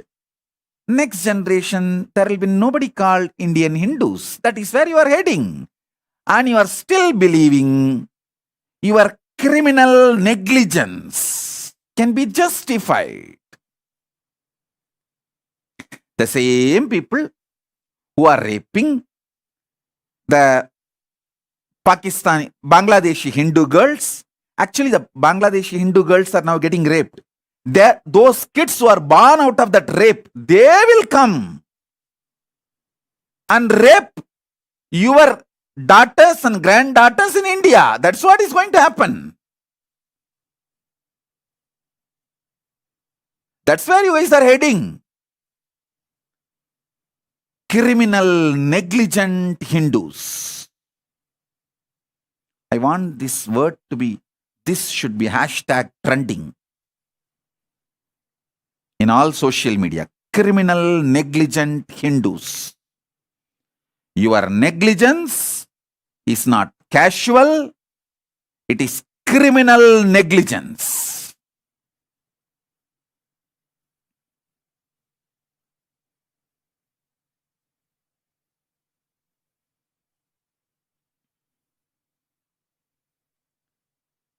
Last, your lifestyle. You know, funny thing, my grandfather had cow in the home and did Kopuja, Shiva Puja. Not only the Kopuja, Shiva Puja both stopped after my grandfather passed away. Now, next generation, I can't even tell them. I can't tell even in the family in which I was born and brought up. To them, even to them, I cannot advise. No, you guys are doing something wrong. We should bring the Kopuja, Shiva Puja back in our life. We should continue all these should not discontinue, they say, Swamiji, we will hand over the deity to ashram. You please take it and you do it, Swamiji. We will pay the money for cows to you and you please buy a cow in our name and keep the cow in the ashram and you maintain the goshala and do ko-puja and bless. No, they are all very sweet people. Swamiji, how much money we need to give for one godana? And you buy the cow and keep in the ashram and maintain, Swamiji, and bless us with that punya.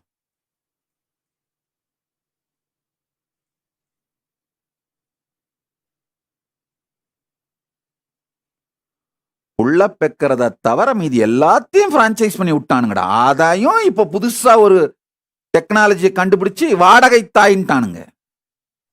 படுபாவீங்களா?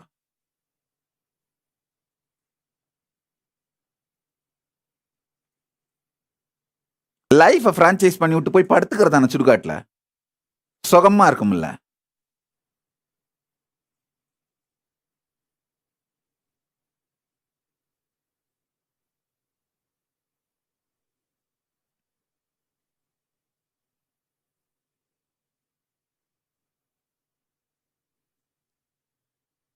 Listen.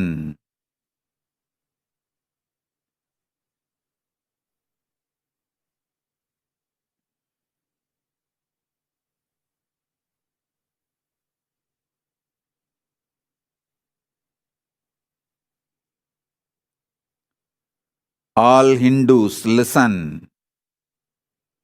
Your negligence is crossing all limits and becoming criminal negligence.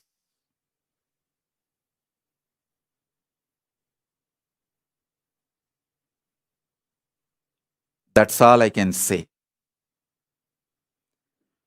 Let me come back to the satsang subject I was talking.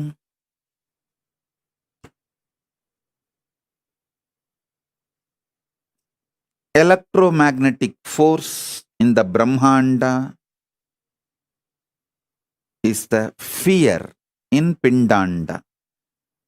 I have spoken elaborately about fear from 2002. Listen, in 2002, my earliest satsang recordings available. I have spoken elaborately about this fifth force.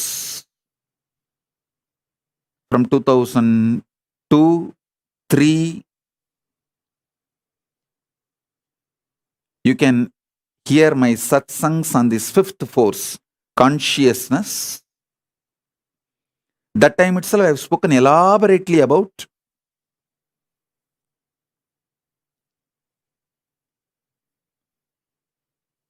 fear and how it is connected to electromagnetic force. The electromagnetic force happening in the macrocosm, same when it happens in microcosm, it is fear.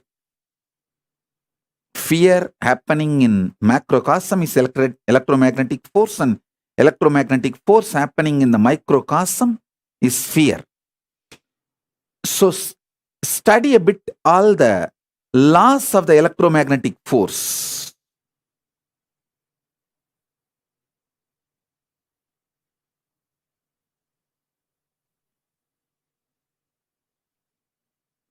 And I've elaborately defined the principle of fear from 2003, and it's all available in the YouTube. Spend little time in organizing. I tell you, if you study on your own, based on this principle, understanding electromagnetic force, you can just Google. It's not that it's all not available. Understand electromagnetic force and understand fear and try to see how it connects. When you get the clicks, it becomes part of your very biomemory. It is like you build a muscle memory with that great truth. Vinesh actually works out all the time when he is listening to satsang. I'm very happy about it. Because all these ideas will get into the muscle memory.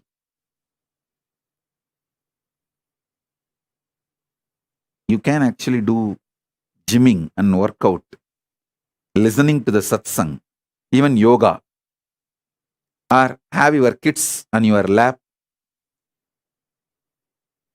making them sleep or making them comfortable, because all this will make these great truths get into your muscle memory.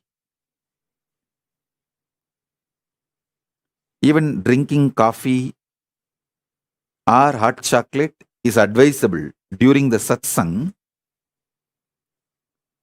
because I have always seen multiple times Arunagiri Yogeshwara will keep a pot full of water. While he was giving the satsang itself, while he is teaching the truths, he will be touching that water and asking me to drink, sip.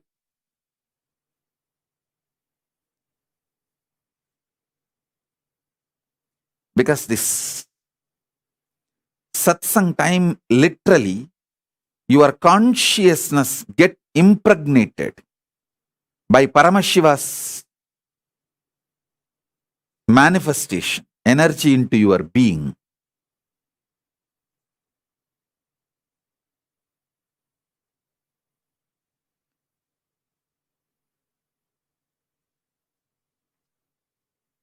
Some of the stupid, criminally negligent Hindus come and tell me, oh, Swamiji, these ISKCON people have Goshala, maintain cows, but all that takes too much time, waste of time. It is not productive. We can just buy the cow milk from the shop and from the mall and do Abhishekam. Why should we have cows?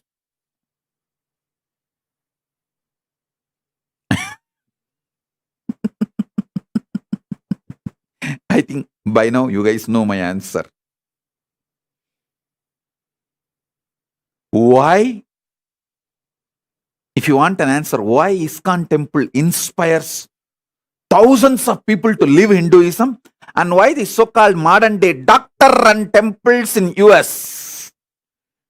What is doctors-run temples in US? No, all these Telugu doctors.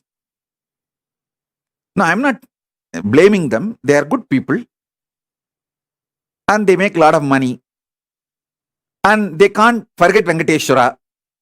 They can't go regularly to Venkateshwara, so they put a temple here and give money. All this great, but they control the rituals as per their text message. They will have when they get a call, that's all. The whole Abhishekam is cut short. Time changed.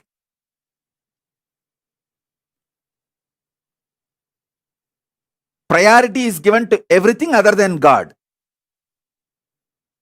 It's not actually when Venkateshwara should have Abhishekam. Ramanuja has decided already. You can't decide based on the medical emergency calls you get. If you are not able to attend, okay, go and attend your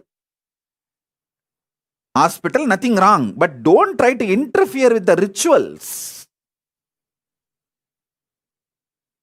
Why these Hindu doctor-run temples are not able to inspire even their next generation to follow Hinduism? And why the ISKCON temple is able to inspire millions, not just born Hindus, even the people who are born outside Hinduism, why they are all inspired to live Hinduism? Because they are not neo-Hindus. ISKCON is not neo-Hindus. They are traditional Hindus. They are reviving the traditional Hinduism. I wanted to make very clear statement. All my temples, Kailasas, all over the world should follow ISKCON's tradition of reviving the Hinduism as it is, not this neo-Hinduism. And all the shit this NRI run Hindu temples, they talk, oh, it's all just to justify their criminal negligence. With bhakti, with deep devotion, whatever you offer to Mahadeva, he will accept. Whatever you offer it to Paramashiva, he will accept. See, Kannappan offered even the pig meat. Why? Oh God. Kannappan offered his eyes also. You also give your eyes, then give pig meat.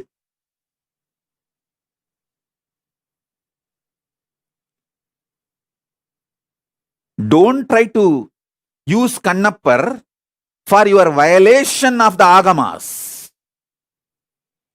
For these guys to violate Agamas and to justify their criminal negligence, these neo-Hindus will go to any extent.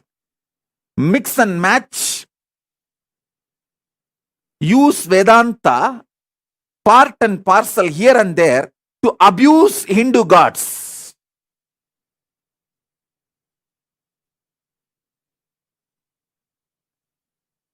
I want all my temples, Kailasas, all over the world. I want all my temples, Kailasas, all over the world. Listen to this. You will follow the footsteps of ISKCON and revive authentic Hinduism as it is from Vedas and Agamas. You will not follow the shit of this neo-Hindu, modern run,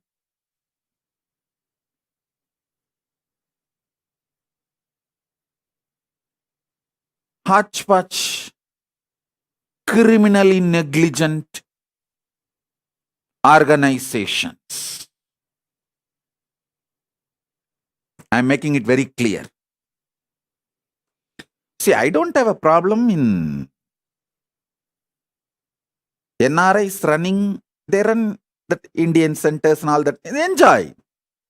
Even next to our San Jose temple, there is an Indian center. Great. That's like a social organization.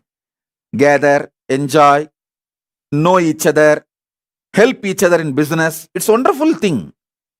I liked that very concept. When you help each other in business and you get to know the families, making new friends. It's so beautiful. That Indian centers, great. But temples are temples. The temple science is different. Don't try to make the temples as community centers. Temples are the place where Paramashiva directly lands from Kailasa and lives as Archavatara. Lives as Archavatara. Listen. Listen. Temples are place where God lives. Hindu temples are not Hindu religious organizations. It is the place where God lives. That's why when sometimes people say, oh, I'll be directly connected to Swamiji, but I don't want to go to temple and volunteer. I tell them, no. I live in temple. You serving the deities is directly serving me. Bhakti should be deity based, not mental based. Mental fellows. Bhakti should be deity based.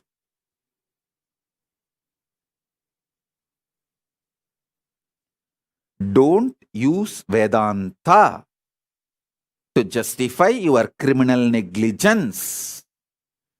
Don't use stupid ideas and principles to justify your criminal negligence.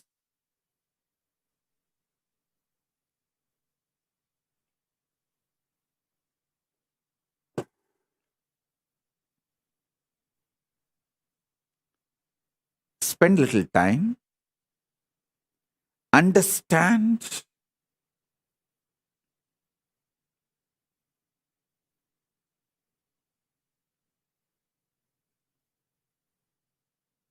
the principles of how electromagnetic waves function, how your fears function.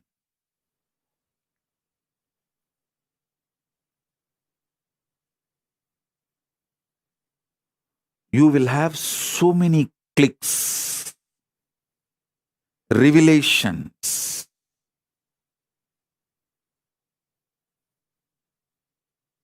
Same way,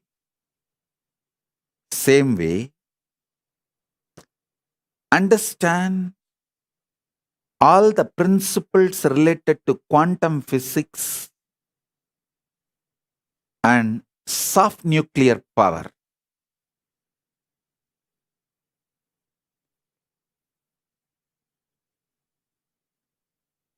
This theory about parallel universe, soft nuclear power,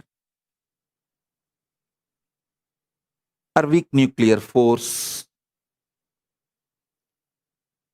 quantum universe, theories about atomic powers, energy, everything human mind has decoded is only to the level of weak nuclear force. Study that and see how a powerful cognition in you does the same in the macrocosmic level. If you study these three, by then you would have developed a beautiful Sankhya, the conscious conclusion method, how a knowledge can be arrived from Shastra Pramana, Apta Pramana, Pratyaksha Pramana, with our own Atma Pramana, and made into Sakshi Pramana. You will start developing that conscious methodology. See, either you should have a deep feeling connection where I can just initiate you and give you this as a gift, or you have to develop this conscious way of coming to conclusion, cognitions, right powerful cognitions on your own. In these two, someone has to happen. Some one thing has to happen.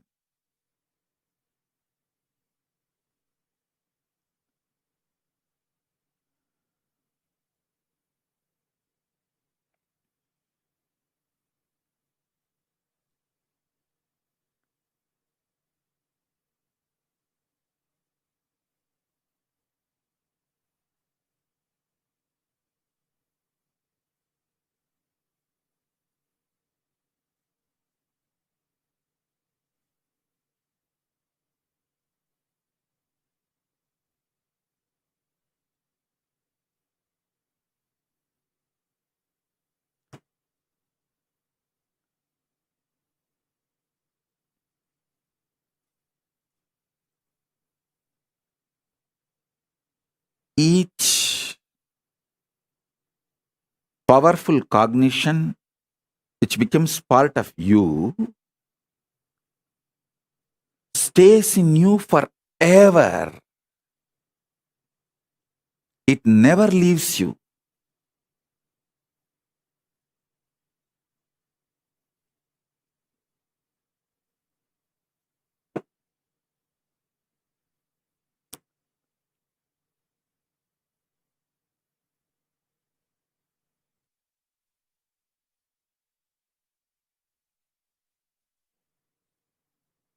Annamalai Swamigal very beautifully told me once, I think he's from a Brahmin family, he's born and brought up, maybe, I do not know exactly, but the way he talks is that elite, highly spiritually evolved, and that family background,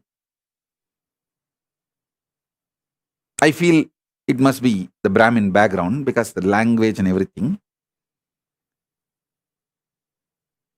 Once I asked him, Swamiji, will this enlightenment experience leave? He just patted on my back and said, "Hey, தொட்டு காட்டினது சுட்டு போட்டாலும் போவாதடா, போடா போடா."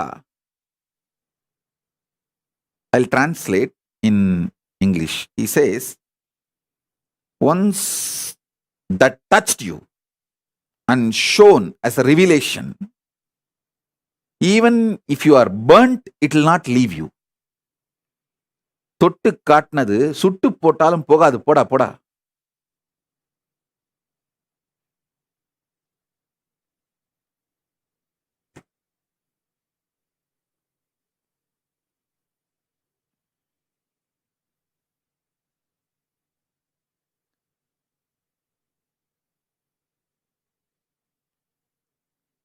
Now, whatever principles I am revealing,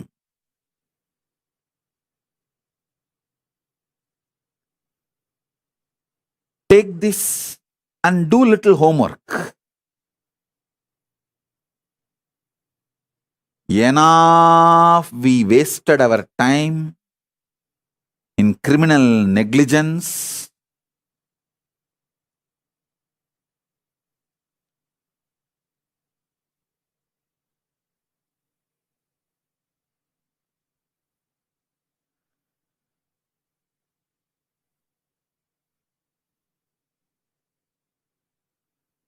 the way Hindus lost Hinduism last 100 years is unprecedented. Listen, unprecedented.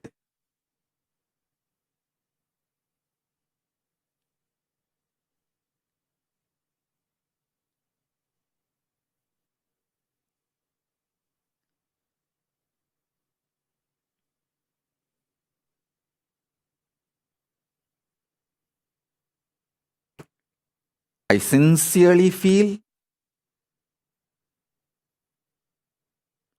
it is time to stop the erosion and revive the original Hindu principles as per Vedas and Agamas.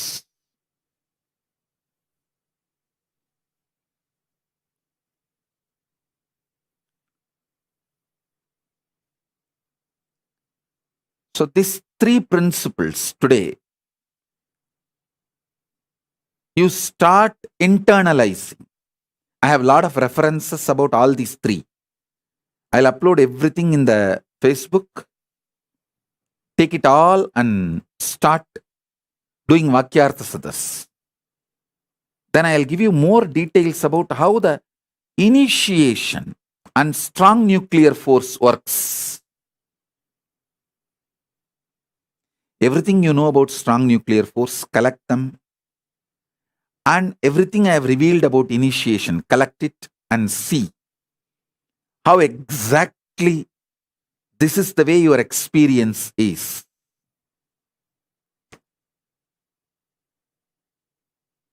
Then you will understand what I mean by the word conscious reality. How the conscious reality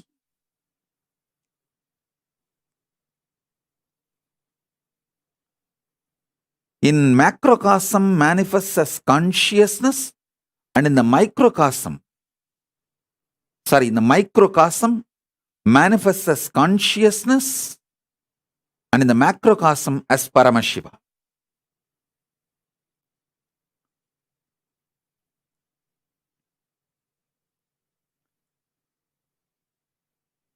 You have to see my body language also, along with words. When you miss the body language visual and catch only the words, like me, how they missed it, without showing the visual, when you use only that word verbal, me, you will never understand. Because in that video, I'm clearly showing the cosmic me manifesting through this body, me, who stays in this body as me, through that me, and the me each one of you are feeling in you as me, in each one of you. is talking to that me.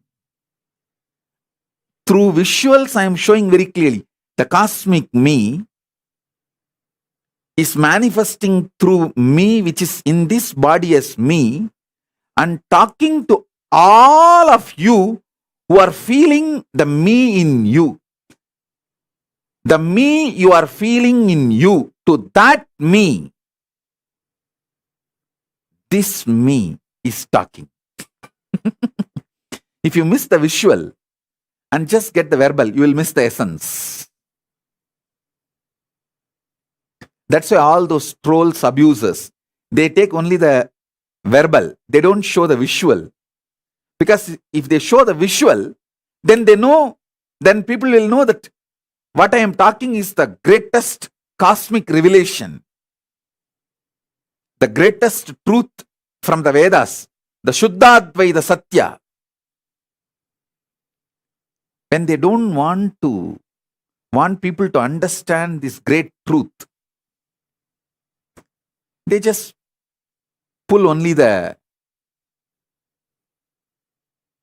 verbal and words, and that also they distort it and cut and paste and misuse, abuse. Anyhow, forget about them.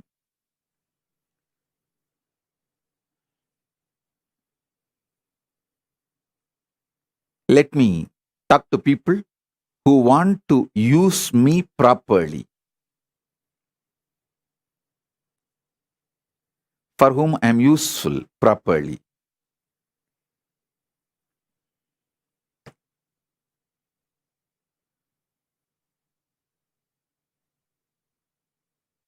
Fifth force,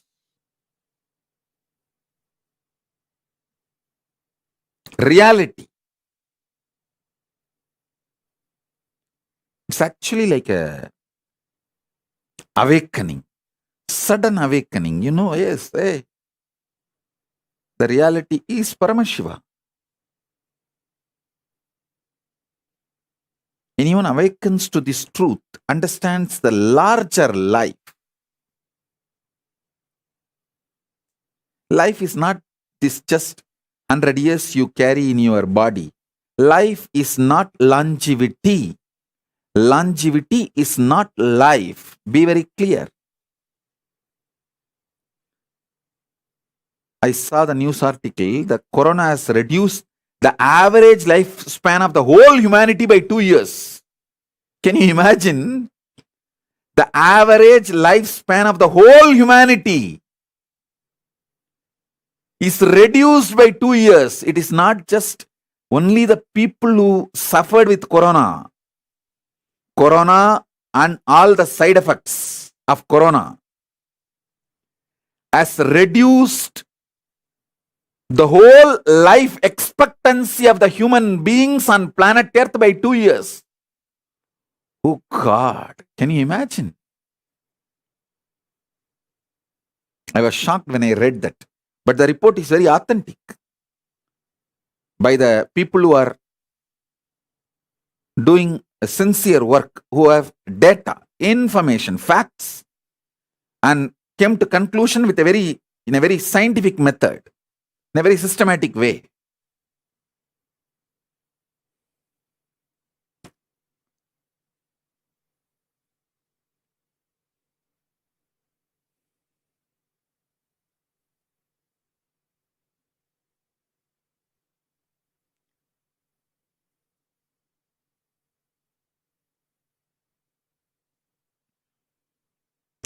Reality.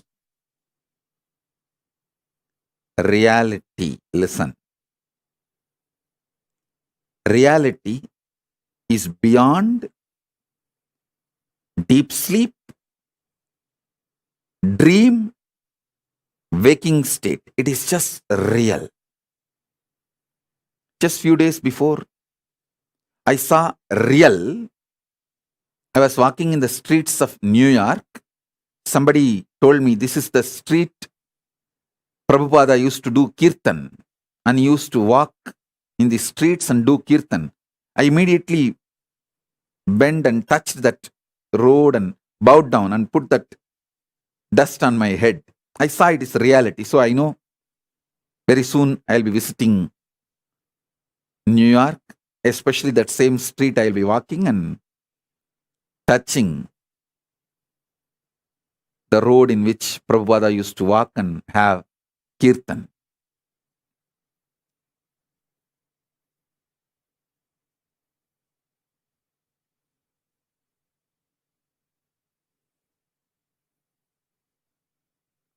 Listen,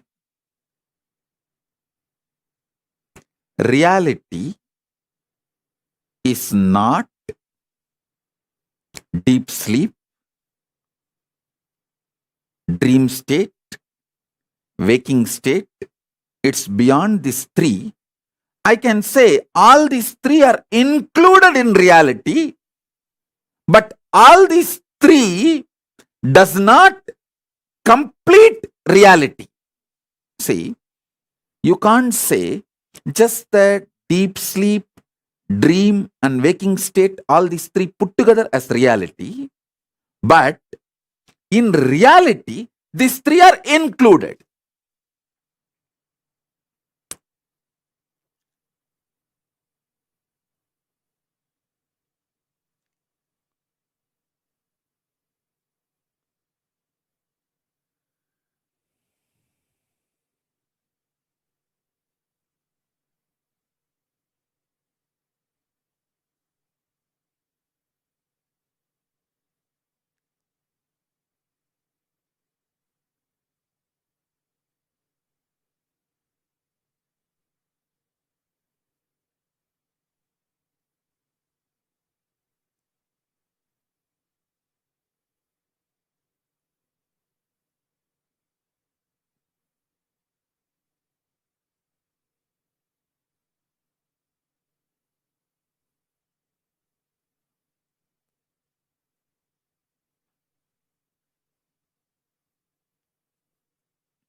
Understand this elaborately.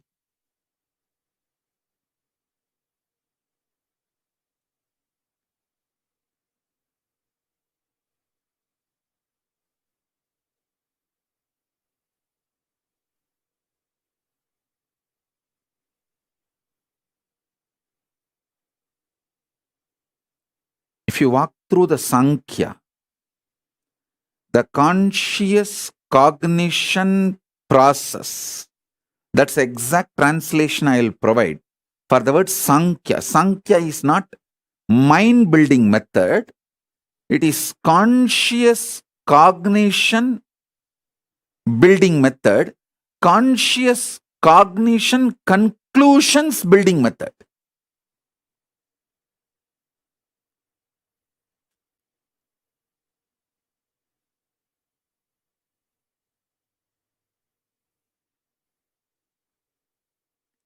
I'm trying to use more words to point the space. Actually, it's like a silver lining of the cloud. The silver lining defines the cloud because the cloud cannot be described or defined. I'm actually putting the silver lining, defining the silver lining, so through which you can understand the what I am trying to demonstrate, what I am trying to highlight. Only the silver lining can be explained, not the cloud itself. Same way, I am explaining the borders. So you will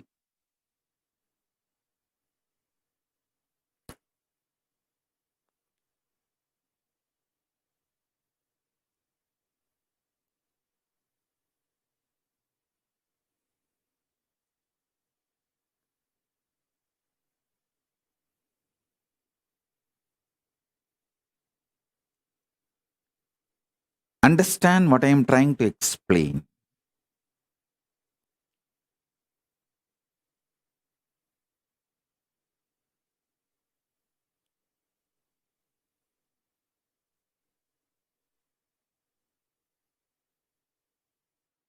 I'll actually continue to answer your questions live. I'm seeing questions from Facebook, YouTube, Twitter, WhatsApp, Instagram, everywhere. The live questions. Ma Nitya Priya Premananda is asking, I sometimes have dreams about you. How to know if this is a dream or reality? Listen. This answer is for all of you. Listen.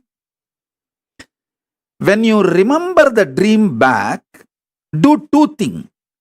Try to remember whether it was color dream or black and white. If you feel you are able to remember the colors of the dream, it's a vision. Second, try to remember what is the smell you felt at the time in the dream. If you are able to remember the smell, relive, re-experience the smell of me which you saw in the dream, which you experienced in the dream. Be very clear, it's my darshan. I have come to you. It's straight darshan. It's not dream. It's darshan. Because only through breath, you, me, Paramashiva, all of us are connected. Listen, the breathing, the prana which is going inside your body and coming out, and the prana which is going inside my body and coming out, is directly connected to the prana which is going into the Paramashiva's Divya Sarira and coming out. So prana of you, prana of me, prana of Paramashiva, all is connected. Like Sutre Manigana Iva, Krishna says in Gita, how in the pearl mala, necklace, the thread, center thread connects all the pearls, like this mala. Paramashiva, this Rudraksha, pearl, everything is connected by one center thread. Same way, the prana in you, the prana movement, the breathing happening in you, and the prana movement in me, breathing happening, inhaling and exhaling, and prana movement in Paramashiva, all three are directly connected. All three are one and the same.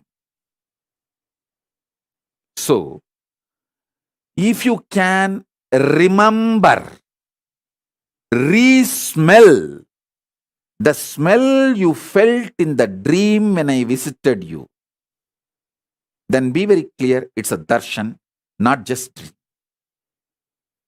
So this too is the scale. Try to see whether the dream you are able to recollect in multicolor, was that in color or black and white? Are you able to remember that smell or not? That's all.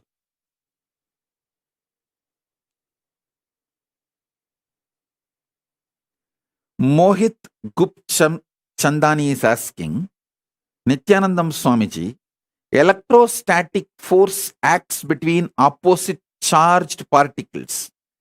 Does this mean positive thoughts will attract negative thoughts? Listen very carefully. The so-called positive thoughts cannot exist without the so-called negative thoughts. Like that is why this positive thinking and all doesn't work. Life positivity only works. Positive thinking does not work. Life positivity is different from positive thinking. Be very clear. Positive thoughts and negative thoughts will always coexist. Life positivity is the foundation. That's a constant. If you study the electromagnetic forces laws, electrostatic forces laws, all the principles, the constant is life positivity. There is no life negativity for life positivity. But there is negative thought currents for positive thought currents. Both are centered on constant, which is life positivity.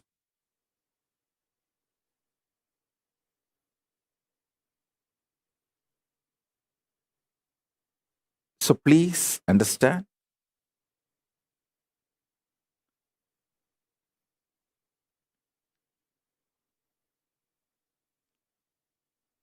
When you feel you are a broken part, you will always be afraid of the other pieces. If you know there is a constant which is in you, how much ever you have self-doubt, self-hatred, it will not go beyond certain limit. See, there are some people, they know, I fight with my husband, I fight with my wife, but I will never go to the extent of divorcing, leaving them. So that is what I call, even for your negativity, there is a limit. Even for your negative thoughts, there is a limit. Even for your self-doubt, there is a limit. So that self-doubt will have a self-confidence. Self-confidence will generate sometimes self-doubt. But both finally is established on the self. When you know that self's quality, that is life positivity. Self-doubt or self-confidence is like a self-doubt is negative thoughts, self-confidence is positive thoughts, but self is constant. If you know the self is rooted in consciousness, it is like a constant rooted on infinity.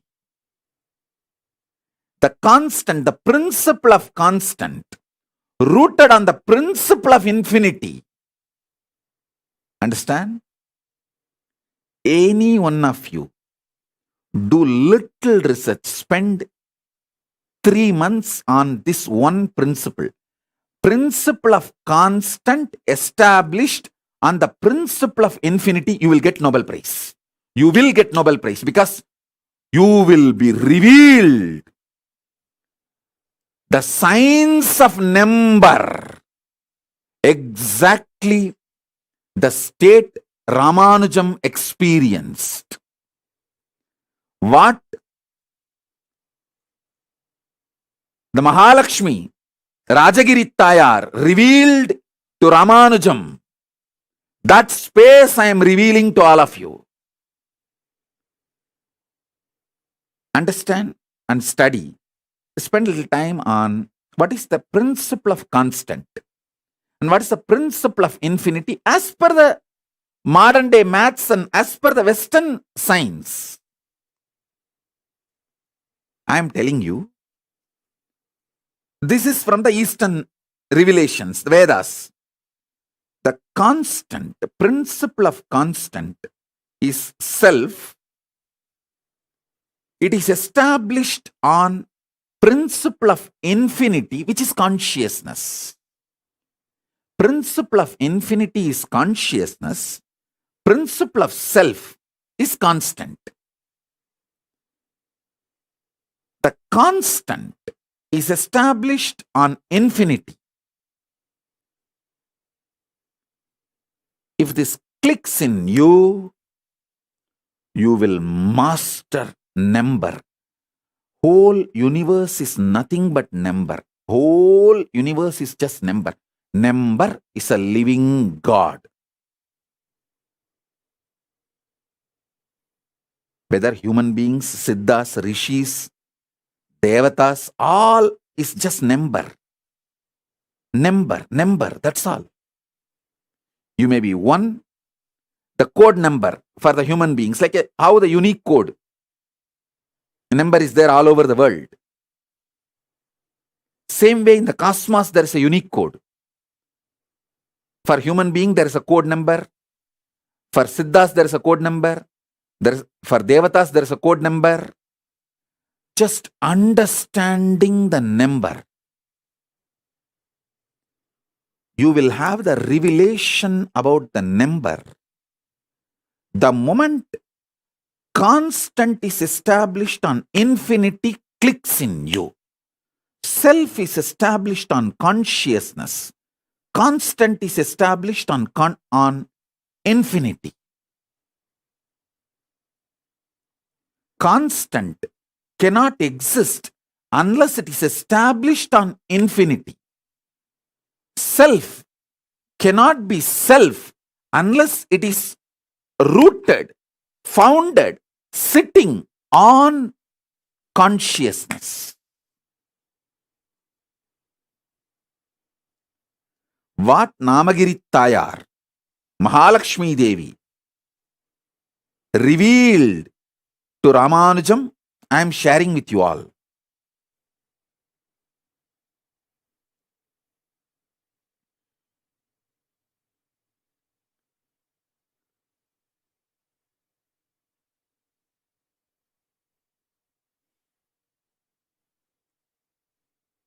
Sri Shivanyana Swarupananda is asking, how does Shraddha relate to someone who has performed Maheshwara Puja for themselves?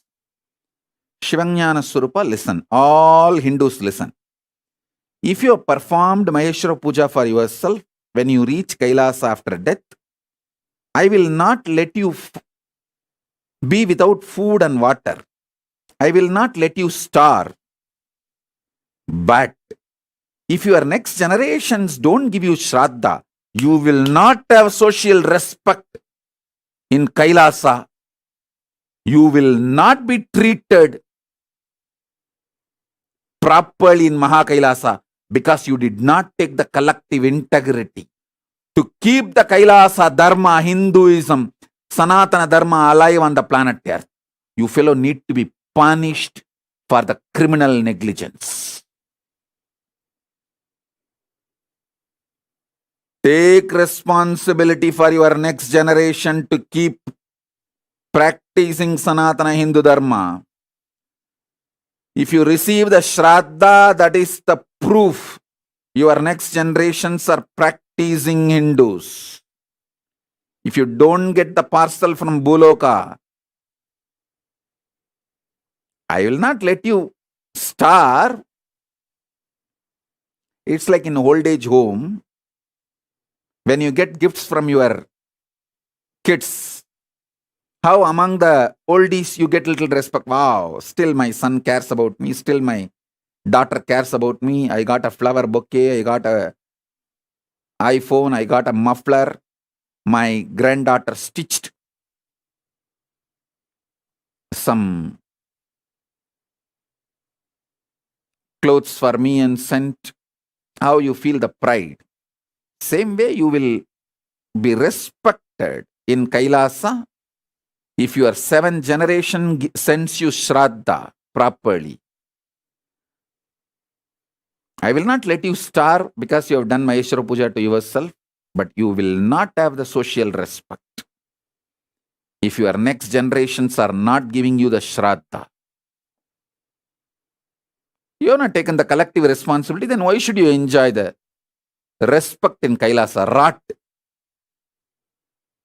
I'll make the Chandala colony and you be in the Chandala colony in Kailasa.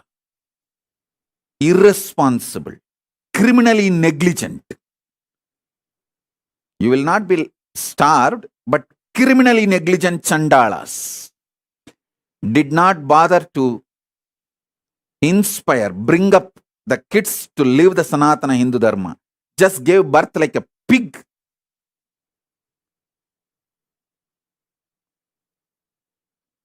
Used the other body for sexual pleasure and gave birth, but did not take the responsibility to transmit this great cosmic science and bring them up, dumped them, then why should you have a respect in Kailasa? Be in Chandala colony.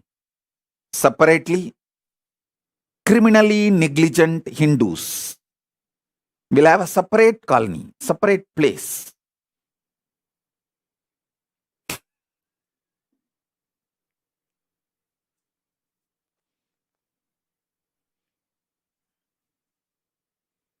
Deepa Satish is asking, Swamiji, if a person did not marry and did not take sannyas also, then how to get Shraddha? Just rot.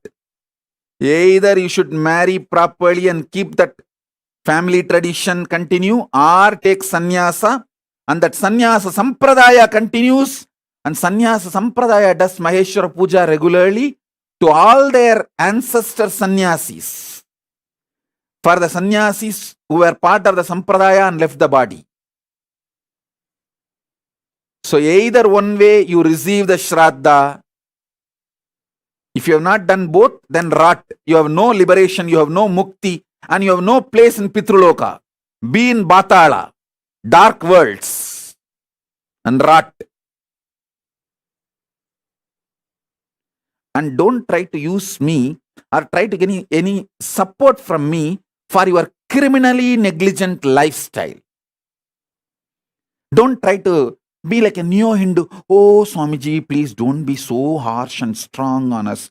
You just tell us, give us some consolation. It's okay. You can chant Rama Rama 2 times. You can chant Krishna Krishna 3 times. You can chant Shiva Shiva 4 times. That is enough for your liberation. Actually, you don't even need to chant the second time Shiva or second time Rama. Just one Rama is enough for liberation.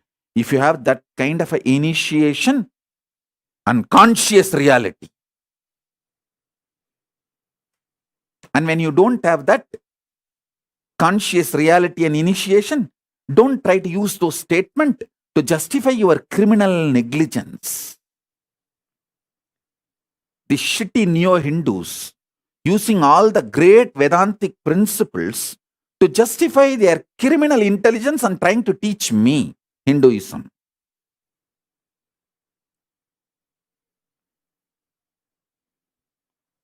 ஓரமா போய் விளையாடுங்கடா ஓக்கத்தை.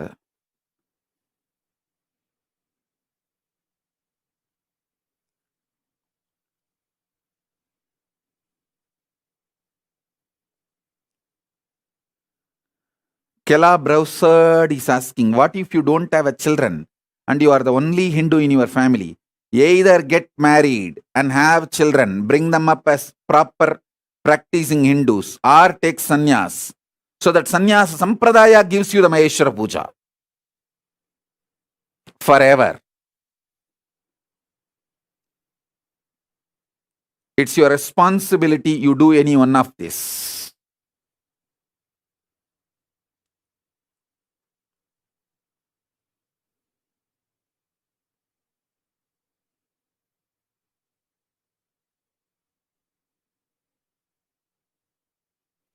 Sona Kamath is asking, is it important to know about our past lives? I tell you, unclutch deeply, you will know about your present life.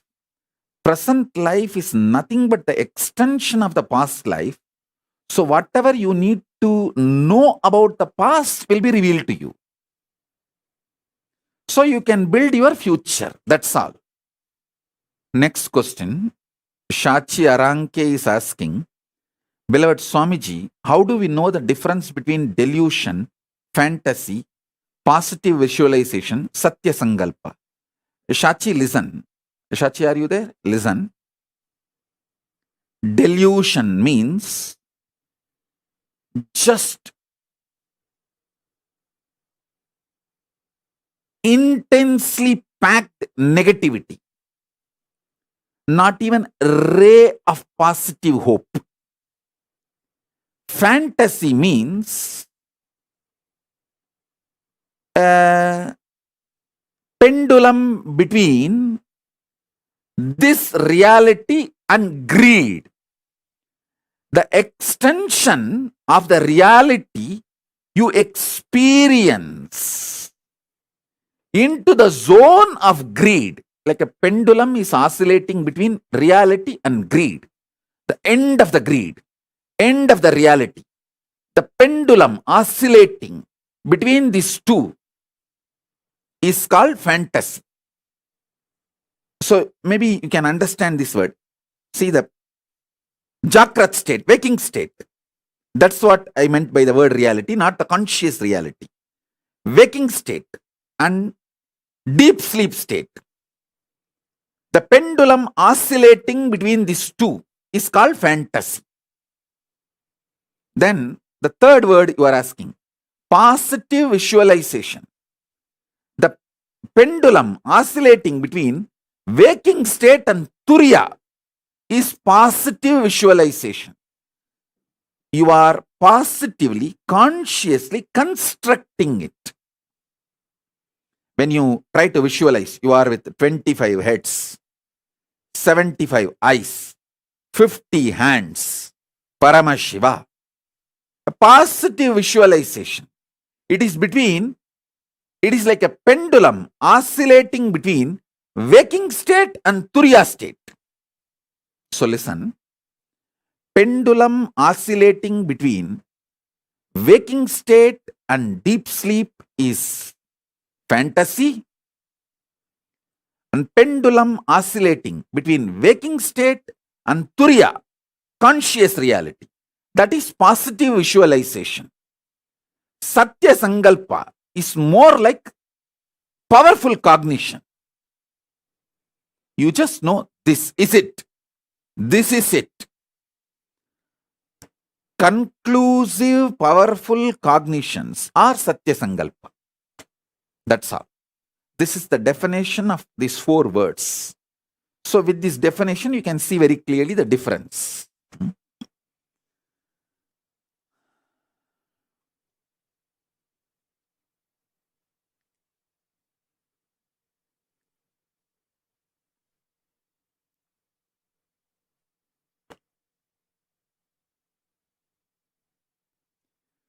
Mohit Gupchandani is asking, Swamiji, weak nuclear force is able to change the charges of particles via beta decay.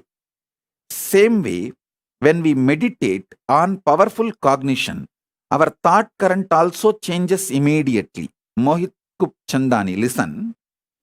When you actually unclutch not just your thought currents, your liver, your kidney, your intestine, the very elasticity and plasticity of your brain changes. Listen, youth means whose brain still retains the elasticity and plasticity for the new, exciting, enlightening life, intense life. Youth has nothing to do with based on your date of birth, year of birth. Youth means whose brain is plastic enough, elastic enough to manifest the grooves, to radiate enlightenment, excitement, intensity, joy, life positivity is youth. So when you unclutch, sit in unclutching, your liver changes, your intestine balances, the elasticity and plasticity of the brain, the ability of your brain to develop the new grooves changes. It's no more a dead, frozen stone. It's a living clay in which the new grooves can be formed.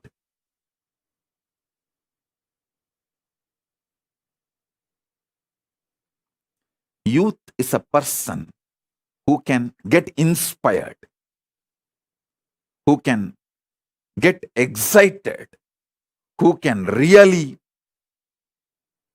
awaken himself for developing the grooves of enlightenment.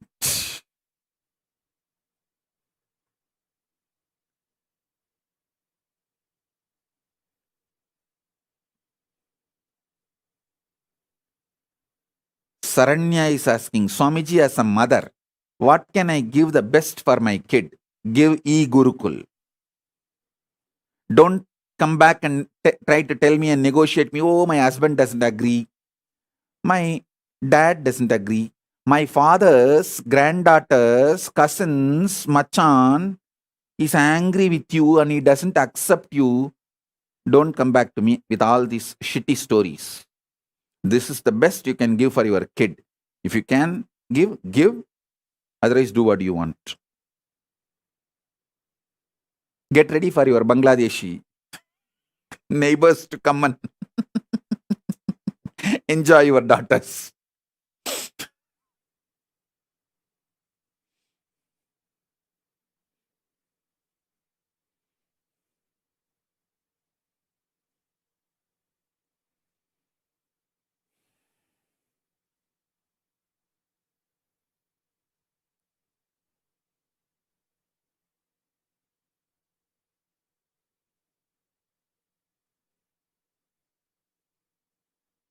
It is so sad.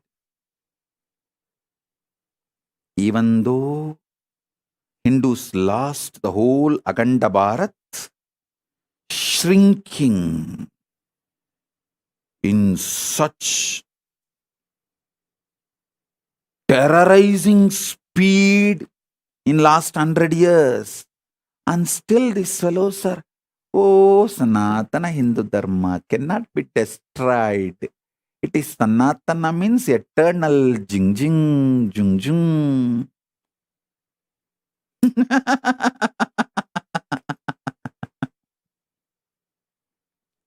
And they are trying to console me.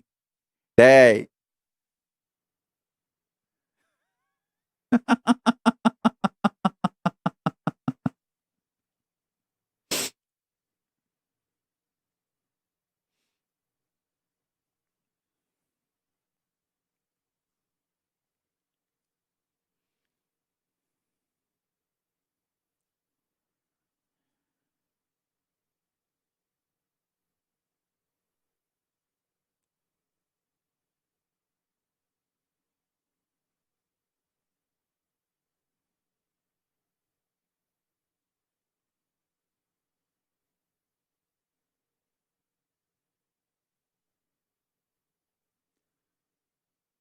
Shalini Viswanathan is asking, can girls give Pinda Darpana for parents and ancestors? Agama very clearly says girls have to give, not can girls give. I do not know about how this idea girls cannot do Shraddha or last rites got into the so-called Neo-Hinduism. There is enough agamic reference. Even the other day, Ma Achala and Pranapriya pulled out. I have a clear Shastra Pramana. Daughters, wife, sisters, girls, women can do last rites as per Agama. I'll upload that Shastra Pramana. I'll tell Ma Pranapriya and Achala to upload that Shastra Pramana. It is available. So be very clear. Women can do even the last rites like a cremation or keeping samadhi, all these last rites, and can give Pinda Darpana, Shraddha, should give. And how these Neo-Hindus have started believing this shit, women should not do last rites or women should not do Shraddha and Pinda. I don't know how this has happened. But original Agama says very clearly. We have Agama Pramana, Shastra Pramana. Women can do last rites, and should do Pindadarpana and Shraddha for ancestors and parents. These neo-Hindu intellectuals destroy the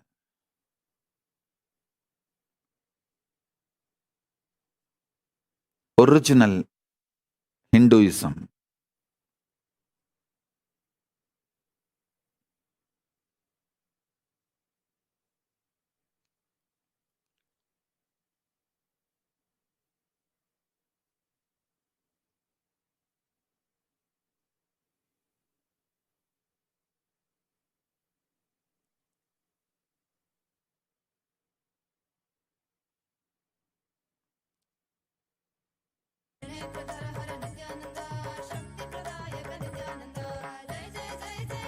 Kim Ki Lee is asking, Swamiji, what exactly do you mean when you say to someone that you will remove their karmas? I just remove their karmas, that's all. Their past activities and the bad, negative sins they collected, the pain they created in others, comes on them as the karma. I just burn them away, that's all. All the effects of their past is burnt away. They are freed from the past and the influence of the past and sufferings of the past. That's all. Sharmila Rajendran, how to convert the fear energy to my advantage in everyday life? Simply decide to unclutch. Ferociously unclutch. Arrogantly unclutch. You see how arrogantly you fight with your spouse, husband. How you don't give up. Same way, just don't give up to your fear. That's all. Treat your fear as your spouse. That's it. How you sit and plan even when he or she is not there. What all arguments you should throw when he comes back, when she comes back. See, you spend certain time fighting with your spouse. All the remaining times you spend in preparing mentally for the fight. Same way, don't give up. Don't bend in front of your fear. That's all. Treat it like your spouse. You will suddenly see the fear disappears and it loses power over you. That's it.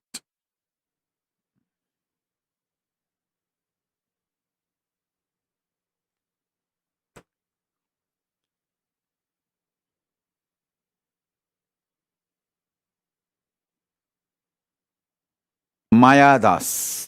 What is the vrata which should be observed for Skanda Sashti to create collective integrity? For that 6 days, all of you who want to do Kanda Sashti vrata, gather in one place. Cook together. Have only one meal during the sunset. Whole day, don't eat anything. Do Kanda Sashti Parayanam 36 times. Sit as a group from morning till evening. That 6 days, take off. Whoever wants to do Kanda Sashti Vratam, all of you gather in one place. Stay in one place. Rent a place and stay in one place. From morning till evening. Do 36 times Kanda Sashti Vrata. Means Kanda Sashti Parayanam. Kanda Sashti Kavacham chanting. And evening, before the sunset, have only one meal. All of you cook together, work together, cook, offer it to Subramanya, and eat before going to bed. Late night, do Rudrabhishekam. Listen, in Hindu tradition, in Agamas, doing Rudrabhishekam to Subramanya is tradition. Night is the time the third eye of the Paramashiva opened up for the Subramanya to manifest. So night time, do Rudrabhishekam. After the sunset, do the Rudrabhishekam to Subramanya.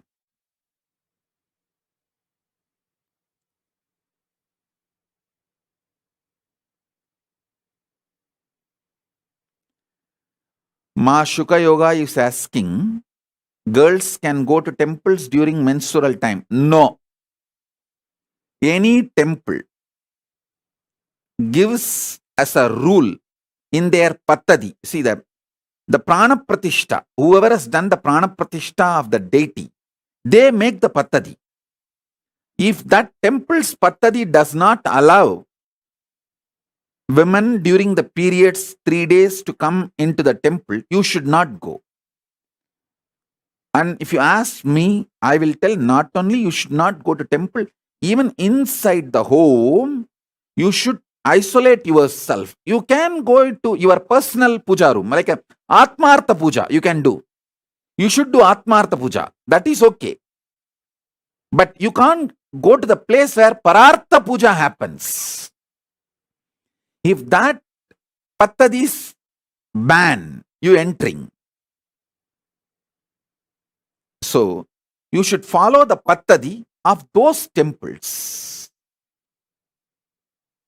In the house also, you should take rest for the 3 days, should not do anything other than just isolating yourself, and people should serve you for the 3 days.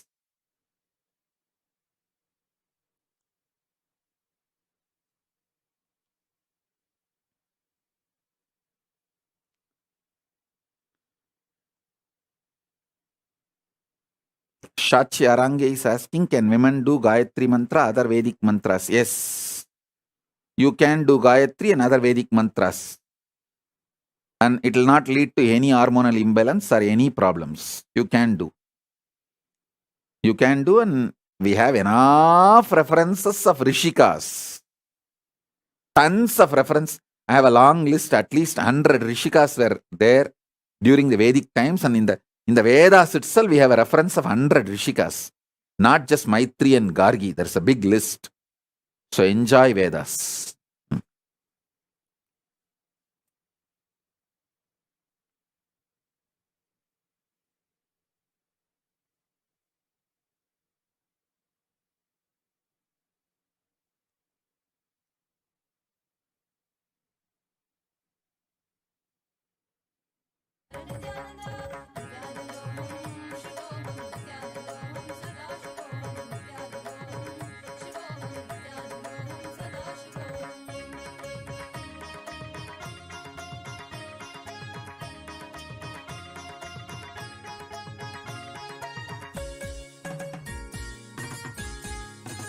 Saranya Tatpurusha Shivashakti is asking, give me spiritual name. Tatpurusha Shivashakti is a spiritual name for you. You took the Samaya Diksha, you got that spiritual name. If you want the spiritual name with Nithyananda, take sannyasa, I will give you. Without taking the responsibility, why are you trying to have the spiritual name?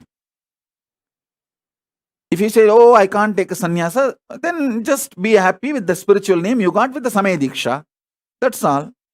Samaya Diksha people, be happy with the Samaya Diksha spiritual name. If you want a spiritual name with Nithyananda, come and become Adinavasi, take sannyasa, then I will give you the spiritual name.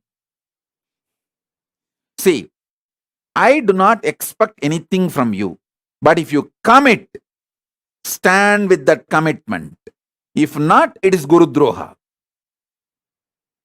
Because of your commitment, I build the collective integrity to save the humanity from delusions and sufferings and pralaya. You commit and become a part of the ship, and then suddenly you try to switch off the engine, saying, oh, no, I am going. I am not interested in fulfilling. Then it is crime. Not just criminal negligence, crime. See, if you don't commit at all, then it is just criminal negligence. If you commit and don't fulfill, it's a crime. So don't expect the higher things without committing and fulfilling. That's all.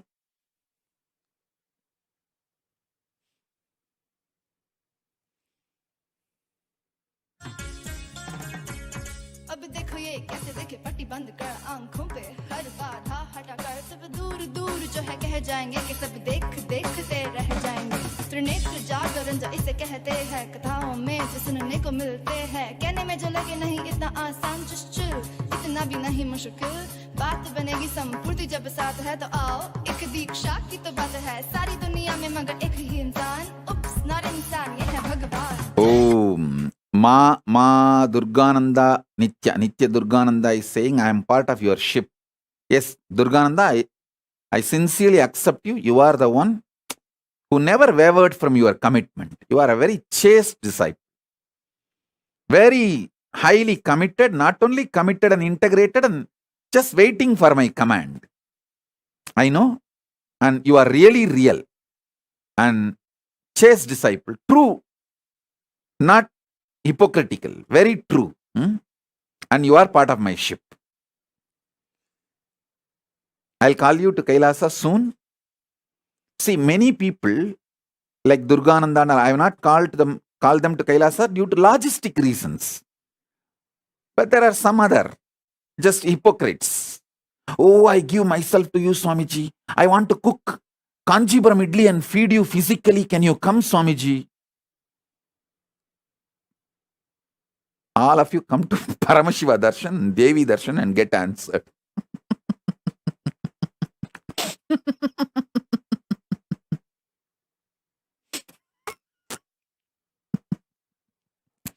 They will answer you.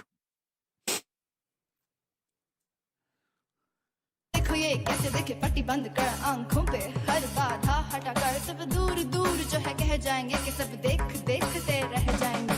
Trinetra जागर रंजा इसे कहते हैं, कथाओं में जो सुनने को मिलते हैं, कहने में जो लगे नहीं इतना आसान चुश्चुल, इतना भी नहीं मुश्किल, बात बनेगी संपूर्ति जब साथ है तो आओ एक दीक्षा की तो बात है सारी दुनिया में मगर एक ही इंसान, उप्स नॉट इंसान ये है भगवान। जय जय जय जय नित्यानंदा जय Shiv Shankar Nityananda. Ma Durgananda, surely Kai will be with me. You and Kai both will be with me because he is connected to me. He is connected to me.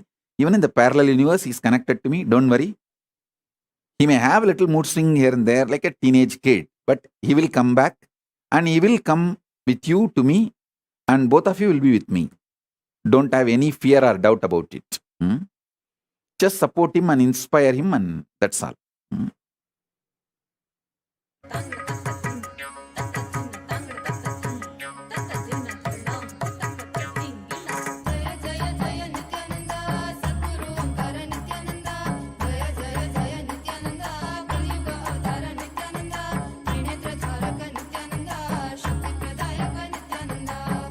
Yes, I think. Okay. So, my blessings. I'm planning for every day.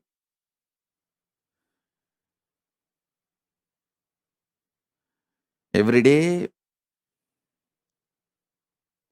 one satsang, one Paramashiva Darshan, one Paramashakti Darshan. 3 every day. That's the way I'm planning my schedule. Soon we'll start it. We'll start soon. And Kailasa has got now broadband internet permanently at multi-level. So we'll be able to do it. So with this, I bless you all. Let's all radiate with integrity, authenticity, responsibility, enriching, causing, living Paramadvaitam, Shuddhadvaita Saivam, the state, space, powers, being, super consciousness and Kailasa of Paramashiva, Paramashivoham, Om Nithyananda Paramashivoham, the eternal bliss, Nithyananda. Thank you. Be blissful.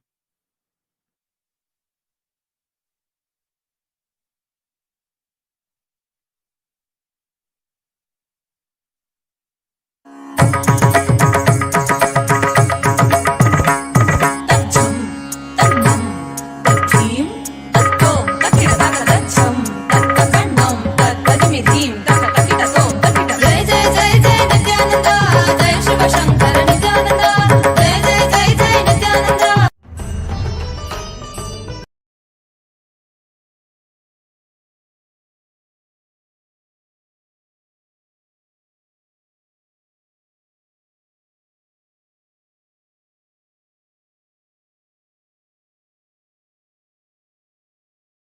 Jnanapadati Manual, under the guidance of Supreme Pontiff of Hinduism, Jagadguru Mahasannidhanam, His Divine Holiness, Bhagavan Nithyananda Paramashivam, Ekam Nityam Vimalachalam Sarvadi Sakshi Bhutam, Bhavatitam Trigus. No photography, video, audio recording. Important cautions.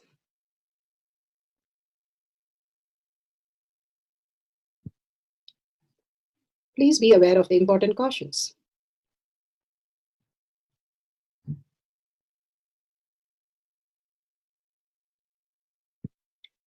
What is spa manifestation? Let's your chemicals and hormones ups and downs, it is powerlessness. When it happens in you out of your free will and conscious, when you enter into sleep, it is powerfulness. When you fall into dream, it is powerlessness.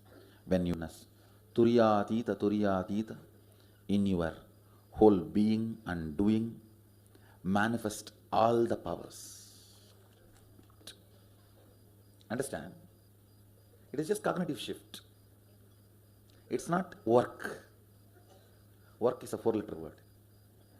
Playing with being alive.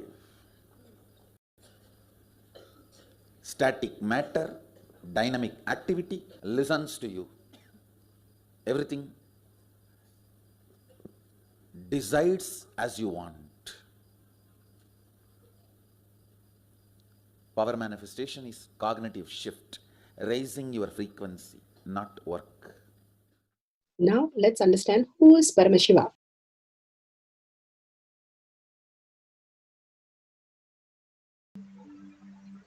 Beautifully, Bhagavan explained what is power manifestation. Raising our frequency, everything listening to us as we want. The science of power manifestation. The science of power manifestation is authentic, time-tested, scientific and foolproof. The pramanas are the evidences to showcase how we can manifest the powers of Paramashiva, having the cognitive shift and understanding the deeper science of how we can experience the oneness with Paramashiva. The Shastra Pramana, the eternal unchangeable truth revealed in the source scriptures. The Apta Pramana, the experience and the results of the Aptas. They are the authority of Hinduism who manifest all the powers of Paramashiva. Atma Pramana, His Divine Holiness Bhagavan Nithyananda Paramashivam, this millennium's avatar's personal experience of power manifestation. Shakshi Pramana, the experience of the millions of disciple, devotees, followers initiated by Bhagavan into the science of power manifestation. Pratyaksha Pramana, the scientific study measuring the effect of being in the enlightened state. Bhagavan Paramashiva has beautifully given us the greater science and all the scientific research in Avatar Shastra to make us understand the higher reality. We are Paramashiva. Paramashiva is real. And each one of us can experience the Paramashiva space as our reality. The Shastra Pramana is from the Shiva Sutra, Sutra 1.15. Bhagavan tells about different level of mind conditioning. Let's go to the Shastra. The Shastra Pramana for the power of mind reading is taken from the Shiva Sutra, Sutra 1.15.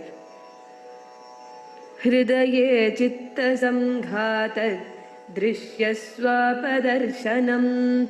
Hridaye chitta samghatad drishyaswapadarsanam.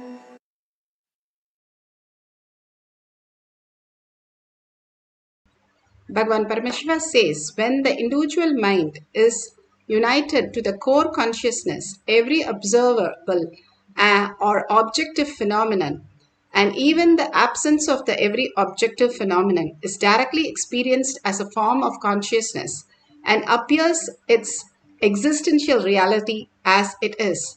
Bhagavan Paramashiva clearly says how the individual mind is united into the core of consciousness.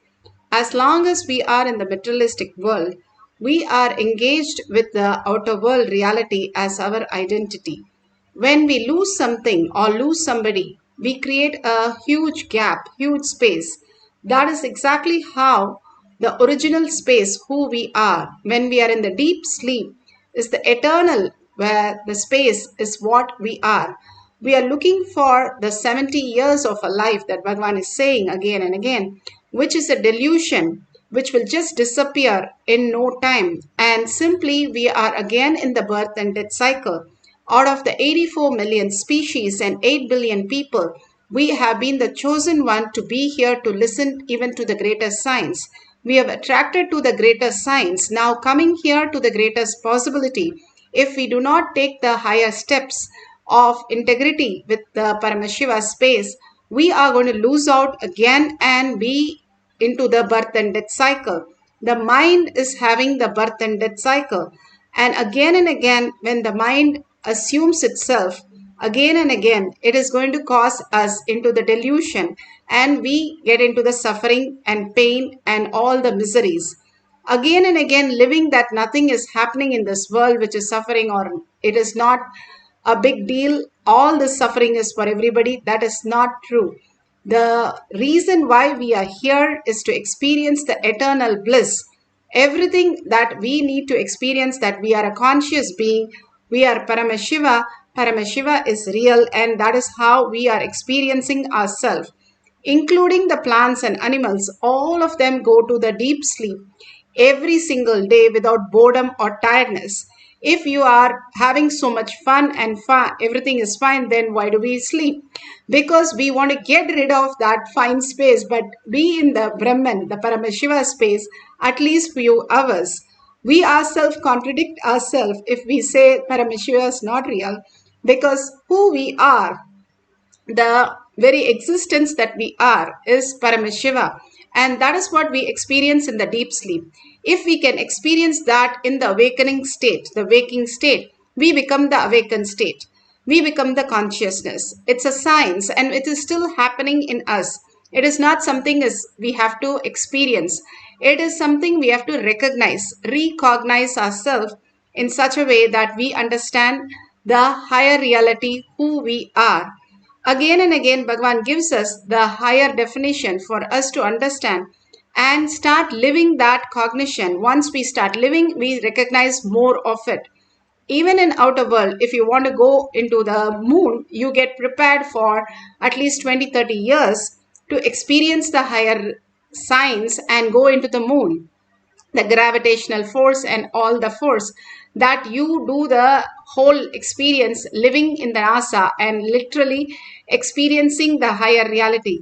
Same way Bhagavan says, once you are in the space of oneness with Paramashiva, continuously holding that you are consciousness, you are the spirit, you are the higher frequency, you're not just the matter, materialistic world. If you can understand that you are not just the matter, you will be experiencing the higher reality. We are much more subtle and subtler, and what we can experience is higher consciousness. That is what Ramakrishna Paramahamsa and Vivekananda, all of them experience. Vivekananda first did not agree with Ramakrishna Paramahamsa that we are God. When he asked everybody, where is God? Show me God. We are the space. It is not somewhere else that we have to find. We are that. And we have to create a space for us, the weak nuclear force, for us to get the initiation of the strong nuclear force. If our nervous system or the mind is not capable to understand this reality, even Paramashiva comes and stand in front of us, we'll be asking for gold, not for Paramashiva, because we are in the materialistic world. And simply we understand and unclutch. The unclutched space is nothing but how you go into the deep sleep where nothing, no seer, no seen, nothing exists other than you. That I will simply merge into the Paramashiva space and you can experience the oneness. Bhagavan beautifully says, when somebody asks Bhagavan, what is that you experience or your identity is, he says very clearly, other than Arunagiri Yogeshwara, I don't know who I am. I have no identity of that. When Ramana Maharshi was asked the same question, he showed a barrel and said, that must be Ramana. And who he is Arunachala, he says. All of the great Mahatmas, saints, Paramamsas, again and again refer that Paramashiva is real. When you become empty, simply they can flow in you and you become free will. Whatever you want gets manifested as reality. and much more happens as your reality. When we are caught with the fear and greed and continuously fighting with the delusion in Maya matrix, either accepting or rejecting, we are getting clutched the whole thing. When we unclutch and create a space where there is nothing other than I exist, the Paramashiva space exists, you can experience the higher reality as consciousness.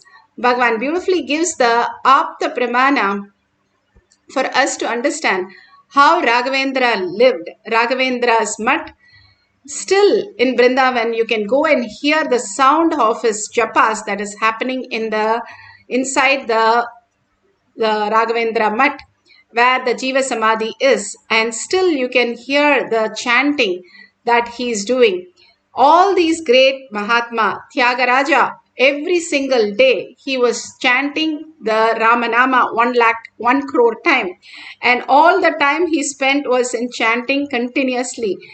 Ram Surat Kumar continuously chanting, Sharada Devi continuously chanting. These Ajaba Japa raises our frequency again and again, holding us into the higher cognition. Paramashiva is real. More and more, when we align to the higher science, we experience the greater reality. When his guru, Sudindra, Tirtha, he goes and asks the deity, Vishnu deity, Krishna deity, who would be his next successor. And simply Venkatanada, which is Raghavendra's previous name, had come in the card that he placed in front of the deity. So he calls Venkatanada, who was married, to leave everything and to take sannyas. And when he took sannyas, simply he became the Raghavendra, the ultimate mission, what he came down for, manifesting as higher science. All these greater saints and rishis and munis come down as avatars to showcase what our possibility is and how we can be led into the superconscious space. And millions of them they liberate. If we align to that beautiful space, we are liberated from this birth and death and go beyond all this, taking sannyas or living as grahastha, committed to what Paramashiva says in simple integrity and simple obedience. As whatever Guru says, the Guru first tells him to get married and he gets married, and the Guru tells him to leave his child and his wife when they were completely in poverty and come and take sannyas. All this, whatever we have seen in many of the cases, is only the Guru knows when we are ready and when we are ripe for us to experience the fourth force into the consciousness as superconscious space, as ultimate reality. Just surrendering to Guru, taking Guruvak as your life, living as only Guru as your first priority and the only priority in your life, makes you experience the higher reality, why you came to planet Earth and why you're living the eternal life. You're going to be here eternal, and preparing for that is the oneness space. How in the outer world you need the currency, here in the eternal space, preparing yourself for the oneness space again and again to experience, to understand, to cognize the higher reality is the only purpose for us. Here, Bhagavan himself explains how each one in a village were able to manifest huge powers, just a simple integrity, and how we can experience the higher science, even one dimension of us. If we experience, we'll understand Paramashiva is real, and Paramashiva is reflecting in my brain as my consciousness as a reality. Do not think he is a fake the moment you see him. Don't judge.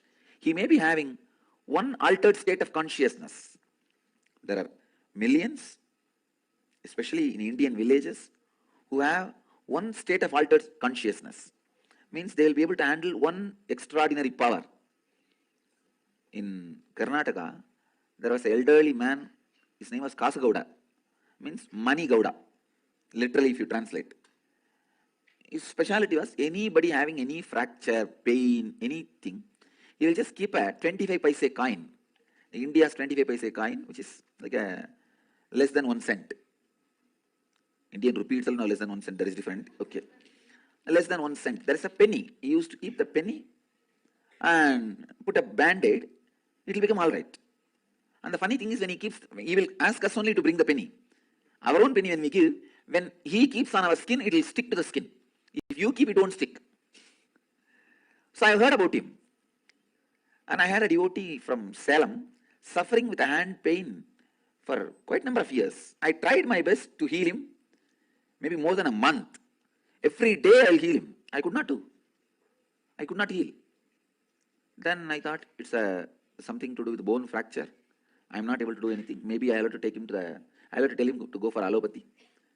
Just 2 days before I heard about this Kasagowda, I took him. He was living in just half an hour drive from our Bidhi ashram in a remote village. Per day, 10,000 people used to come to him. Please understand. He will not charge anything. Morning, around 4 o'clock, he will do his puja. He is a devotee of Kalabhairava. All the Gaudas in Karnataka are followers of Kalabhairava, Shiva's followers. So, he starts his puja for Kalabhairava. Then, he will come and sit in his seat and start. Around night, 11 o'clock only he will finish. No rest. He will only eat twice a day between seeing the patients. When I went there, I saw at least 10,000 people. It was not any special day, ordinary day. A villager. So, I stood in queue. But the moment he came to know that I have come, he received me and took me to his place. And then I told him I came for this devotee only. Then I just wanted to see also what he does. Then he asked the devotee to give a coin, and the devotee whom I took, he gave the coin, and he took the coin and just looked. I could see by his look the coin has melted. This coin is melted. It is not completely melted and poured out, but the process happened in the coin. I can see it has become liquid. I put that coin on the place where the devotee had a pain, put a bandage, over. In 2 days, pain vanished. What I could not do for 1 month, this old man who has neither intellectual idea about enlightenment nor the smell of enlightenment, he finished it in 2 days. 2 days means to heal it took 2 days, but the whole process did not take more than 2 minutes. He had to spend 2 minutes with me because I'm a VIP to receive me. Otherwise, he has done it. Just last year he passed away. He left the body. He became very old and he passed away. I know for sure he was able to put himself in an altered state of consciousness, not enlightenment, but certain altered state of consciousness from where he is able to express that energy.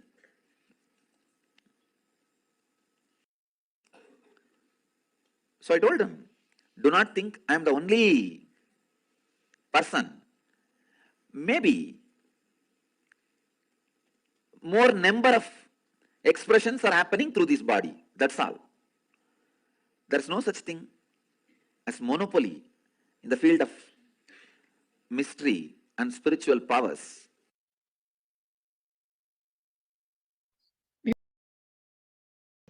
So beautiful. You saw how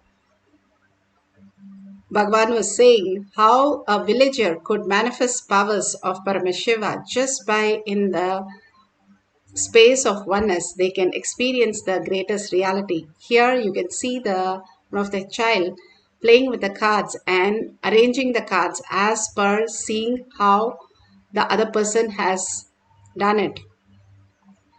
All this great science we can experience once we know that Paramashiva is showing all this for us to make us understand that Paramashiva is real and he is reflecting in us as superconscious space.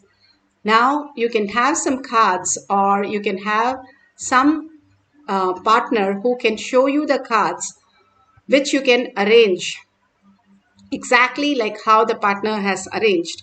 Or if you don't have anybody, you can arrange after you blindfold and arrange the same way, have 2 sets of them and arrange it same way and see how you got it just the correct series, or the starting is correct or the end is correct. Whatever you experience, you can make 10 shapes and just write it in a piece of paper and arrange it without seeing it, and tie your eye bands and arrange it first and have another set arrange exactly the same way. If you don't have anybody, just do third eye of seeing the shapes and marking it. If you have a partner, ask them to arrange shapes in the cards, and if you can arrange the same thing in a different share color or different series, that will be really good. If it matches exactly 5 cards in a row, then you have manifested the powers. If you've just got the experience and experienced the Kundalini energy, you have started manifesting powers of Paramashiva. More and more start recognizing you can manifest anything you want as your reality. That is all we need to cognize. Somewhere we have not been able to cognize that we can manifest whatever we want as reality. As a child, we did that. That's why we started walking, talking, which is much more complicated. But now we have only thought that what we did is only thing we can do. If we can understand Paramashiva is here to make us understand that everything is a possibility in the next space. Like Bhagavan says, when your thought goes to zero, you can see your present, past, future, everything very clearly, that you can manifest whatever you want as your reality. And everything aligns to what you want. Prahlada, 5-year-old child, just pointing to a pillar, he made an avatar happen. So it's that simple, that you have to recognize yourself that you are Paramashiva, you are manifesting everything that exists, and you can manifest whatever you want, you believe as your reality very strongly inside you. Hold that powerful space. Now sit straight with the head, neck and spine in a straight line. Let's get into the deep Nirvikalpa Samadhi. Visualize Paramashiva, Parashakti in your third eye. Sit with all the Ayuda in your hand, 50 hands, 75 eyes and 50 heads. You can experience the oneness with Paramashiva. 25 heads and 75 eyes and 50 hands. You can experience the oneness with Paramashiva, and you can start manifesting the powers of Paramashiva. Unclutch from everything that you know. How you get into the deep sleep, exactly just unclutch by chanting the Mahavakya again and again from your navel center and deeply entangling with a deep listening. The chanting and listening to your chanting is the key for manifestation. The more you chant the Mahavakya, your frequency is raised. More you are in listening, your thoughts have to be in zero. Either we are in listening or thoughts have to happen. More you're listening again and again deeply to your chanting, you will simply experience the oneness and manifest the powers of Paramashiva. So let's start chanting and arranging the cards. You can do many times to experience how Paramashiva is giving you these small exercises to make you realize the ultimate truth that you are Paramashiva. Let's start chanting and surrender yourself completely into Paramashiva space. Let us get absorbed by Paramashiva, merge into Paramashiva in deep gratitude and surrender. Let's start chanting the Mahavakya with a deep listening to manifest the power of mind reading, arranging the cards. Nithyananda Paramashivoham.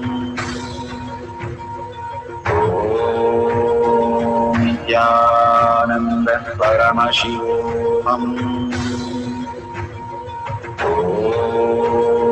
Nithyananda Paramashivoham. Nithyananda Paramashivoham. Nithyananda Paramashivoham.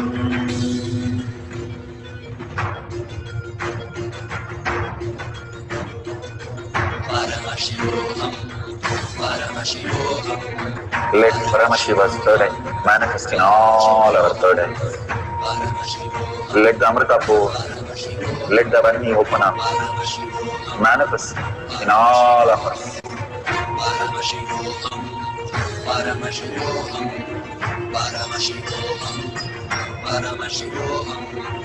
Let Paramashiva overflow, manifest the powers in all our third eyes. Om Nithyananda Paramashivoham.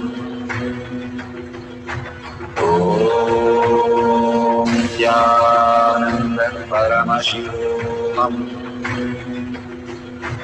Om Nithyananda Paramashivoham.